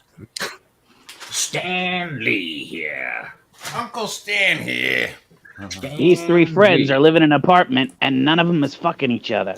But together, they're the amazing friends. Yeah, they're friendly. You don't think Firestarter and Iceman were fucking? No, they were. Poor Peter Parker, he was like left out in the cold. Yeah. He would be knocking on the door. Guys, can I come in? He's Imagine like, how shit. humid. Shit was must have either been in really that burnt or apartment. really soggy in that apartment all the time. Yeah, Right? fire and ice, Steam dude. everywhere. Yeah. With Super. scorched Yeah. ass marks. You Well, could barely breathe in there from the humidity. Yeah, She must have been really bad in bed because he went gay after that. So- Yeah. it's not his fault. He got that shit implanted in his head by that fucking psycho. Yeah, that's her fault. That's my personal canon is that she went into his head and was like, "You're fucking gay," and like She did. Now he's all Rewired fucked up. him. The implications. What she can do, she can undo. oh, that sounds horrible. That sounds like conversion. Yeah. And That's, therapy. you know, Oh God. why comics? Why? I remember when it was just, Batman stories and shit. Now Joker's Yes. giving birth and dogs and cats are living together. It's crazy. Villains trying to rob the government. Yeah. Be gay. Do What is crime. that from? That's a line from somewhere, isn't it? The dogs and cats line. Yeah, it's Yeah. Ghostbusters. Oh, there you go. Yes, it's true. This Dogs man and has no dick. cats living together. It's anarchy. Are you the gatekeeper? I'm the keymaster. Oh, Hoser, eh? Hoser the gatekeeper. No. Yes, I'm it's very true. curious. This man I'm has very no dick. curious. Yeah, I'm very curious about the angle they're going to go with bringing that guy back. That guy? What do you mean? The guy, the no dick guy, is going to be in the Ramus? next Ghostbusters movie. No, the guy that was Still alive? trying to screw him over. He shut down he shut down lawyer the guy. yeah, he shut down the machine, and it let all the ghosts out at the end of the movie. Yeah, I Yeah, remember that. he's in the new one, the one that's called Firehouse or whatever. That supposedly cool. has Sigourney Weaver's in it, What? Ernie Hudson, Dan Aykroyd, him. What's face is coming back? The secretary. Yeah, I don't know. Ghostbusters, what do you Mrs. want? Potts. I don't know if what's his name's coming back though. The Peter Venkman, Bill Murray. Mrs. Bill Murray. Potts. Yeah, Right. yeah, Mrs. Potts, she'll be back. Annie Potts, Annie Annie. Potts, yeah. Annie Potts. but I think she was I Janine saw Melnitz, fucking right? Bill Murray just Yeah. recently in the Janine. Ant-Man movie and was kind of like, meh. Yeah, it wasn't enough to get me to go to it. I like the new one fine. Yeah. Didn't see New Ant-Man movie? Oh no, I was talking about Ghostbusters. Oh yeah, I love the new Ghostbusters movie. the I one on the farm. really enjoyed it. Yeah, Paul Didn't Rudd. see it either. It looked So I'm- okay. I'm- I I'm haven't been down. able to get to I'm the down with the movies. next one. I'm waiting to see where it goes. They're going back to the old firehouse, and Because is that And- machine still there? yeah, everything's still there Okay. supposedly. That's fucked The up. last thing that I saw actually was recent. I saw Covenant. You guys know about that movie? It's Covenant? about the interpreter that got left in Afghanistan, and You Oh, saw I have that? not Hall seen goes that. back to save him. Is it good? Was that good? I enjoyed it. I thought it was pretty good. Yeah. Wow. It was pretty Yeah, solid. it's a Guy Ritchie movie. I've been kind of wanting Yeah, to it's see it. Guy Ritchie, and honestly, I think it's quite possibly his best film.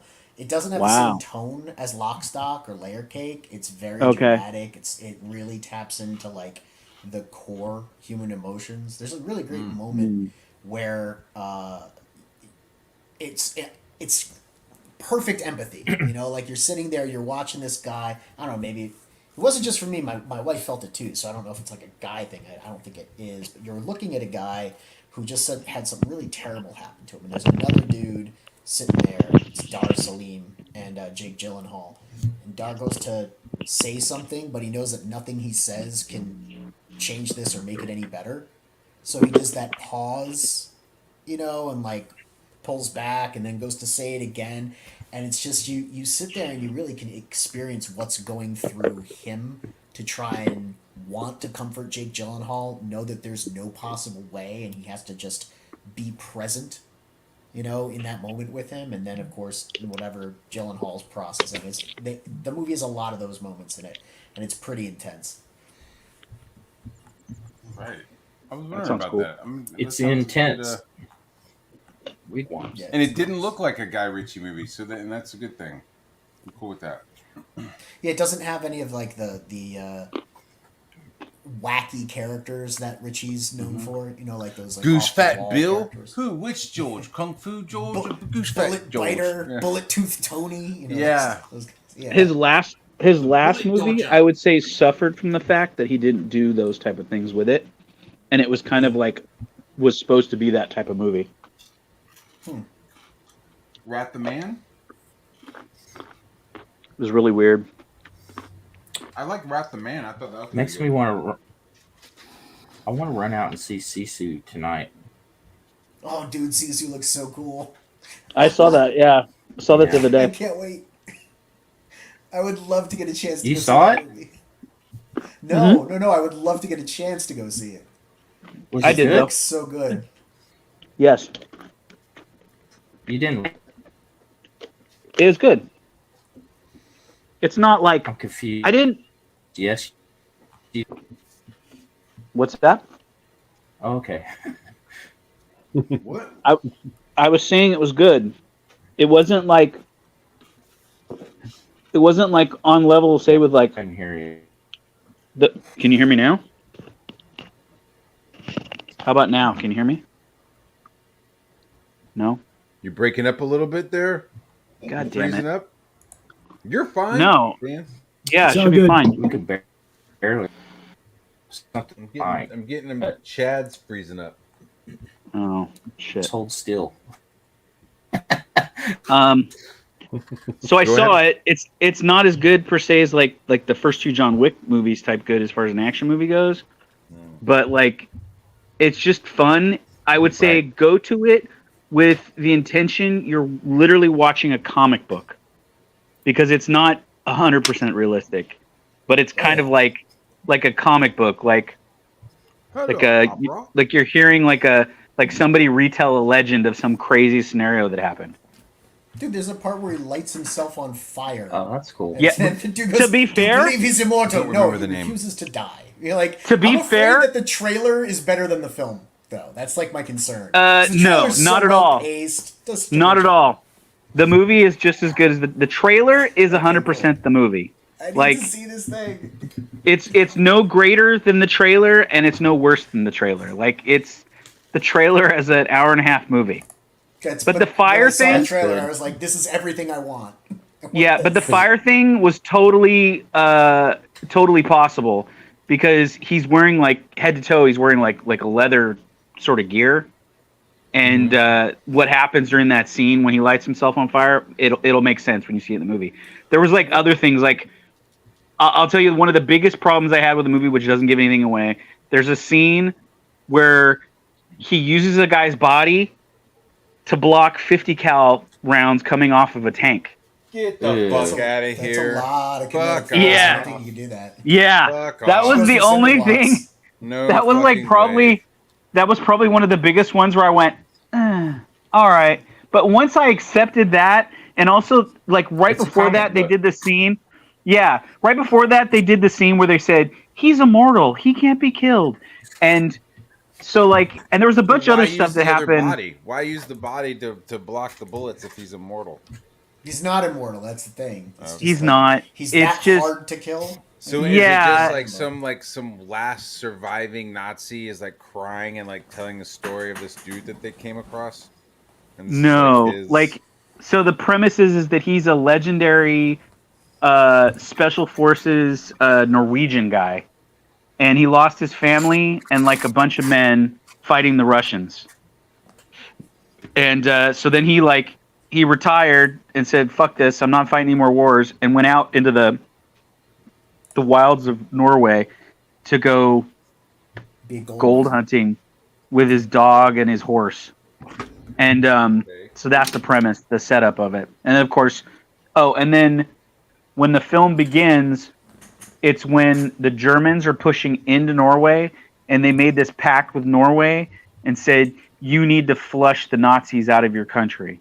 So the Nazis are in retreat from Norway, but as they're leaving, they're doing what they said that was the, I can't remember what the German word for it was, but they were doing the scorched earth plan, where they were burning everything to the ground behind them. And so that's where this kind of takes place, is Word during Pup that, has like fucking 20 letters. probably. That's German. Fucking Zealand, Pop. What about the scene where he uses the pickaxe to climb up the side of the airplane? Yeah. That one. That's kind of crazy, but it's not. They're in when you see mid-flight, it- though. I know. And he's like it's not as- underneath the plane. I'm telling you right now, it's not as crazy as how he gets out of that plane. He just jumps out with no parachute. Negative. He just crashes the plane into something. Yes, and the way And the he plane walks out, crashes yeah. and he escapes from He it jumps is like off right when it lands, like right before Yeah. he like doesn't No. roll into the grass. no, nothing like that. But you're just like at that point, you're just like, yeah, he's the unkillable, like freaking, he's Odin personified or something. Like he's a god who came down as a man to live as a while. Like that's all it comes off as at the end, because it's just like so much stuff that he does. There's a great like underwater sequence that I think Matt will love. That was kind of like, I was kind of like, I don't know about that, but I was just like, I'll go along with it. It's a comic book. He's underwater. Yeah, he's underwater. He does some stuff to survive underwater that was kind of crazy, but You got to get the balance right. You know, like Yeah. do you remember It the was- A-Team movie where they Yes. fly the tank? Yes. This is on par with that. That's a scene where like they're really pushing it, right? That's Like, what I'm saying. No, it doesn't happen. But, This movie is on par with the A-Team movie. If you enjoy the A-Team movie, you'll but I love this. loved it. Yeah, I loved it. Because this is like, it's in the same thing with fucking Fast and the Furious. You know, I felt yes. like With the like the A-Team cars movie. flipping and yeah. Yes. Like the A-Team That's- movie is like happening on the other side of the globe, while you know, Fast and Furious 4 is happening. Well, Vin Diesel Correct. is like racing his car. While Van Diesel's doing shit over here in London. Exactly. And if A-Team's you go down here doing some and shit in down that same world, you turn time back to 1944 when we were fighting the Nazis, and you have this movie. It exists in that same world. I want to go to that world. I believe it. I need to go see this movie, man. I But don't. it's a I need really I need it's a like really day good time. off. I'd I might see a get day off. blown You know what up. I mean? At the end, Yeah. you know, they've already spoiled the last Fast and the Furious. He gets out of the car and like puts on my mask. They finally merged the two IPs. Perfect. Nah, it doesn't have. But like, how rare would that be? With like Van Diesel, yeah. We need some masks. This shit's getting dangerous. Okay, they like open up a briefcase and they like put on my mask. Oh my god. I know that was bullshit, but it'd be kind of Well, cool. I'm glad maybe cross Sisu over was with good because I Transformer. felt ripped off. Fast and Furious with Transformers. What did you feel ripped off by? Cocaine Chad? Bear. Oh, Really? really? Yeah, I I didn't felt see that. ripped off Cocaine by Bear was the Cocaine Bear? rip off.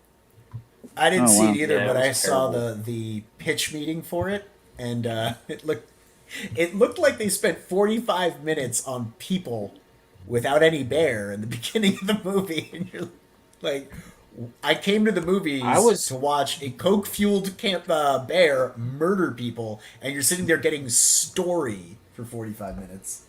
I felt like, well, it's the same people that made Violent Night, and I enjoyed that. And no, it was not even as entertaining. Mm. Was Violent Night good? It was Yeah, good. Violent Night was fun. It was fun. I would say Violent Night's on par with Sisu as far as like the type of film it is as well. It's like Oh, cool. just over the top violence and just kind of just a good popcorn movie, just fun. Right. That's all. Kind of you check want. your brain at the door and just kind of enjoy the craziness. I might give Violent Night a chance. You know, when the guy went on stage and said some goofy SJW shit, it kind of Yeah. like turned me off. But then Yeah. the last season of Stranger Things came out, and he was like fighting that fucking monster with a Conan sword, and I was like, all right, maybe it's okay. Maybe I'll watch this shit. Yeah. That's how I gauge if I watch movies or not. I'm like, I don't know, fuck that guy. All right, maybe he's all right. All right. Yeah. Since when do you really take what actors say seriously anyway? Nah, never. Because I mean, they don't even like write the shit they normally say. Like whenever they're all They're not even humans. They're not. They're props. They are props. Yep. They should be worried about AI. Yep. That's what I'm saying. I saw some Dude. crazy ass like AI generated TV show stills. Like imagine it's like mid 70s, and it's like somebody's on set taking like behind the scenes stills of a TV show that like doesn't exist. It looks fucking awesome. Somebody did a trailer and put it out last night with it, a full trailer for a movie that doesn't exist using the AI. Mm-hmm. Here, I'll find it. Dude, it looks fucking cool. I'm like, oh my god. And at first I was like, let me see your hands. And they had like normal fucking hands. I was like, oh shit. We can't tell anymore. Yeah, once I was They have all like, their man, fuck that shit with their fingers. hands. Now, yeah, we can't tell. but it was like super cool. So it was called like Curse of the Golden Child, and it was like this combo of like spaghetti western meets like satanic ritual stuff, where it's like they go into a small western town, and there's like people like wearing goat masks and shit. It looks so fucking cool, man. But it's all AI. It's like it's mind blowing. Who's watching Zacky Packy? Me, I had Someone a did notification. I was clearing my notifications. a trailer too that came out this week. What if a Wes Anderson? What? So what? So there's somebody did what if Wes? Oh, it's so cool. My God. Wes Anderson has a new movie coming out. Is this shit working? What's up? What's up, Chad? I don't know. Yeah. I can hear everybody. Mine? Is it me?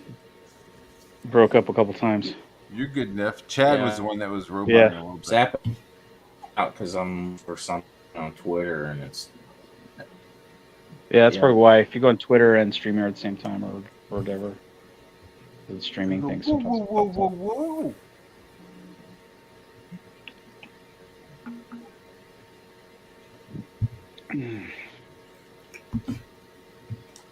Yeah, I mean, I would say, how long do you have? Maybe another 5 years before you see an AI movie that's like kind of legit.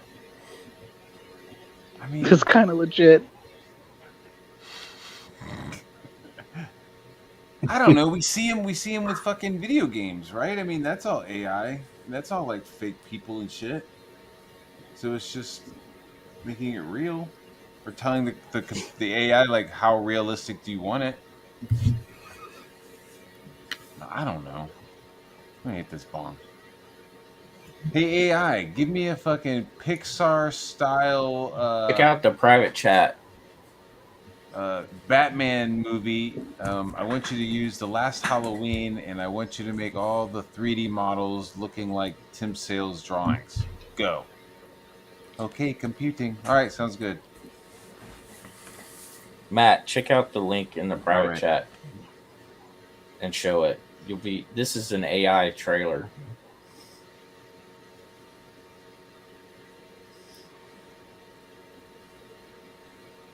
Okay. All right.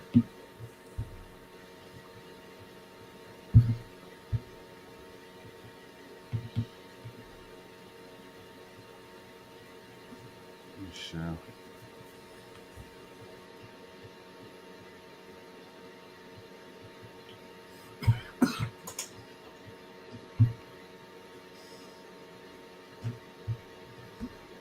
Give me 1 second.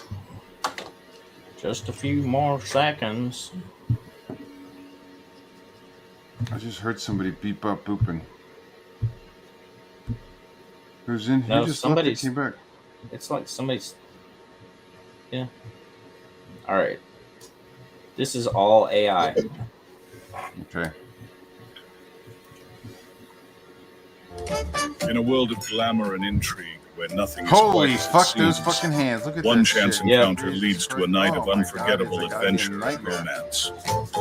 The hands are creepy, but The music, the atmosphere. It's like stepping Oh, into a fuck. whimsical Dude, dream. it's like they're Here like to dance molding and into make each this other dream and even shit. more enchanting, This is madame. terrifying, dude.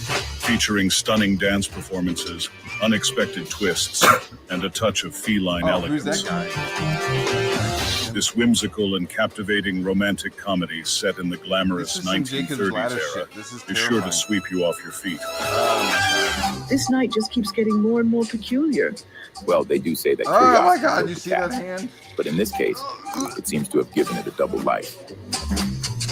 From the visionary creator of Taste of Duality comes a movie that will leave you spellbound and craving more. Get ready to experience the magic of The Great Cat Spy, can't say cat speak. a celebration of passion, humor, and the pursuit of the perfect romance. Coming soon to a screen near you. The hands were backward.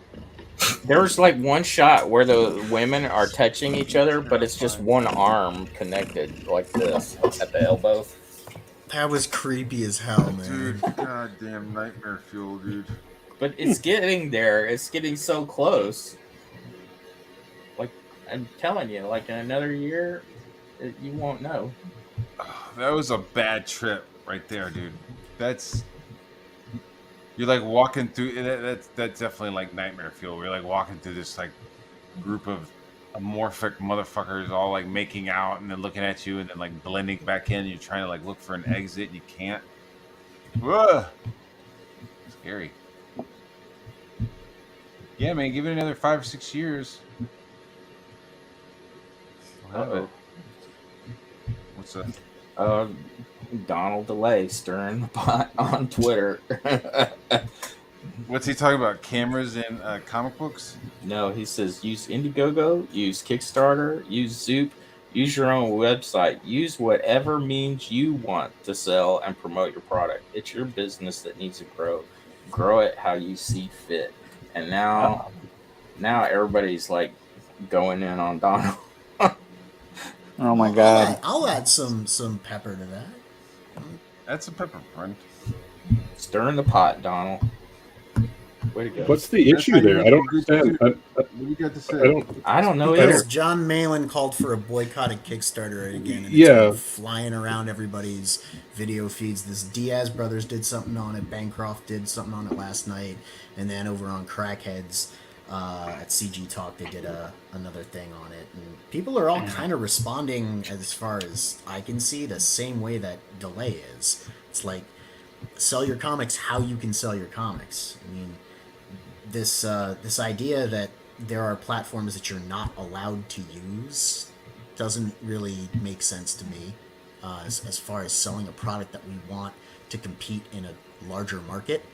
How do you improve the size of that market, expand the reach of your book, capture new readers outside of the immediate vicinity of the sphere of CG if you're not going places where the people are?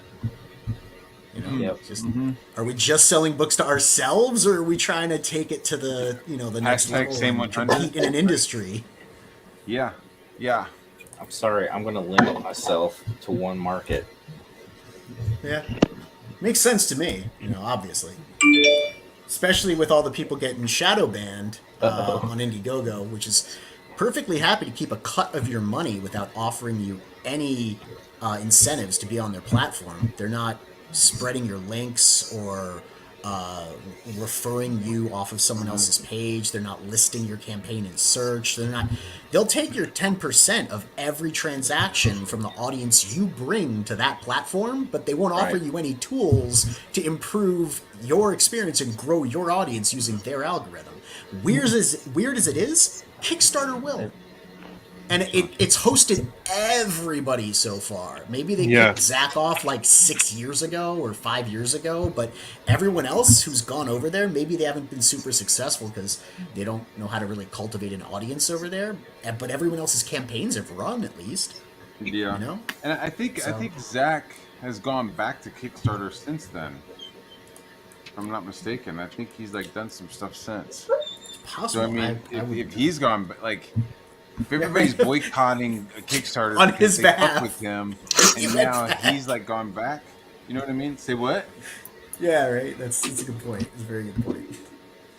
Like, oh man, they fuck, because that's what I was thinking. I was like, yeah, all right, fuck Kickstarter. Like, if they're fucking with Malin, they're fucking with your boy Zach. I'll go to Indiegogo. But I mean, if Zach is like starting up campaigns over at Kickstarter again, then I don't know. At some point, it's time to like move on. I guess you can still move on and still be like still be Comicsgate.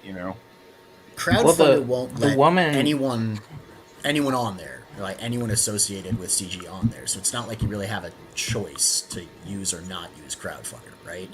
The woman in charge. What's that?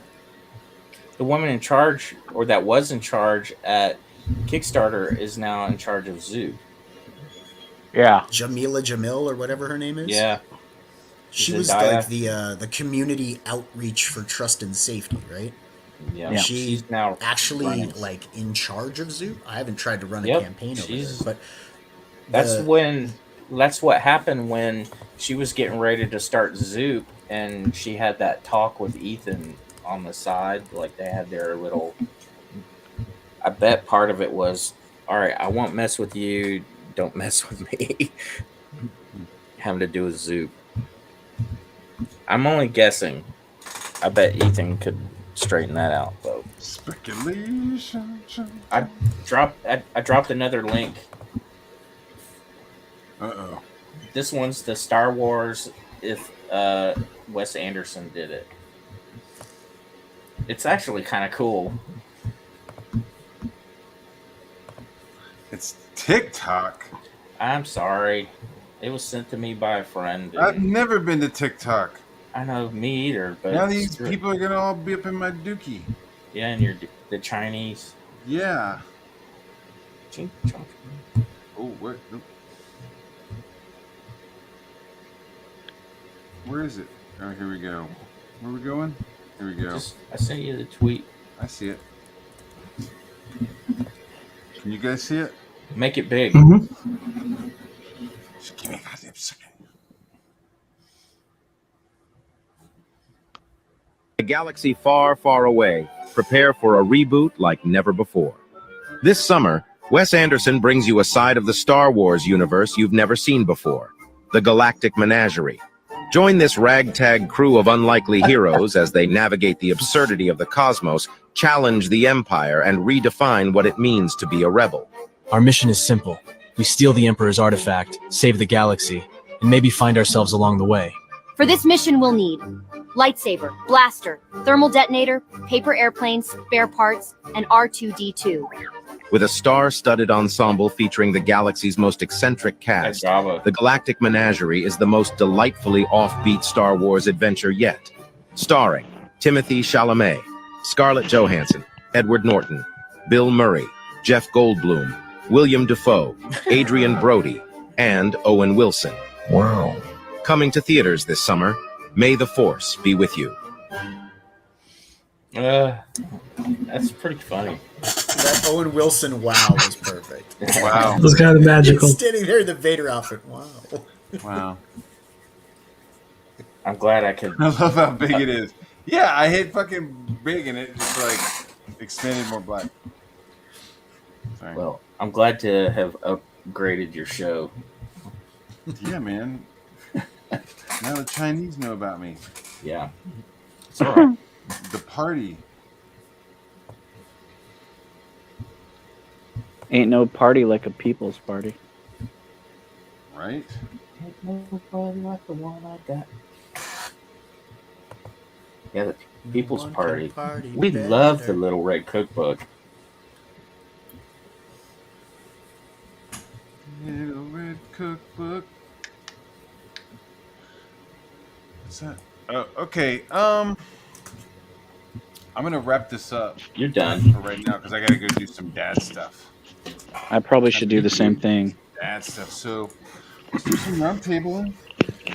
Some round tabling, guys. Sean, what's going on, man? Yes, sign up for Type 1 on Indiegogo. Tuesdays, me, Joe M. Sontag, and Kayla on Appreciating Comic Book Art. We're going to go Brett Booth Art. On Art and Stuff on Wednesday, we have Aaron Lepresti. And on Thursday, we're celebrating our 3-year anniversary with Brett Booth. He's going to be hanging out with us. And, yeah, just drawing silly pictures as I go. Fucking A, man. Fucking A. There it is. Yeah. Jay? Making it happen. Yeah, thanks again for having me on. And this Wednesday on Just Let Soul Studios, we'll have Phil Diaz at 10 Eastern. Thursday at 9 Eastern, we will have Kelsey Shannon. Ooh. Friday double deuce. Friday afternoon at 4 Eastern, we'll have Philip Tan. Oh. And then Saturday all day, John and I and Desolate Soul Studios will be doing a live feed for Free Comic Book Day from Galaxy Comics here in Winnipeg. So come check us out. Check us out Wednesday, Thursday, and Friday. I'll be working on Atlas of Sidonia. And again, thanks, guys. It was great to meet a lot of you guys. So Yeah. All right, Mr. Chad, what you showing us here, sir? Oh yeah, this book. coming Right. my campaign later this summer. I'm gonna be promoting Rocket's Red Glare, Black Phantom, and I hope to launch late summer. So I don't have a great pitch for it yet, but it's anyway. That's it. I don't know, man. That's That's all a I got. pretty dope looking character. And Kid Squid Zero, they're both finished. Both books are finished. They'll both be 24-page stories, and there will be some backup stories in both books. So, right on, man. I hope to have everybody's support. We'll go all in. Thank you. Mucho bueno, dude. Ah, what about you, Neff? I'm busy this week. We don't have anybody on at all. Next week, I think after this coming week, we have people on the 8th, I think. 8th and 9th? I don't remember. It's on the schedule. I'm busy. I'm working on scripts. I'm doing stuff. Real but stuff. Follow us on Twitter if you want at The Global Freak, or check us out on YouTube. Nice. Dan. Yes. How you doing, buddy? I'm okay. How are we doing on the coloring of Goblin Girl? It's pretty close. I have not checked recently, to be fair. In the past couple weeks, I haven't talked to Billy about it. Yeah. So I don't know. Real world. I know. Yeah. I know he's been working on it. I just wasn't sure. Yeah. Well, Not you to know put you more on the than I do spot. because Yeah. you've been hanging out more with him, so you would know more than I would. I've been incommunicado a little bit. I mean, it's not his fault because I've been having lots of doctor's appointments, and I've just been in and out of being super sick past month or so. So I'm sort of feeling a little bit better recently this past week because we've gotten some stuff, like been doing some stuff with my diet to make me feel a little better. So good. It's been a little easier. So now a little more cocaine. No. Oh. Yeah, well, I'm ready to start working. Well, I'm ready to start working. I'm ready to start working on those lettering, to get. Yeah, well, I need to get man, to get the computer up here, and I need to work on that stuff. So. Yeah, I hear you, man. Thanks, Predator 7. So, yeah, and I guess let me show you real quick.